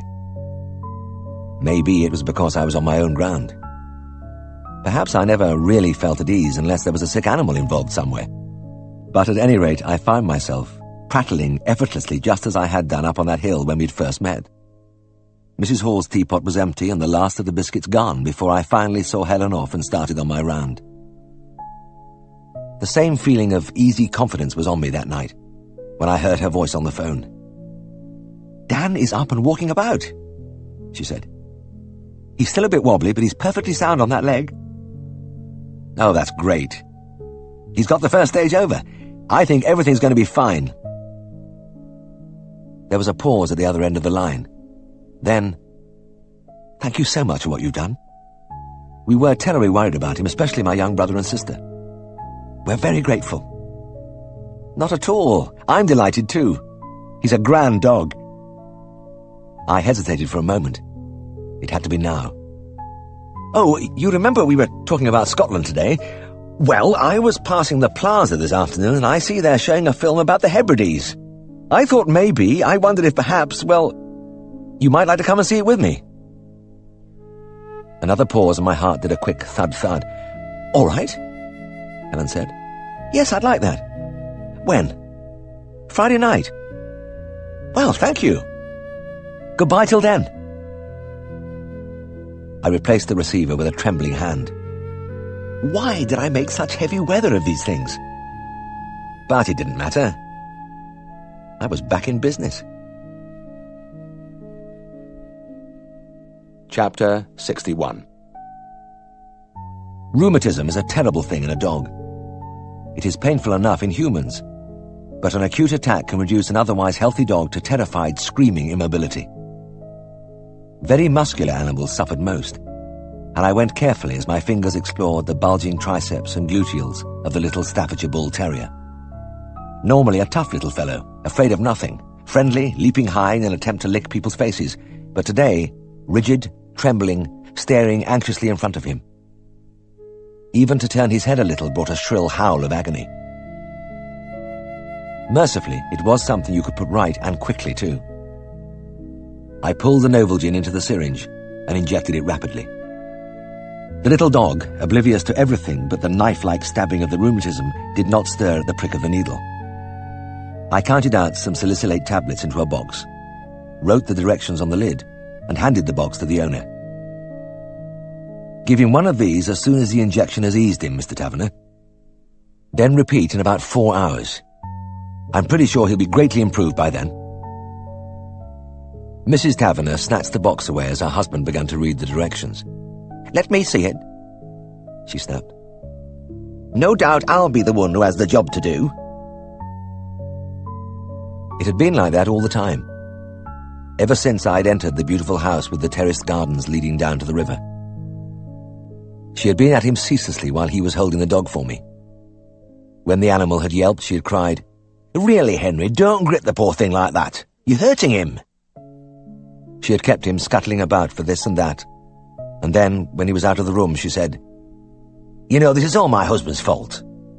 He will let that dog swim in the river. I knew this would happen." Halfway through, daughter Julia came in, and it was clear from the start that she was firmly on Mama's side. She helped out with plenty of, "How could you, Daddy?" and "For God's sake, Daddy," and generally managed to fill in the gaps when her mother wasn't in full cry. The Taverners were in their 50s. He was a big, floridly handsome man who had made millions in the Tyneside shipyards before pulling out of the smoke to this lovely place. I had taken an instant liking to him. I had expected a tough tycoon and had found a warm, friendly, curiously vulnerable man, obviously worried sick about his dog. I had reservations about Mrs. Taverner, despite her still considerable beauty. Her smile had a switched-on quality, and there was a little too much steel in the blue of her eyes. She had seemed less concerned about the dog than with the necessity of taking it out on her husband. Julia, a scaled-down model of her mother, drifted about the room with the aimless, bored look of the spoilt child. Glancing blankly at the dog or me, staring without interest through the window at the smooth lawns, the tennis court, the dark band of river under the trees. I gave the terrier a final reassuring pat on the head and got up from my knees. As I put away the syringe, Taverner took my arm. "Well, that's fine, Mr. Herriot. We're very grateful to you for relieving our minds. I must say I thought the old boy's time had come when he started yelling. And now, you'll have a drink before you go."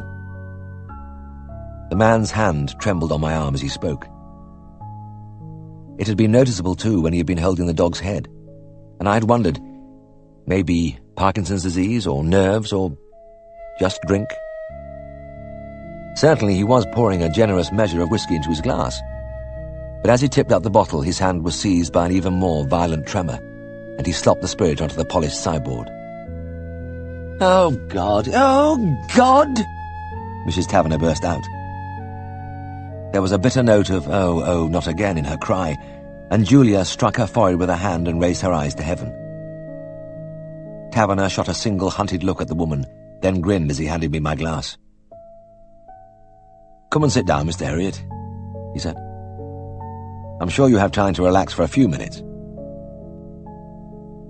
We moved over to the far side, and Taverner talked pleasantly about dogs and the countryside and the pictures which hung on the walls of the big room. Those pictures were noted in the district. Many of them were originals by famous painters, and they had become the main interest in Taverner's life. His other passion was clocks, and as I looked round the room at the rare and beautiful timepieces standing among elegant period furniture, it was easy to believe the rumours I'd heard about the wealth within these walls. The women did not drink with us. They had disappeared when the whiskey was brought out. But as I drained my glass, the door was pushed open, and they stood there looking remarkably alike in expensive tweed coats and fur-trimmed hats. Mrs. Taverner, pulling on a pair of motoring gloves, looked with distaste at her husband. "We're going into Broughton," she said. "Don't know when we'll be back." Behind her, Julia stared coldly at her father. Her lip curled slightly. Taverner did not reply. He sat motionless as I listened to the roar of the car engine and the spatter of whipped-up gravel beyond the window. Then he looked out, blank-faced, empty-eyed at the drifting cloud of exhaust smoke in the drive. There was something in his expression which chilled me. I put down my glass and got to my feet. "Afraid I must be moving on, Mr. Taverner. Thanks for the drink." He seemed suddenly to be aware of my presence. The friendly smile returned. "Not at all. Thank you for looking after the old boy. He seems better already." In the driving mirror, the figure at the top of the steps looked small and alone, till the high shrubbery hid him from my view. The next call was to a sick pig high on Marstang Fell. The road took me at first along a fertile valley floor, winding under the riverside trees past substantial farmhouses and rich pastures. But as the car left the road and headed up a steep track, the country began to change. The transition was almost violent as the trees and the bushes thinned out and gave way to the bare, rocky hillside and the miles of limestone walls. And though the valley had been rich with the fresh green of the new leaves, up here the buds were unopened, and the naked branches stretched against the sky still had the look of winter. Tim Alton's farm lay at the top of the track, and as I pulled up at the gate I wondered, as I always did, how the man could scrape a living from those few harsh acres with the grass flattened and yellowed by the wind which always blew. At any rate, many generations had accomplished the miracle, and had lived and struggled and died in that house, with its outbuildings crouching in the lee of a group of stunted, wind-bent trees, its massive stones crumbling under 3 centuries of fierce weathering.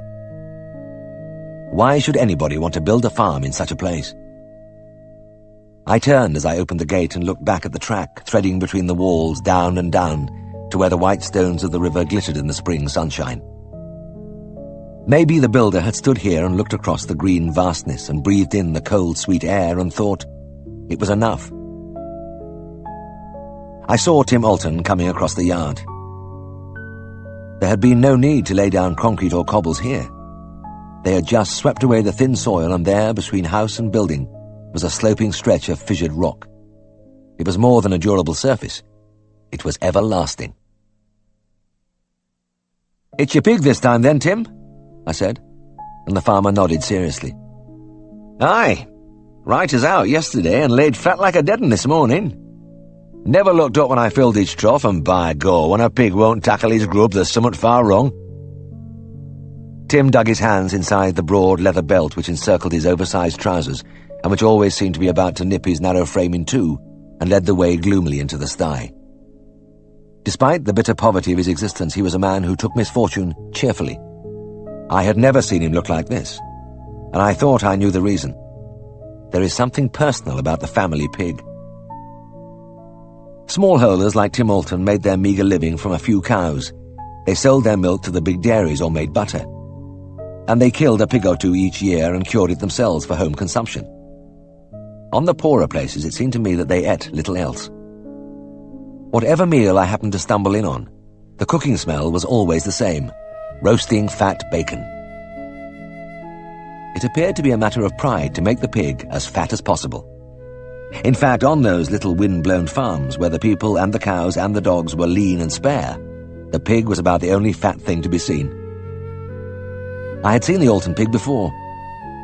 I had been stitching a cow's torn teat about a fortnight ago, and Tim had patted me on the shoulder and whispered, "Now come along with me, Mr. Herriot, and I'll show you summat." We had looked into the sty at a 25-stone monster, effortlessly emptying a huge trough of wet meal. I could remember the pride in the farmer's eyes, and the way he listened to the smacking and slobbering as if to great music. It was different today.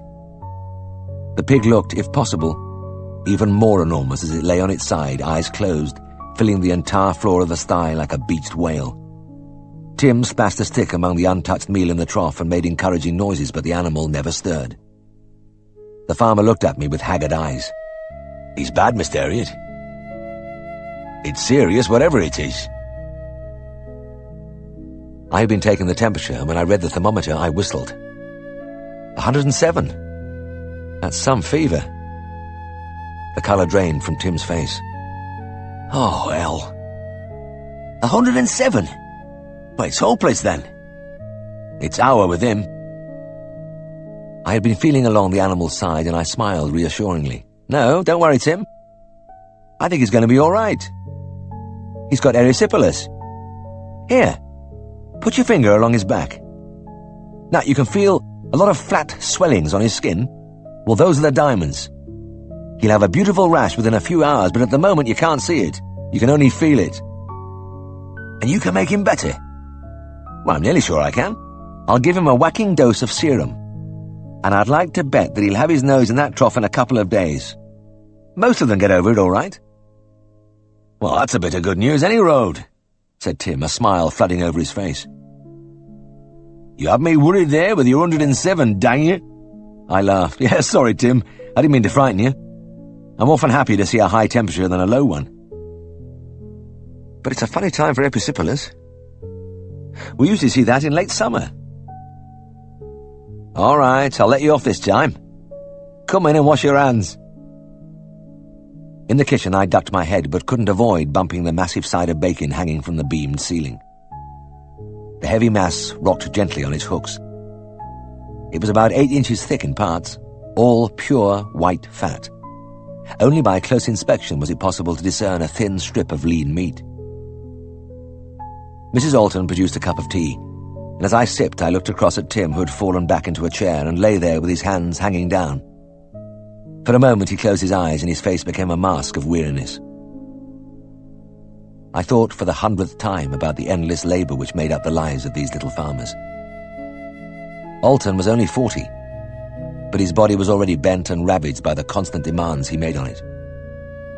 You could read his story on the corded forearm, the rough, work-swollen fingers. He told me once that the last time he missed the milking was 12 years ago, and that was for his father's funeral. I was taking my leave and I saw Jenny. She was the Altons' eldest child, and was pumping vigorously at the tire of a bicycle which was leaning against the wall just outside the kitchen door. "Going somewhere?" I asked, and the girl straightened up quickly, pushing back a few strands of dark hair from her forehead. She was about 18, with delicate features and large, expressive eyes. In her wild, pinched prettiness, there was something of the wheeling curlews, the wind and the sun, the wide emptiness of the moors. "I'm going down to the village." She stole a glance into the kitchen. "I'm going to get a bottle of Guinness for my dad." "The village? That's a long way to go for a bottle of Guinness. It must be 2 miles. And then you've got to push back up this hill. You're going all that way just for one bottle?" "Aye, just one," she whispered, counting out a 6pence and some coppers into her palm with calm absorption. "Dad's been up all night waiting for a heifer to calve. He's tired out. I won't be long. He can have his Guinness with his dinner. That's what he likes." She looked up at me conspiratorially. "It'll be a surprise for him." As she spoke, her father, still sprawled in the chair, turned his head and looked at her. He smiled, and for a moment I saw a serenity in the steady eyes, a nobility in the seamed face. Jenny looked at him for a few seconds, a happy, secret look from under her lowered brows. Then she turned quickly, mounted her bicycle, and began to pedal down the track at surprising speed. I followed her more slowly, the car in second gear, bumping and swaying over the stones. I stared straight ahead, lost in thought. I couldn't stop my mind roaming between the two houses I'd visited, between the gracious mansion by the river and the crumbling farmhouse I'd just left. From Henry Taverner, with his beautiful clothes, his well-kept hands, his rows of books and pictures and clocks, to Tim Alton with his worn, chest-high trousers nipped in by that great belt, his daily, monthly, yearly grind to stay alive on that unrelenting hilltop. But I kept coming back to the daughters, to the contempt in Julia Taverner's eyes when she looked at her father, and the shining tenderness in Jenny Alton's. It wasn't so easy to work out as it seemed. In fact, it became increasingly difficult to decide who was getting the most out of their different lives. But as I guided the car over the last few yards of the track and pulled onto the smooth tarmac of the road, it came to me with unexpected clarity. Taking it all in all, if I had the choice to make, I'd settle for the Guinness. Chapter 62. Tristan was unpacking the UCMs. These bottles contained a rich red fluid which constituted our last line of defense in the battle with animal disease. Its full name, Universal Cattle Medicine, was proclaimed on the label in big black type, and underneath it pointed out that it was highly efficacious for coughs, chills, scours, gargit, milk fever, pneumonia, felon, and bloat. It finished off on a confident note, with the assurance, "never fails to give relief." And we had read the label so often that we half believed it. It was a pity it didn't do any good, because there was something compelling about its ruby depths when you held it up to the light, and about the solid camphor ammonia jolt when you sniffed at it, and which made the farmers blink and shake their heads and say, "By God, that's powerful stuff," with deep respect. But our specific remedies were so few and the possibilities of error so plentiful that it was comforting in cases of doubt to be able to hand over a bottle of the old standby. Whenever an entry of Siegfried's or mine appeared in the daybook stating, "Visit, attend cow, advice 1 UCM," it was a pretty fair bet we didn't know what was wrong with the animal. The bottles were tall and shapely, and they came in elegant white cartons, so much more impressive than the unobtrusive containers of the antibiotics and steroids which we use today. Tristan was lifting them out of the tea chest and stacking them on the shelves in deep rows. When he saw me, he ceased his labours, sat on the chest and pulled out a packet of Woodbines. He lit one, pulled the smoke a long way down, then fixed me with a non-committal stare. "You're taking her to the pictures, then?" Feeling vaguely uneasy under his eye, I tipped a pocketful of assorted empties into a wastebasket. "Yes, that's right. In about an hour." He narrowed his eyes against the slowly escaping smoke. "Oh, I see." "Well, what are you looking like that for?" I said defensively. "Anything wrong with going to the pictures?" No, nothing at all, Jim, nothing. A very wholesome pursuit." "But you don't think I should be taking Helen there?" "Well, I never said that. No, I'm sure you will have a very nice time. It's just that—" He scratched his head. "I thought you might have gone in for something a bit more, well, enterprising." I gave a bitter laugh. "Ha, look! I tried enterprise at the Reniston. Look, I'm not blaming you, Tris. You meant well. But as you know, it was a complete shambles. I just don't want anything to go wrong tonight. I'm playing safe." "Well, I won't argue with you there," Tristan said. "You couldn't get much safer than the Darrowby Plaza." And later, shivering in the tub in the vast, draughty bathroom, I couldn't keep out the thought that Tristan was right. Taking Helen to the local cinema was a form of cowardice. A shrinking away from reality into what I hoped would be safe, dark intimacy. But as I towelled myself, hopping about to keep warm, and looking out through the fringe of wisteria in the darkening garden, there was comfort in the thought that it was another beginning, even though a small one. And as I closed the door of Skeldale House and looked along the street to where the first lights of the shops beckoned in the dusk, I felt a lifting of the heart. It was as though a breath from the nearby hills had touched me. A fleeting fragrance which said winter had gone. It was still cold. Well, it was always cold in Darrowby until well into May. But the promise was there, of sunshine and warm grass and softer days. You have to look closely or you could easily miss the plaza, tucked as it was between Piggerskills the ironmonger's and Howarth the chemist. There had never been much attempt at grandeur in its architecture, and the entrance was hardly wider than the average shop front. But what puzzled me as I approached was that the place was in darkness. I was in good time, but the show was due to start in 10 minutes or so, and there was no sign of life. I hadn't dared tell Tristan that my precautions had extended as far as arranging to meet Helen here. With a car like mine, there was always an element of doubt about arriving anywhere in time, or indeed at all, and I'd thought it prudent to eliminate all transport hazards. Meet you outside the cinema. My God, it wasn't very bright, was it? It took me back to my childhood, to the very first time I had taken a girl out. I was just 14, and on my way to meet her, I tendered my only half-crown to a bloody-minded Glasgow tram conductor and asked him for a penny fare. He vented his spleen on me by ransacking his bag and giving me my change entirely in halfpennies. So, when the cinema queue reached the pay box, I had to stand there with my little partner and everybody else watching, while I paid for our shilling tickets with great handfuls of copper. The shame of it left a scar. It was another 4 years before I took out a girl again. But the black thoughts were dispelled when I saw Helen picking her way across the marketplace cobbles. She smiled and waved cheerfully to me as if being taken to the Darrowby was the biggest treat a girl could wish for. And when she came right up to me, there was a soft flash on her cheeks and her eyes were bright. Everything was suddenly absolutely right. I felt a surging conviction that this was going to be a good night. Nothing was going to spoil it. After we had said hello, she told me that Dan was running about like a puppy with no trace of a limp, and the news was another wave on the high tide of my euphoria. The only thing that troubled me was the blank, uninhabited appearance of the cinema entrance. "Strange there's nobody here," I said. "It's nearly starting time. I suppose the place is open." "Must be," said Helen. "It's open every night but Sunday. Anyway, I'm sure these people are waiting too." I looked round. There was no queue as such, but little groups were standing here and there. A few couples, mostly middle-aged, a bunch of small boys rolling and fighting on the pavement. Nobody seemed worried. And indeed, there was no cause.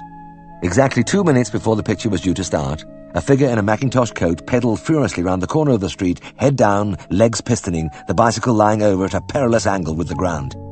He came to a screeching halt outside the entrance, inserted a key in the lock and threw wide the doors.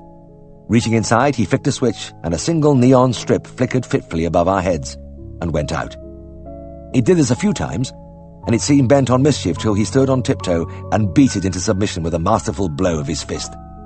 Then he whipped off the Macintosh, revealing faultless evening dress. The manager had arrived. While this was going on, a very fat lady appeared from nowhere and wedged herself into the pay box. The show was ready to roll. We all began to shuffle inside. The little boys put down their ninepences and punched each other as they passed through the curtain into the stalls, while the rest of us proceeded decorously upstairs to the 1 and 6penny seats in the balcony. The manager, his white shirt front and silk lapels gleaming, smiled and bowed with great courtesy as we passed. We paused at a row of pegs at the top of the stairs while some people hung up their coats. I was surprised to see Maggie Robinson, the blacksmith's daughter, there, taking the tickets, and she appeared to be intrigued by the sight of us. She simpered and giggled, darted glances at Helen, and did everything but dig me in the ribs. Finally, she parted the curtain, and we went inside. It struck me immediately that the management were determined that their patrons wouldn't feel cold, because if it hadn't been for the all-pervading smell of old sofas, we might have been plunging into a tropical jungle. Maggie steered us through the stifling heat to our places, and as I sat down, I noticed there was no arm between the two seats. "Them's the courting seats," she blurted out, and fled with her hand to her mouth. The lights were still on and I looked around the tiny balcony. There were only about a dozen people dotted here and there, sitting in patient silence under the plain, distempered walls. By the side of the screen, the hands of a clock stood resolutely at 4:20. But he was all right sitting there with Helen. I felt fine, except for a tendency to gasp like a goldfish in the airless atmosphere.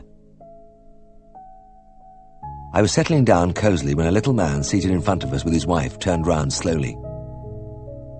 The mouth in the haggard face was pursed grimly, and he fixed his eyes on mine in a long, challenging stare. We faced each other for several silent moments before he finally spoke. "She's dead," he said. A thrill of horror shot through me. "Dead?" "Aye, she is. She's dead."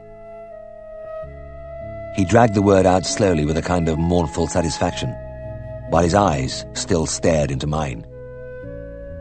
I swallowed a couple of times. "Well, I'm sorry to hear that. I'm truly sorry." He nodded grimly and continued to regard me with a peculiar intensity, as though he expected me to say more. Then, with apparent reluctance, he turned away and settled in his seat. I looked helplessly at the rigid back, at the square, narrow shoulders muffled in a heavy overcoat. Who in God's name was this?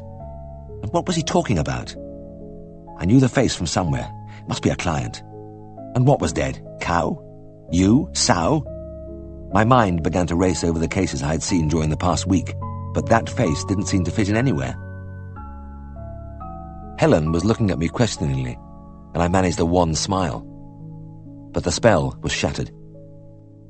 I started to say something to her when the little man began to turn again with menacing deliberation. He fixed me once more with a hostile glare. "I don't think there was ever aught wrong with her stomach," he declared. "Oh, you don't, eh?" "No, young man, I don't." He dragged his eyes unwillingly from my face and turned towards the screen again.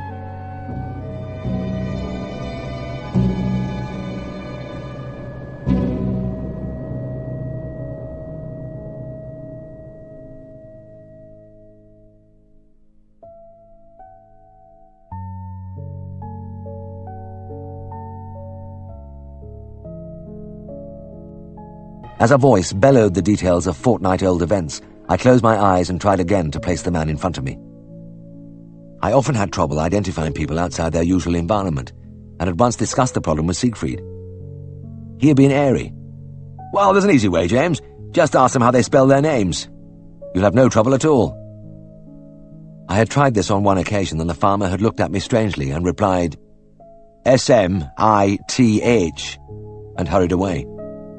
So there seemed nothing to do now but sit sweating with my eyes on the disapproving back and search through my memory. When the news finished with a raucous burst of music, I had got back about 3 weeks without result. There was a blessed respite for a few seconds before the uproar broke out again. This was the main feature. The film about Scotland was on later, and was described outside as a tender love story. I can't remember the title, but there was a lot of embracing, which would have been all right, except that every kiss was accompanied by a chorus of long-drawn sucking noises from the little boys downstairs. The less romantic blew raspberries, and all the time, it got hotter. I opened my jacket wide and unbuttoned my shirt collar, but I was beginning to feel decidedly lightheaded. The little man in front, still huddled in his heavy overcoat, seemed unperturbed. Twice the projector broke down, and we stared for several minutes at a blank screen while a storm of whistling and stamping came up from the stalls.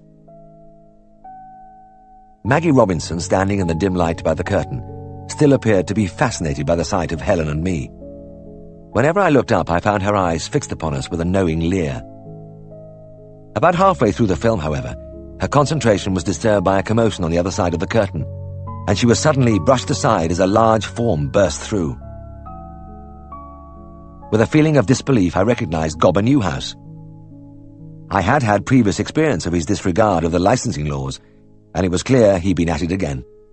He spent most afternoons in the back rooms of the local pubs, and here he was, come to relax after a rough session. He reeled up the aisle, turned, to my dismay, into our row, rested briefly on Helen's lap, trod on my toe, and finally spread his enormous carcass over the seat on my left. Fortunately, it was another courting seat with no central arm to get in his way, but for all that he had great difficulty in finding a comfortable position. He heaved and squirmed about, and the wheezing and snuffling and grunting in the darkness might have come from a pen of bacon pigs. But at last he found a spot, and with a final cavernous belch, composed himself for slumber. The tender love story never did have much of a chance, but Gobber sounded its death knell.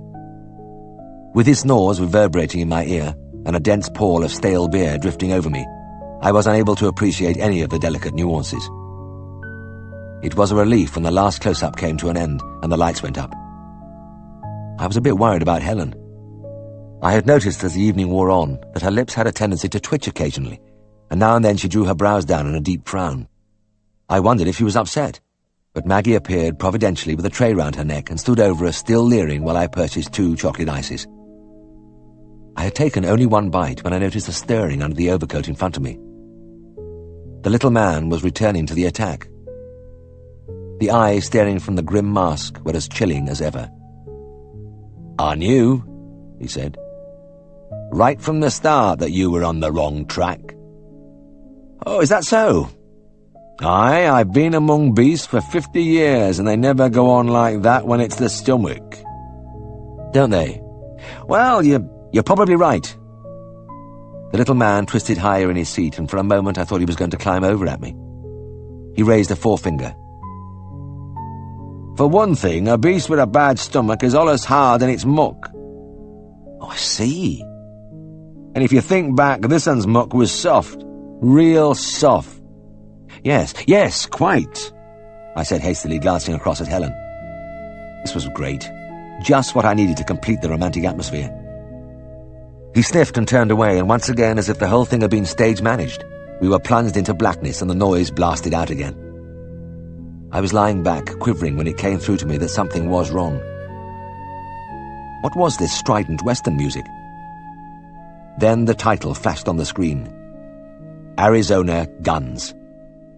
I turned to Helen in alarm. "What's going on?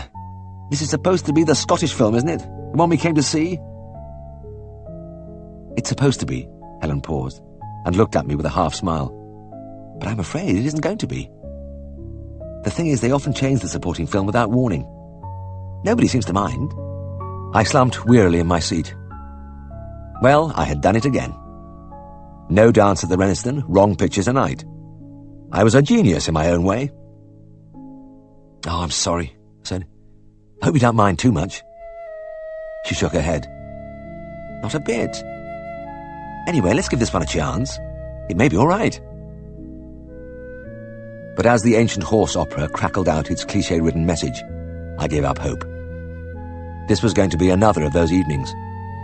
I watched apathetically as the posse galloped for the 4th time past the same piece of rock, and I was totally unprepared for the deafening fusillade of shots which rang out.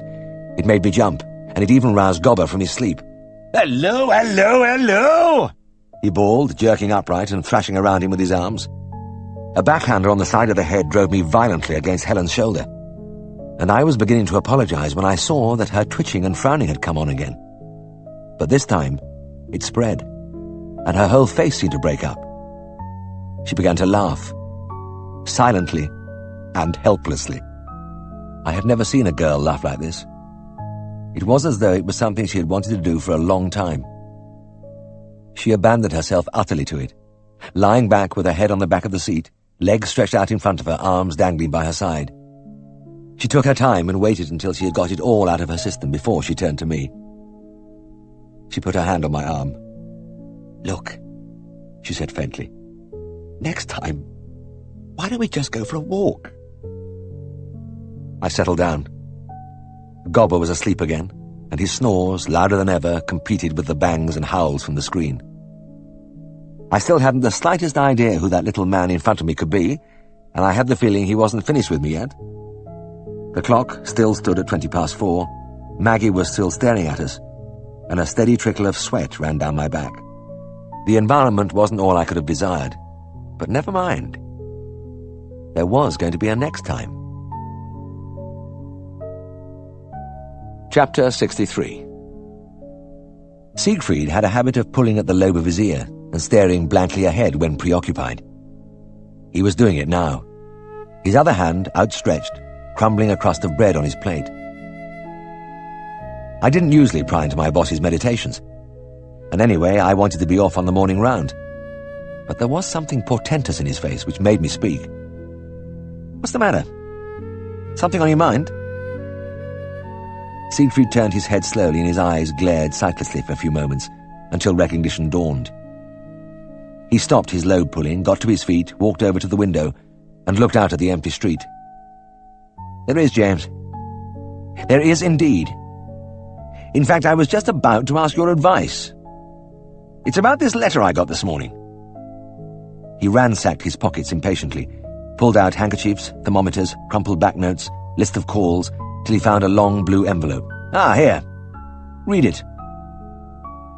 I opened the envelope and quickly scanned the single sheet. I looked up, puzzled. "I'm sorry, I don't get it.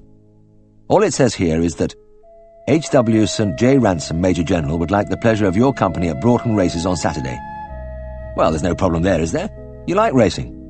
"Ah, but it's not as simple as that," Siegfried said, starting again on the lobe. "This is in the nature of a trial.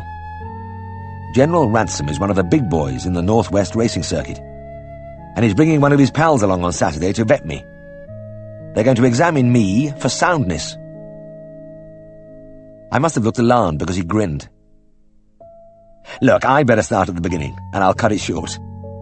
The officials of the Northwest Circuit are looking for a veterinary surgeon to supervise all meetings.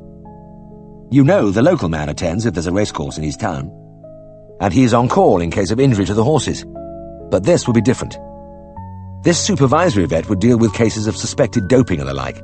In fact, he'd have to be a bit of a specialist. Well, I've had a whisper that they think I might be the man for the job, and that's what Saturday's about. I know old Ransom, but I haven't met his colleague. See, the idea is to have a day at the races with me and size me up." "Well, if you got the job, would it mean giving up general practice?" I asked. And a chill wind seemed to creep round me at the idea. No, but it would mean spending something like 3 days a week on a racecourse. And I'm wondering if that wouldn't be just a bit much. Well, I don't know. I finished my coffee and pushed back my chair. "I'm not really the one to advise you on this, you know. I haven't had a lot of experience with racehorses, and I'm not interested in racing. You'll have to make up your own mind. But you've often talked of specializing in horsework, and you love the atmosphere of a racecourse, don't you?" "Yes, you're right there, James, I do. And there's no doubt the extra money would come in very useful. It's what every practice needs, a contract of some sort, a regular income from somewhere to make you less dependent on the farmers paying their bills, huh?" He turned away from the window. "Anyway, I'll go to Broughton Races with them on Saturday, and we'll see how it turns out. And you must come too." "Me? Why?" "Well, it says in the letter, 'and partner.' That means some woman. They'll have their wives with them, no doubt. Look, doesn't matter what it means, James, you're coming with me. A day out and a bit of free food and booze will do you good. Tristan can hold the fort for a few hours." It was nearly noon on Saturday when I answered the doorbell. As I walked along the passage, it was easy to identify the people beyond the glass door. General Ransom was short and square, with a moustache of surprising blackness, thrusting aggressively from his upper lip. Colonel Tremaine was tall, hawk-nosed and stooping, but he shared with his companion the almost tangible aura of authority which comes from a lifetime of command. 2 tweedy women stood behind them on the lower step. I opened the door, feeling my shoulders squaring and my heels coming together under the battery of fierce, unsmiling glares. "Mr. Farnan?" barked the General. "Expecting us, I think." I retreated a pace and opened the door. "Oh yes, certainly. Please come in." The 2 women swept in first. Mrs. Ransom was squat and chunky and even tougher looking than her husband.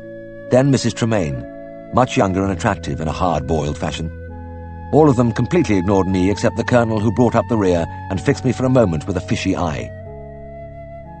I had been instructed to dispense sherry, and once inside the sitting room, I began to pour from a decanter. I was halfway up the second glass when Siegfried walked in. I spilt some of the sherry. My boss had really spruced up for the occasion. His lean frame was draped in cavalry twill of flawless cut. The long, strong-boned face was freshly shaven, the small, sandy moustache neatly clipped. He swept off a brand-new bowler as he came in. Then I put down my decanter and gazed at him with proprietary pride. Maybe there had been a few dukes or the odd earl in Siegfried's family tree, but be that as it may, the two army men seemed in an instant to become low-bred and a trifle scruffy. There was something almost ingratiating in the way the general went up to Siegfried. "Farnan, my dear fella, how are you? Good to see you again. Let me introduce you to my wife, Mrs. Tremaine. Colonel Tremaine." The colonel, astonishingly, dug up a twisted smile, but my main interest was the reaction of the ladies. Mrs. Ransom, looking up at Siegfried as he bent over her, just went to pieces. It was unbelievable that this formidable fortress should crumble at the first shot, but there it was. The tough lines melted from her face, and she was left with a big, sloppy smile looking like anybody's dear old mum. Mrs. Tremaine's response was different but no less dramatic. As the steady grey eyes swept her, she seemed to wither, and it was as if a spasm of exquisite pain twisted her cheeks. She controlled herself with an effort, but looked after Siegfried with wistful hunger as he turned back to the men. I began to slosh the sherry violently into the glasses. Damn it, there it was again. The same old thing, and yet he didn't do anything, just looked at them. Hell, it wasn't fair. Sherry over, we moved outside and installed ourselves in Siegfried's Rover, on which an immaculate coach-building job had been done since the disaster of last summer. It was an impressive turnout. The car, after a morning's forced labour by Tristan with hose and leather, shone like a mirror. Siegfried, in the driver's seat, extended an elegant arm to his brother as we drove away. I couldn't help feeling that the only superfluous object was myself, squatting uncomfortably on the little let-down seat, facing the two army men who sat to attention in the back seat, their bowlers pointing rigidly to the front. Between them, Mrs. Tremaine stared wonderingly at the back of Siegfried's head. We lunched on the course. Siegfried comfortably at home with the smoked salmon, the cold chicken, and the champagne. There was no doubt he had scored a tremendous success during the meal, discussing racing knowledgeably with the men and dispensing charm equally to their wives. The tough Mrs. Ransom positively simpered as he marked her card for her. It was quite certain that if the new appointment hung upon his behaviour today, a vote at this time would have seen him home and dry. After lunch, we went down to the paddock and had a look at the horses parading for the first race. I could see Siegfried expanding as he took in the scene. The jostling crowds, the shouting bookies, the beautiful animals pacing round, the jockeys, tiny, colourful, durable, chatting to the trainers out in the middle. He had got through enough champagne at lunch to sharpen his appreciation, and he was the very picture of a man who just knew he was going to have a successful day. Merriweather, the course vet, joined us to watch the first race. Siegfried knew him slightly, and they were chatting after the race when the vet wanted sign went up. A man hurried up to Merriweather. "That horse that slipped at the last bend is still down and doesn't look like getting up." The vet started for his car, which was parked in readiness near the rails. He turned towards us. "You two want to come?" Siegfried looked inquiringly at his party and received gracious nods of assent. We hurried after our colleague. Within seconds, we were racing down the course towards the last bend. Merriweather, hanging onto the wheel as we sped over the grass, grunted half to himself. "Hell, I hope this hasn't got a fracture. If there's one thing I mortally hate, it's shooting a horse." It didn't look good when we got to the spot. The sleek animal lay flat on its side, showing no movement apart from the laboured rise and fall of its ribs. The jockey, blood streaming from a cut brow, knelt by his head. "What do you think, sir? Has he a broken leg?" "Let's have a look." Merriweather began to palpate the extended limbs, running strong fingers over one bone, then another, carefully flexing the joints of fetlock, knee, shoulder, hock. Nothing wrong there. Well, certainly no fracture. Then he pointed suddenly at the head. "Look at his eyes." We looked. They were glazed, and there was a slight but unmistakable nystagmus. "Concussion," Siegfried said. That's it. He's just had a bang on the head. Merriweather got off his knees, looking happier. Come on, we'll push him onto his chest. I think he ought to be able to get up with a bit of help. There were plenty of helpers from the crowd, and the horse was rolled easily till he rested on his sternum, forelegs extended forward. After a couple of minutes in this position, he struggled to his feet and stood swaying slightly. A stable lad walked him away. Merriweather laughed. Well, that wasn't so bad. Good horse, that. I think he'll be all right after a rest. Siegfried had started to reply when he heard "Psst! Psst!" from beyond the rails. He looked up and saw a stout, red-faced figure gesturing at us eagerly. "Hey! Hey!" it was saying. "Come over here a minute." We went over. There was something about the face which Siegfried seemed to find intriguing. He looked closer at the pudgy, grinning features, the locks of oily black hair falling over the brow, and he cried out in delight. "God help us, Stewie Brannan! James, come and meet another colleague. We came through college together." Siegfried had told me a lot about Stewie Brannan. So much, in fact, that I seemed to be shaking hands with an old, well-remembered friend. Sometimes, when the mood was on us, Siegfried and I would sit up nearly till dawn over a bottle in the big room at Skeldale House, chewing over old times and recalling the colourful characters we'd known. I remembered he had told me he had overtaken Stewie about halfway through the course and had qualified while Stewie was still battling in his third year. Siegfried had described him as totally unambitious, averse to study, disinclined to wash or shave, in fact, his idea of the young man least likely to succeed. But there had been something touching about him. The ingenuousness of a child, a huge, all-embracing affection for his fellow humans, an impregnable cheerfulness. Siegfried called over to Merriweather. "Will you give my apologies to my friends when you go back? There's a chap here I have to see. I'll only be a few minutes." Merriweather waved, got into his car, and drove back up the course as we ducked under the rails. Siegfried seized the bulky figure by the arm. "Come on, Stewie. Where can we get a drink?" Chapter 64. We went into a long, low bar under the stand, and I experienced a slight shock of surprise. This was the 4 and 6penny end, and the amenities were rather different from the paddock. The eating and drinking was done mainly in the vertical position, and the cuisine seemed to consist largely of pies and sausage rolls. Siegfried fought his way to the bar and collected 3 whiskies. We sat down at one of the few available tables, an unstable metal-topped structure. At the next table, a sharp-faced character studied the pinken, while he took great swigs at a pint and tore savagely at a pork pie. "Now, my lad," Siegfried said, "what have you been doing for the past 6 years?" "Well, sir, let's see," said Stewie, absently downing his whiskey at a gulp. "I got into finals shortly after you left, and I didn't go so bad at all, really. Pipped them both first go. But then, I had a bit of bother with surgery a couple of times, but I was launched on the unsuspecting animal population 4 years ago, yes, sir. I've been around quite a bit since then. North, south, even 6 months in Ireland. I've been trying to find a place with a living wage, you know. This 3 or 4 quid a week lark isn't much cop when you have a family to keep." "Family? You're married then?" "Not half.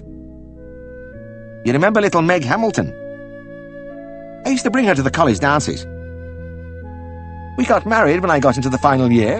We've got 5 kids now, and another on the way." Siegfried choked on his whiskey. 5 kids? Oh, for God's sake, Stewie! "Ah, it's wonderful, really, Siegfried. You wouldn't wonder how we managed to exist." "Well, I couldn't tell you. I don't know myself, but we've kept one jump ahead of ruin, and we've been happy too. I think we're going to be okay now. I stuck up my plate in Hensfield a few months ago, and I'm doing all right.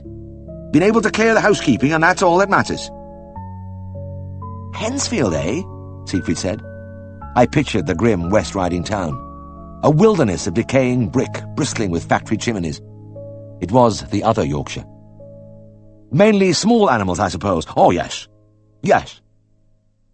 I earn my daily bread almost entirely by separating the local tomcats from their knackers, you know.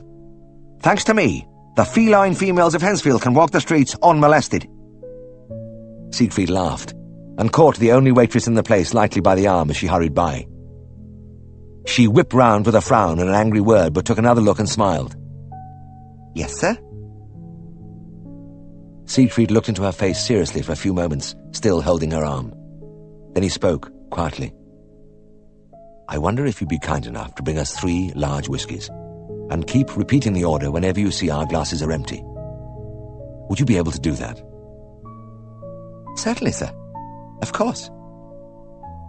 The waitress was over 40, but she was blushing like a young girl. Stewie's chins quivered with silent laughter. "You old bugger, Farnan.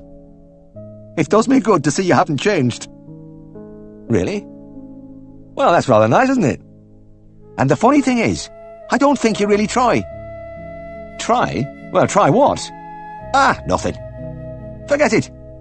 Here's our whiskey." As the drinks kept coming, they talked and talked. I didn't butt in. I sat, listening, wrapped in a pleasant euphoria, and pushing every other glassful unobtrusively round to Stewie, who put it out of sight with a careless jerk of the wrist. As Siegfried sketched out his own progress, I was struck by the big man's total absence of envy. He was delighted to hear about the rising practice, the pleasant house, the assistant. Siegfried had described him as plump in the old days, but he was fat now, despite his hard times. And I had heard about that overcoat. It was the navy nap, which had been his only protection through the years at college. It couldn't have looked so good then, but it was a sad thing now, the seams straining to bursting by the bulging flesh. "Look, Stewie!" Siegfried fumbled uncomfortably with his glass.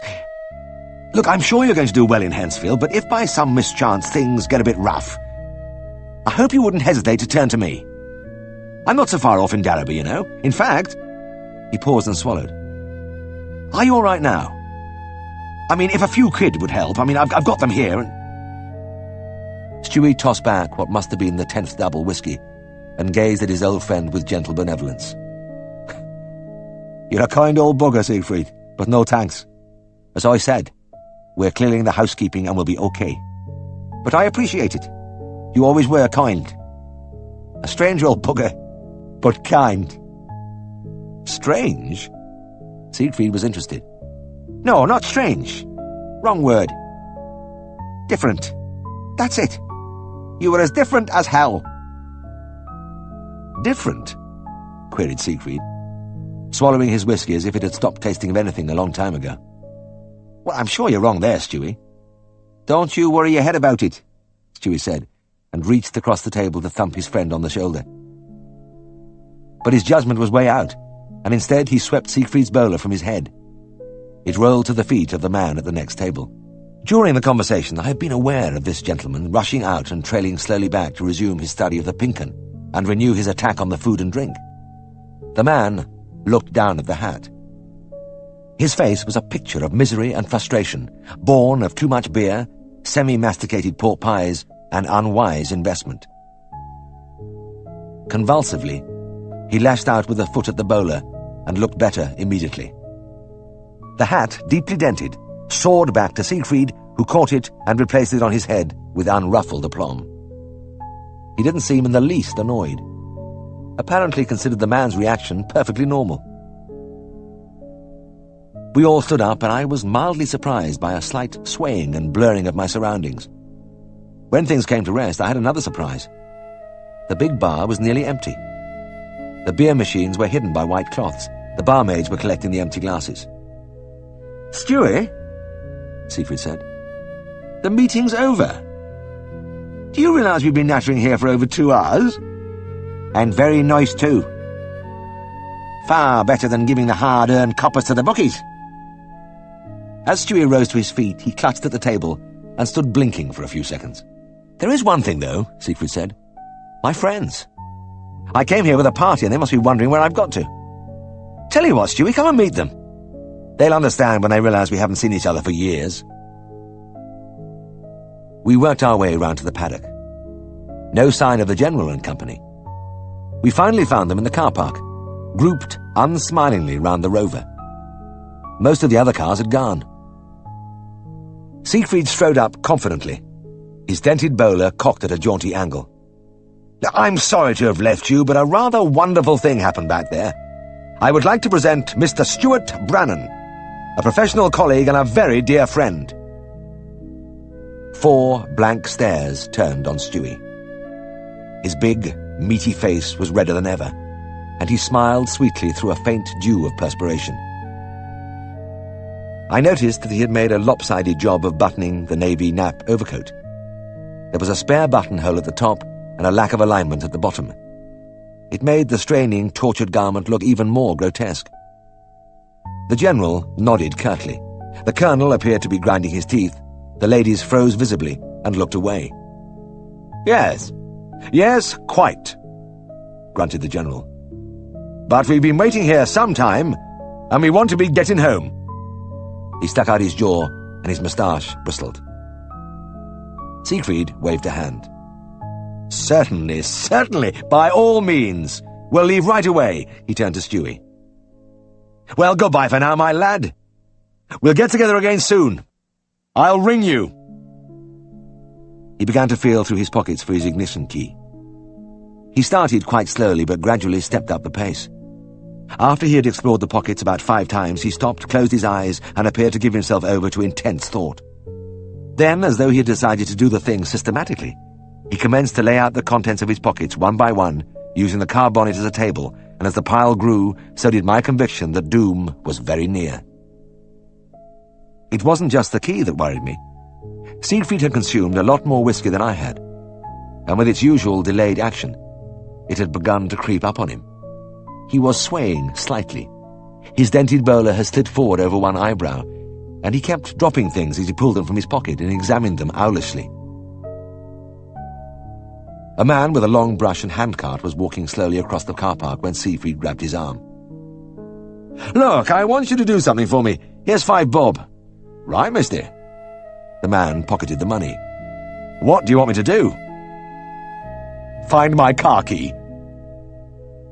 The man began to peer round Siegfried's feet. "I'll do me best." "Dropped it around here, did you?" No, I've no idea where I dropped it." Siegfried waved vaguely. "It's somewhere on the course." The man looked blank for a moment. Then he gazed out over the acres of littered ground, the carpet of discarded race cards, torn-up tickets. He turned back to Siegfried and giggled suddenly. Then he walked away, still giggling. I stole a glance at our companions. They had watched the search in stony silence, and none of them seemed to be amused. The General was the first to explode. "Great heavens, Farnan! Have you got the blasted key, or haven't you? If the damn thing's lost, then we better make other arrangements. Can't keep the ladies standing around here." A gentle cough sounded in the background. Stewie was still there. He shambled forward and whispered in his friend's ear, and after a moment Siegfried wrung his hand fervently. "By God, Stewie, that's kind of you. You've saved the situation." He turned back to the party. "There's nothing to worry about. Mr. Brannan has kindly offered to provide us with transport. He's gone to get his car from the other park." He pointed triumphantly at the shining back of the bulging navy overcoat, navigating unsteadily through the gate. Siegfried did his best to keep a conversation going, but it was hard slogging. Nobody replied to any of his light sallies, and he stopped abruptly when he saw a look of rage and disbelief spread over the General's face. Stewie had come back. The car was a tiny Austin 7, dwarfed even further by the massive form in the driver's seat. I judged from the rusted maroon paintwork and cracked windows that it must be one of the very earliest models, a Tourer, whose hood had long since disintegrated and been replaced by a homemade canvas cover fastened to the twisted struts by innumerable loops of string. Stewie struggled out, dragged open the passenger door, and inclined his head with modest pride. He motioned towards a pile of sacks which lay on the bare boards where the passenger seats should have been. There were no seats in the back either. Only a couple of rough wooden boxes bearing coloured labels with the legend, Finest American apples. From the boxes peeped a jumble of medicine bottles, stethoscopes, powders, syringe cases. "I thought," says Stewie, "if we put sacks on top of the boxes." The General didn't let him finish. "Damn it, is this supposed to be a joke?" His face was brick red, and the veins on his neck were swelling dangerously. "Are you trying to insult me friend and these ladies? You want horsewhipping for this afternoon's work, Farnan? That's what you want. Horsewhipping." He was halted by a sudden roar from the rover's engine. The Colonel, a man of resource as befitted his rank, had shorted the ignition. Fortunately, the doors were not locked.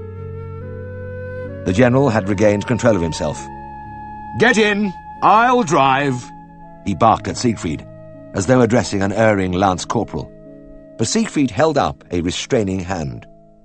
"Just one moment," he slurred. "The windscreen's very dirty. I'll give it a rub for you." The ladies watched him silently as he weaved round to the back of the car and began to rummage in the boot. The love light had died from their eyes. I don't know why he took the trouble. Possibly it was because, through the whiskey mists, he felt he must re-establish himself as a competent and helpful member of the party. But the effort fell flat. The effect was entirely spoiled. He was polishing the glass with a dead hen. It was a couple of weeks later, again at the breakfast table, that Siegfried, reading the morning paper with his third cup of coffee, called out to me. "Ah! I see Herbert Jarvis, MRCVS, one-time Captain RAVC, has been appointed to the North West Circuit as Supervisory Veterinary Surgeon. Well, I know Jarvis. Nice chap. Just the man for the job." I looked across at my boss for some sign of disappointment or regret. I saw none. Siegfried put down his cup, wiped his lips on his napkin, and sighed contentedly. "You know, James, everything happens for the best. Old Stewie was sent by Providence or Heaven or anything you like. I was never meant to get that job. And I'd have been as miserable as hell if I had got it. Come on, lad. Let's get off into those hills."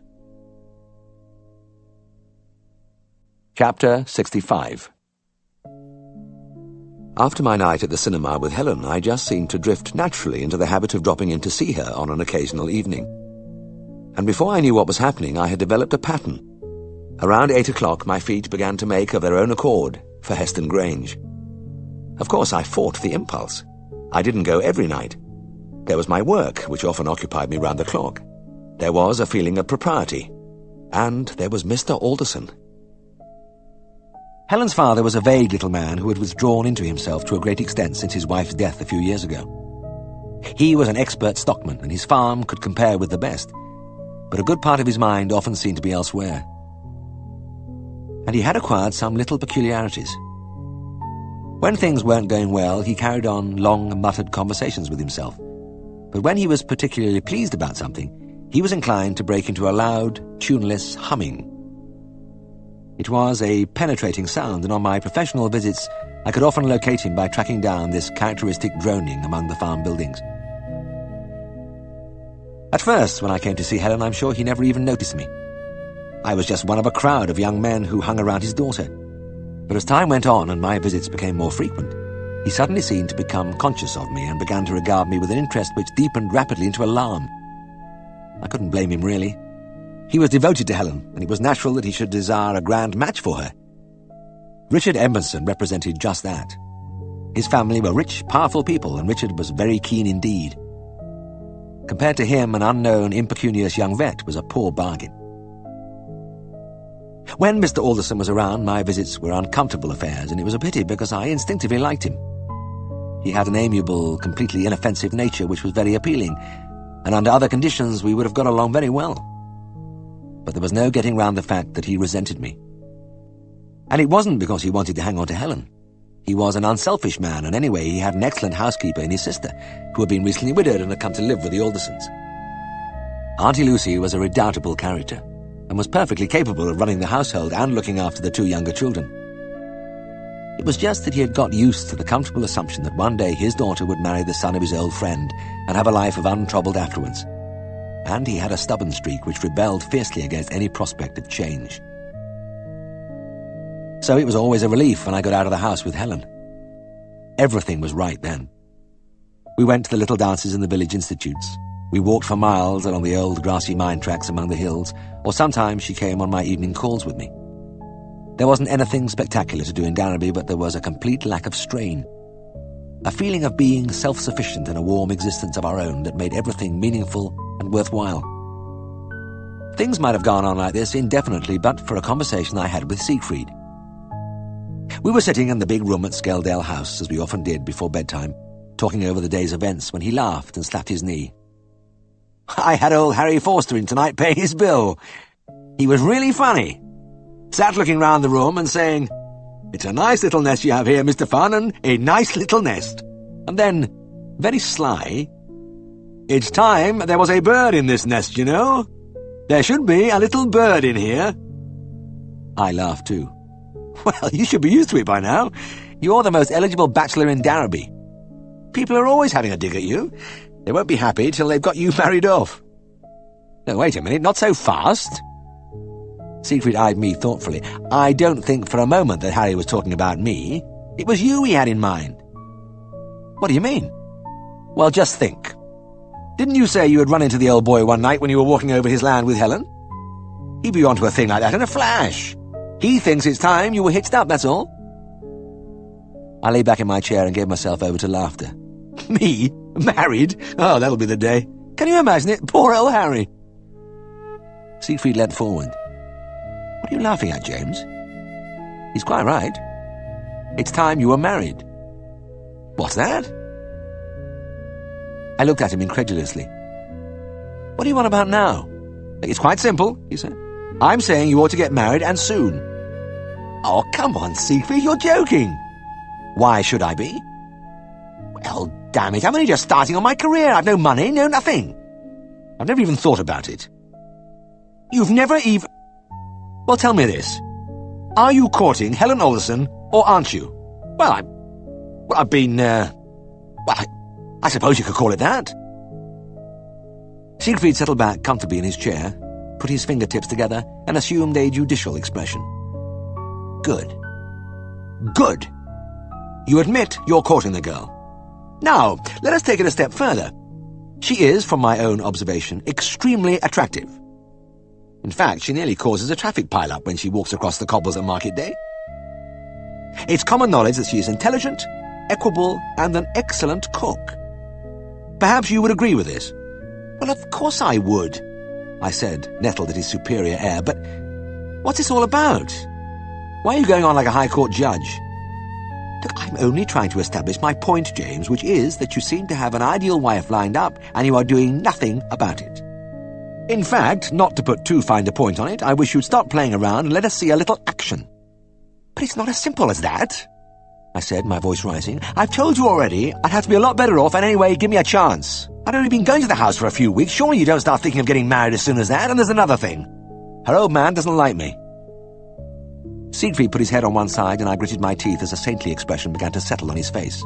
Now, my dear chap, don't get angry, but there's something I have to tell you for your own good. Caution is often a virtue, but in your case you carry it too far.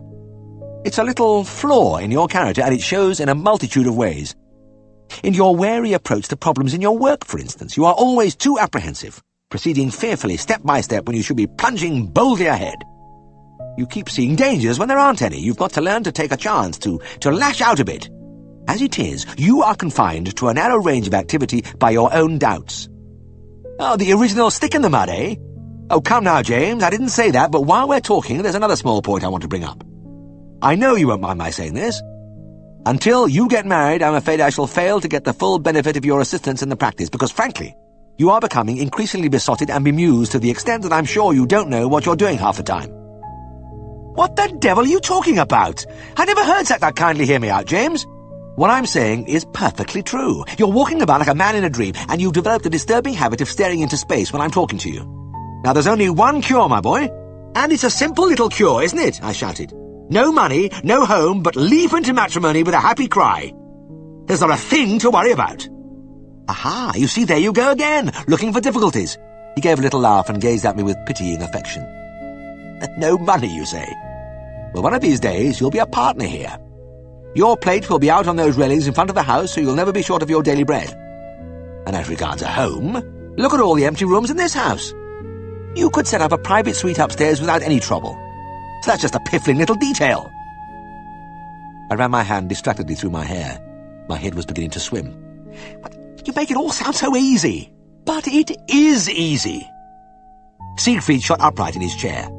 Go out and ask that girl without further delay and get her into church before the month is out. He wagged a finger at me. Learn to grasp the nettle of life, James. Throw off your hesitant ways and remember. He clenched his fist and struck an attitude. There is a tide in the affairs of men, which taken at the flood— Okay, I said, rising wearily from my chair. That's enough. I get the message. I'm going to bed now. And I don't suppose I'm the first person to have had his life fundamentally influenced by one of Siegfried's chance outbursts. I thought his opinions ridiculous at the time, but he planted a seed which germinated and flowered almost overnight. There is no doubt he is responsible for the fact that I was the father of a grown-up family while I was still a young man. Because when I brought the subject up with Helen, she said yes, she'd like to marry me, and we set our eyes on an early date. She seemed surprised at first. Maybe she had the same opinion of me as Siegfried, and expected it would take me a few years to get off the ground. Anyway, before I had time to think much more about it, everything was neatly settled, and I found I had made a magical transition from jeering at the whole idea to making plans for furnishing our prospective bedsitter at Skeldale House. It was a blissful time with only one cloud on the horizon, but that cloud bulked large and forbidding. As I walked hand in hand with Helen, my thoughts in the air, she kept bringing me back to earth with an appealing look. You know, Jim, you'll really have to speak to Dad. It's time he knew. Chapter 66. I'd been warned long before I qualified that country practice was a dirty, stinking job. I had accepted the fact and adjusted myself to it, but there were times when this side of my life obtruded itself and became almost insupportable. Like now, when even after a long hot bath, I still smelt. As I hoisted myself from the steaming water, I sniffed at my arm, and there it was. The malodorous memory of that horrible cleansing at Tommy Dearlove's, striking triumphantly through all the soap and antiseptic almost as fresh and pungent as it had been at 4 o'clock this afternoon. Nothing but time would move it. But something in me rebelled at the idea of crawling into bed in this state, and I looked with something like desperation along the row of bottles on the bathroom shelf. I stopped at Mrs. Hall's bath salts, shining violent pink in their big glass jar. This was something I'd never tried before, and I tipped a small handful into the water around my feet. For a moment my head swam as the rising steam was suddenly charged with an aggressive sweetness. Then, on an impulse, I shook most of the jar's contents into the bath and lowered myself once more under the surface. For a long time I lay there smiling to myself in triumph as the oily liquid lapped around me. Not even Tommy Dearlove's cleansing could survive this treatment. The whole process had a stupefying effect on me, and I was half asleep even as I sank back on the pillow. There followed a few moments of blissful floating before a delicious slumber claimed me. And when the bedside phone boomed in my ear, the sense of injustice and personal affront was even stronger than usual. Blinking sleepily at the clock which said 1:15 a.m., I lifted the receiver and mumbled into it. But I was jerked suddenly wide awake when I recognized Mr. Alterson's voice. Candy was carving and something was wrong. Would I come right away? There has always been a "this is where I came in" feeling after a night call. And as my light swept the cobbles of the deserted marketplace, it was there again. A sense of returning to fundamentals, of really being me. The silent houses, the tight-drawn curtains, the long empty street giving way to the stone walls of the country road, flipping endlessly past on either side. At these times I was usually in a state of suspended animation, just sufficiently awake to steer the car in the right direction, but tonight I was fully alert, my mind ticking over anxiously. Because Candy was something special. She was the house cow, a pretty little Jersey, Mr. Alderson's particular pet. She was the sole member of her breed in the herd, But whereas the milk from the shorthorns went into the churns to be collected by the big dairy, Candy's rich yellow offering found its way onto the family porridge every morning, or appeared heaped up on trifles and fruit pies, or was made into butter, a golden, creamy butter to make you dream. But apart from all that, Mr. Alderson just liked the animal. He usually stopped opposite her on his way down the byre, and began to hum to himself and give her tailhead a brief scratch as he passed. And I couldn't blame him, because I sometimes wish all cows were Jerseys, small, gentle, doe-eyed creatures you could push around without any trouble, with padded corners and fragile limbs. Even if they kicked you, it was like a love tap compared with the clump from a craggy Frisian. I just hoped it would be something simple with Candy, because my stock wasn't high with Mr. Alderson, and I had a nervous conviction that he wouldn't react favourably if I started to make a ham-fisted job of carving his little favourite. I shrugged away my fears. Obstetrics in the Jersey were usually easy. Helen's father was an efficient farmer. As I pulled up in the yard, I could see into the lighted loose box where 2 buckets of water were steaming in readiness for me. A towel was draped over the half door, and Stan and Bert, the 2 long-serving cowmen, were standing alongside their boss. Candy was lying comfortably in deep straw. She wasn't straining, and there was nothing visible at the vulva, but the cow had a preoccupied inward look, as though all was not well with her. I closed the door behind me. "Have you had a feel inside her, Mr. Alderson?" "I've had me hand in, and there's nowt there." "Nothing at all?" "Not a thing. She's been on for a few hours and not showing, so I popped me hand in, and there's no head, no legs, nowt. Not much rum either. That's when I rang you." This sounded very strange. I hung my jacket on a nail and began thoughtfully to unbutton my shirt. It was when I was pulling it over my head that I noticed Mr. Alderson's nose wrinkling. The farm men, too, began to sniff and look at each other wonderingly. Mrs. Hall's bath salts, imprisoned under my clothing, had burst from their bondage in a sickly wave, filling the enclosed space with their strident message. Hurriedly, I began to wash my arms in the hope that the alien odour might pass away. But it seemed to get worse, welling from my warm skin, competing incongruously with the honest smells of cow hay and straw. Nobody said anything.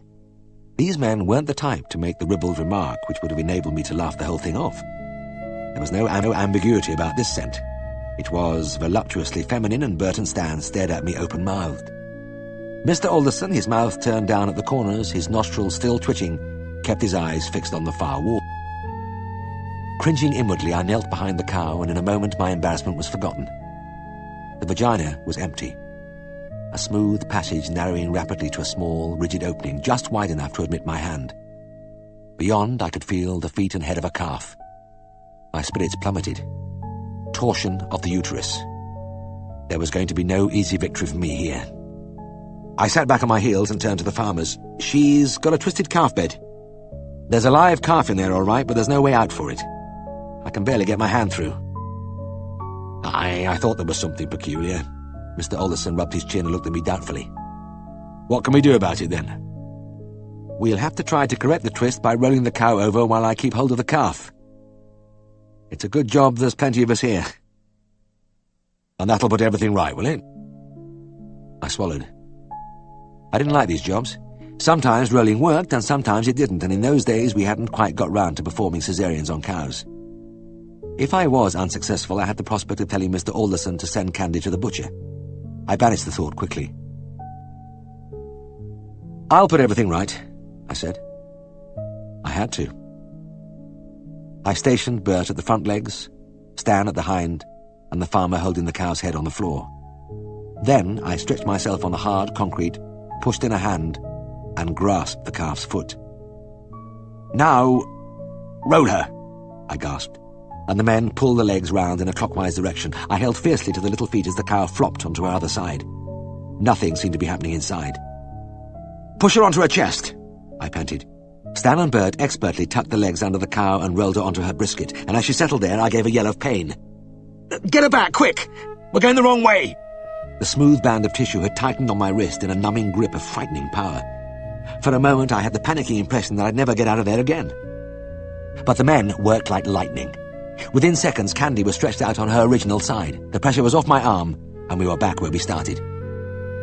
I gritted my teeth and took a fresh grip on the calf's foot.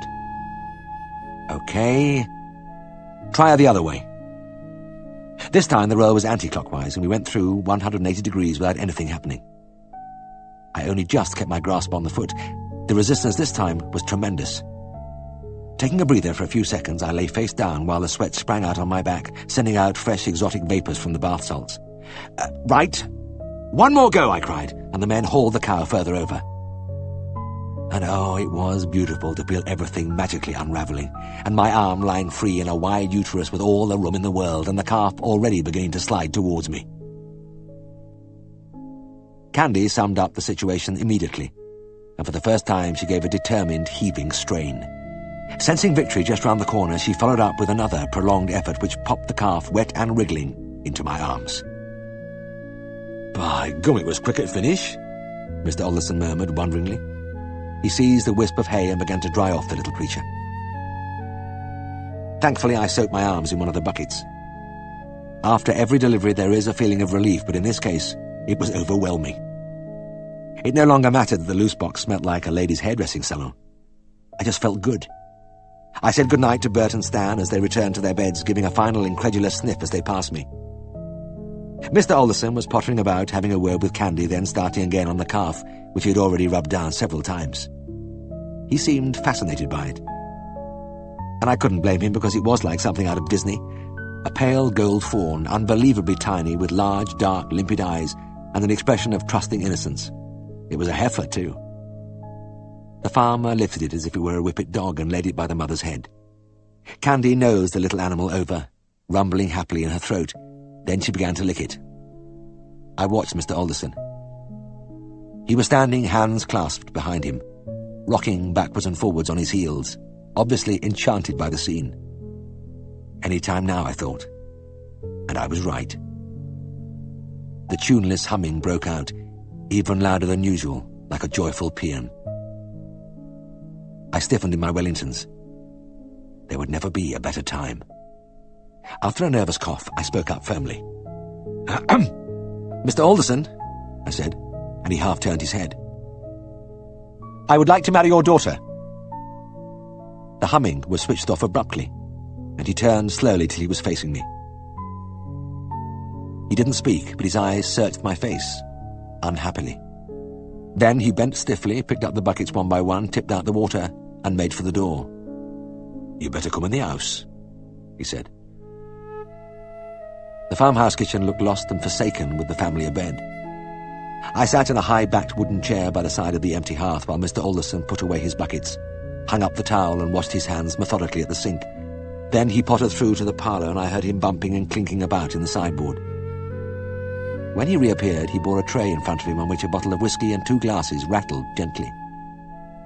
The tray lent the simple procedure an air of formality, which was accentuated by the heavy cut crystal of the glasses and the virgin, unopened state of the bottle. Mr. Alderson set the tray down on the kitchen table, which he dragged nearer to us before settling in the chair at the other side of the fireplace. Nobody said anything. I waited in the lengthening silence while he peered at the cap of the bottle like a man who had never seen one before, then unscrewed it with a slow apprehension as though he feared it might blow up in his face. Finally, he poured out 2 measures with the utmost gravity and precision, ducking his head frequently to compare the levels in the 2 glasses, and with a last touch of ceremony, proffered the laden tray. I took my drink and waited, expectantly. Mr. Alderson looked into the lifeless fireplace for a minute or 2. Then he directed his gaze upwards at the oil painting of the paddling cows which hung above the mantelpiece. He pursed his lips as though about to whistle, but appeared to change his mind, and, without salutation, took a gulp of his whiskey, which sent him into a paroxysm of coughing from which it took him some time to recover. When his breathing had returned to normal, he sat up straight and fixed me with streaming eyes. He cleared his throat, and I felt a certain tension. "Aye, well," he said. "It's grand hay weather." I agreed with him, and he looked round the kitchen with the interested stare of a total stranger. Having completed this inspection, he took another copious swallow from his glass, grimaced, closed his eyes, shook his head violently a few times, then leant forward. "Mind you," he said, "a night's rain would do a lot of good." I gave my opinion that it undoubtedly would, and the silence fell again. It lasted even longer this time, and my host kept drinking his whiskey as though he was getting used to it. and I could see it was having a relaxing effect. The strained lines on his face were beginning to smooth out, and his eyes were losing their hunted look. Nothing more was said until he had replenished our glasses, balancing the amounts meticulously again.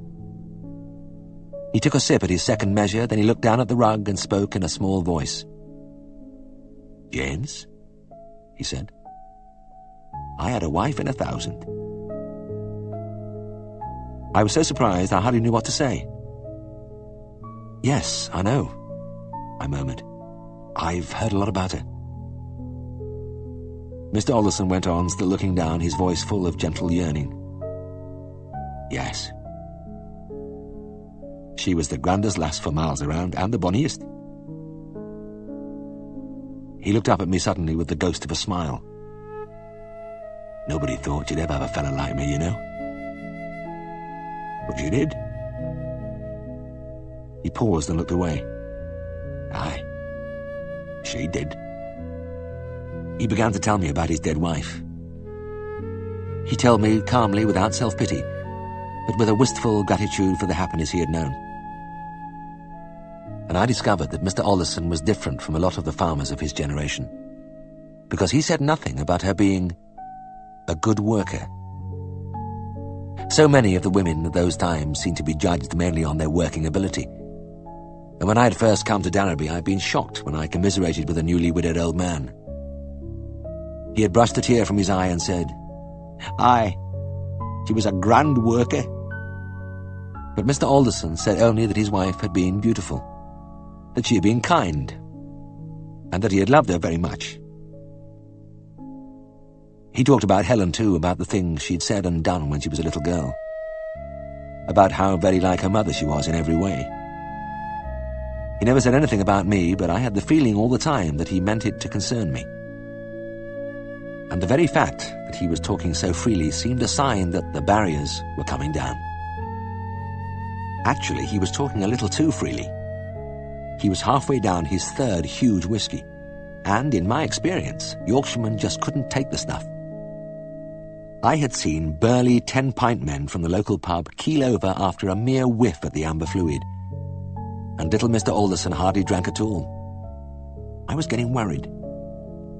But there was nothing I could do, so I let him ramble on happily. He was lying right back in his chair now, completely at ease, his eyes alight with his memories gazing somewhere above my head.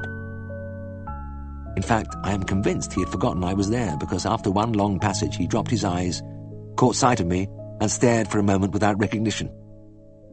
When he did manage to place me, it seemed to remind him of his duties as a host. But as he reached again for the bottles, he caught sight of the clock on the wall. "Well, dang it. It's 4 o'clock. We've been here long enough. It's hardly worth going to bed, but I suppose we'd better have an hour or two sleep." He tipped the last of the whisky down his throat, jumped briskly to his feet, looked around him for a few moments in a businesslike sort of way, then pitched head first with a sickening clatter among the fire irons. Frozen with horror, I started forward to help the small figure scrabbling on the hearth. But I needn't have worried, because he bounced back to his feet in a second or two and looked me in the eyes as if nothing had happened. "Well, I'd better be off," I said. "Thanks for the drink." There was no point in staying longer, as I realized that the chances of Mr. Alderson saying, "Bless you, my son," or anything like that were remote. But I had a comforting impression that all was going to be well. As I made my way to the door, the farmer made a creditable attempt to usher me out, but his direction was faulty and he tacked helplessly away from me across the kitchen floor before collapsing against a tall dresser. From under a row of willow-patterned dinner plates, his face looked at me with simple bewilderment. I hesitated, then turned back. "I'll just walk up the stairs with you, Mr. Alderson," I said in a matter-of-fact voice, and the little man made no resistance as I took his arm and guided him towards the door in the far corner. As we creaked our way upstairs, he stumbled and would have gone down again had I not grabbed him round the waist. As I caught him, he looked up at me and grunted, "Thanks, lad," and we grinned at each other for a moment before restarting the climb. I supported him across the landing to his bedroom door, and he stood hesitating as though about to say something. But finally he just nodded to me a couple of times before ducking inside. I waited outside the door, listening in some anxiety to the bumps and thumps from within. But I relaxed as a loud, tuneless humming came through the panels. Everything most certainly was going to be all right. Chapter 67.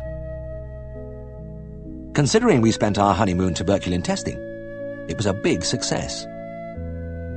It compared favourably at any rate with the experiences of a lot of people I know who celebrated this milestone in their lives by cruising for a month on sunny seas and still wrote it off as a dead loss. For Helen and me, it had all the ingredients. Laughter, fulfilment, and camaraderie. And yet it only lasted a week. And as I say, we spent it tuberculin testing. The situation had its origins one morning at the breakfast table, when Siegfried, red-eyed after a bad night with a colicky mare, was opening the morning mail.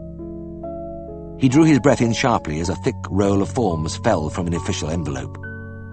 God almighty! God, look at all that testing!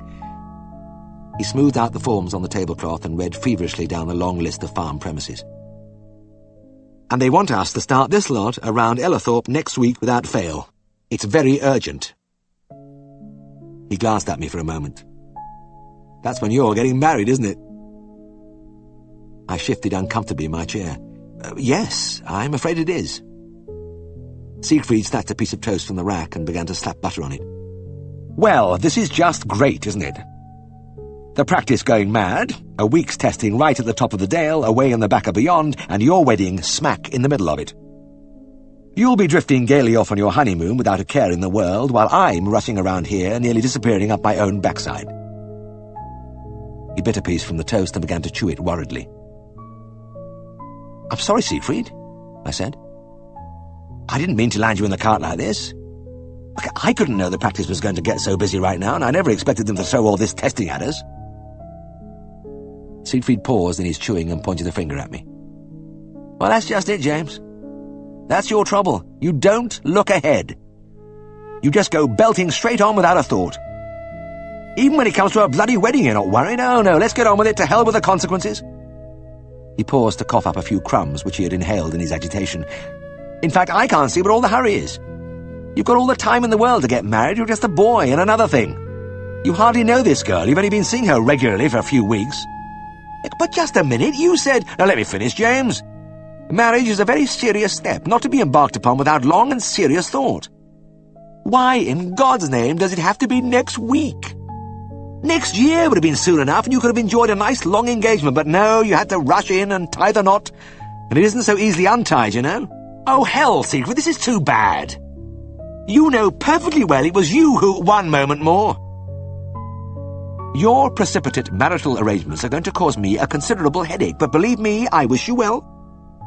I hope all turns out for the best despite your complete lack of foresight, but at the same time I must remind you of the old saying, marry in haste, repent at leisure. I could stand no more. I leapt to my feet, thumped a fist on the table and yelled at him. But damn it all, it was your idea! I was all for leaving it for a bit, but you... Siegfried wasn't listening. He had been cooling off all the time, and now his face broke into a seraphic smile. Now, James, you're getting excited again. Sit down and calm yourself. You mustn't mind my speaking to you like this. You are very young, and it's my duty. You haven't done anything wrong at all. Well, I suppose it's the most natural thing in the world for people of your age to act without thinking ahead, to jump into things with never a thought of the morrow. It's just the improvidence of youth. Siegfried was about 6 years older than me, but he had donned the mantle of the omniscient greybeard without effort. I dug my fingers into my knees and decided not to pursue the matter. I had no chance anyway, and besides, I was beginning to feel a bit worried about clearing off and leaving him snowed under with work. I got up and walked to the window where I watched old Will Varley pushing a bicycle up the street, with a sack of potatoes balanced on the handlebars as I had watched him 100 times before. Then I turned back to my employer. I had had one of my infrequent ideas. Look, Siegfried, I wouldn't mind spending my honeymoon around Ellithorpe. Oh, it's wonderful up there this time of year, and we could stay at the Wheat Sheaf, and I could do the testing from there. He looked at me in astonishment. Spend it at Ellithorpe? And testing? Oh, it's impossible. What would Helen say? Well, she wouldn't mind. In fact, she could do the writing for me. We were only going off touring in the car, so we haven't made any plans, and anyway, it's funny, but Helen and I have often said we'd like to stay at the Wheatsheaf sometime. There is something about that little pub. Siegfried shook his head decisively. No, James, I won't hear of it. In fact, you're beginning to make me feel guilty. I'll get through the work all right, so forget about it and go away and have a good time. No, I've made up my mind. I'm really beginning to like the idea. I scanned the list quickly. Now, I can start testing at Allen's and do all those smaller ones around there on Tuesday, get married on Wednesday and go back for the second injection and readings on Thursday and Friday. I can knock hell out of that list by the end of the week. Siegfried looked at me as though he was seeing me for the first time. He argued and protested, but for once, I got my way. I fished the ministry notification cards from the desk drawer and began to make the arrangements for my honeymoon. On Tuesday at 12 noon, I had finished testing the Allens' huge herd scattered for miles over the stark fells at the top of the dale, and was settling down with the hospitable folk for the inevitable bitter dinner. Mr. Allen was at the head of the scrubbed table, and facing me were his two sons, Jack, aged about 20, and Robbie, about 17. The young men were superbly fit and tough, and I'd been watching all morning in something like awe as they manhandled the wild, scattered beasts, chasing and catching tirelessly hour after hour. I had stared incredulously as Jack had run down a galloping heifer on the open moor, seized its horns and borne it slowly to the ground for me to inject. It struck me more than once that it was a pity that an Olympic selector was unlikely to stray into this remote corner of High Yorkshire. He would have found some world-beating material. I always had to stand a bit of leg-pulling from Mrs. Allen, a jolly, talkative woman. On previous visits she had ribbed me mercilessly about being a slow coach with the girls, the disgrace of having nothing better than a housekeeper to look after me. I knew she would start on me again today, but I bided my time. I had a devastating riposte up my sleeve. She had just opened the oven door, filling the room with a delectable fragrance, and as she dumped a huge slab of roast ham on the table, she looked down at me with a smile. Now then, Mr. Herriot, when are we going to get you married off? It's time you found a nice girl, you know. I'm always at you, but you take a bit of notice. She giggled as she bustled back to the cooking range for a bowl of mashed potatoes. I waited until she returned before I dropped my bombshell. As a matter of fact, Mrs. Allen, I said airily, I've decided to accept your advice. I'm getting married tomorrow. The good woman, mounding mashed potatoes onto my plate, stopped with her spoon in midair. Married tomorrow? Her face was a study in blank astonishment. That's right. I thought you'd be pleased. But you're coming back here to read the test on Thursday and Friday? Well, of course. I have to finish the test, haven't I? I'll be bringing my wife with me. I'm looking forward to introducing her to you. There was a silence. The young men stared at me. Mr. Allen stopped sawing at the ham and regarded me stolidly. Then his wife gave an uncertain laugh. Oh, come on! I don't believe it! You're kidding us. You'll be off on your honeymoon if you're getting married tomorrow. Mrs. Allen, I said with dignity, I wouldn't joke about a serious matter like that. Let me repeat. Tomorrow is my wedding day, and I'll be bringing my wife along on Thursday to see you. Completely deflated, she heaped our plates, and we all fell to in silence. But I knew she was in agony. She kept darting little glances at me, and it was obvious she was dying to ask me more. The boys, too, seemed intrigued. Only Mr. Allen, a tall, quiet man who I'm sure wouldn't have cared if I'd been going to rob a bank tomorrow, ploughed calmly through his food. Nothing more was said until I was about to leave. Then Mrs. Allen put a hand on my arm. You really don't mean it, do you? Her face was haggard with strain. I got into the car and called out through the window. Goodbye, and thank you, Mrs. Allen. Mrs. Herriot and I will be along first thing on Thursday. I can't remember much about the wedding. It was a quiet do, and my main recollection is of desiring to get it all over with as soon as possible. I have only one vivid memory, of Siegfried just behind me in the church booming Amen at regular intervals throughout the ceremony. The only time I've ever heard a best man do this. It was an incredible relief when Helen and I were ready to drive away, and when we were passing Skeldale House, Helen grasped my hand. "Look," she said excitedly. "Look over there." Underneath Siegfried's brass plate, which always hung slightly askew on the iron railings, was a brand new one. It was of the modern Bakelite type, with a black background and bold white letters which read, J. Herriot, MRCVS, Veterinary Surgeon, and it was screwed very straight and level on the metal. Siegfried had said something about, "You'll see my wedding present on the way out." And here it was. Not many people get a partnership as a gift, but it had happened to me, and was the crowning point of 3 years of magnanimity. I looked back down the street to try to see Siegfried, but we had said our goodbyes, and I would have to thank him later. So I drove out of Derby with a feeling of swelling pride because I knew what the plate meant. I was a man with a real place in the world. The thought made me slightly breathless. In fact, we were both a little dizzy, and we cruised for hours around the countryside, getting out when we felt like it, walking among the hills, taking no account of time. It must have been 9 o'clock in the evening and the darkness coming in fast when we realized we had gone far out of our way.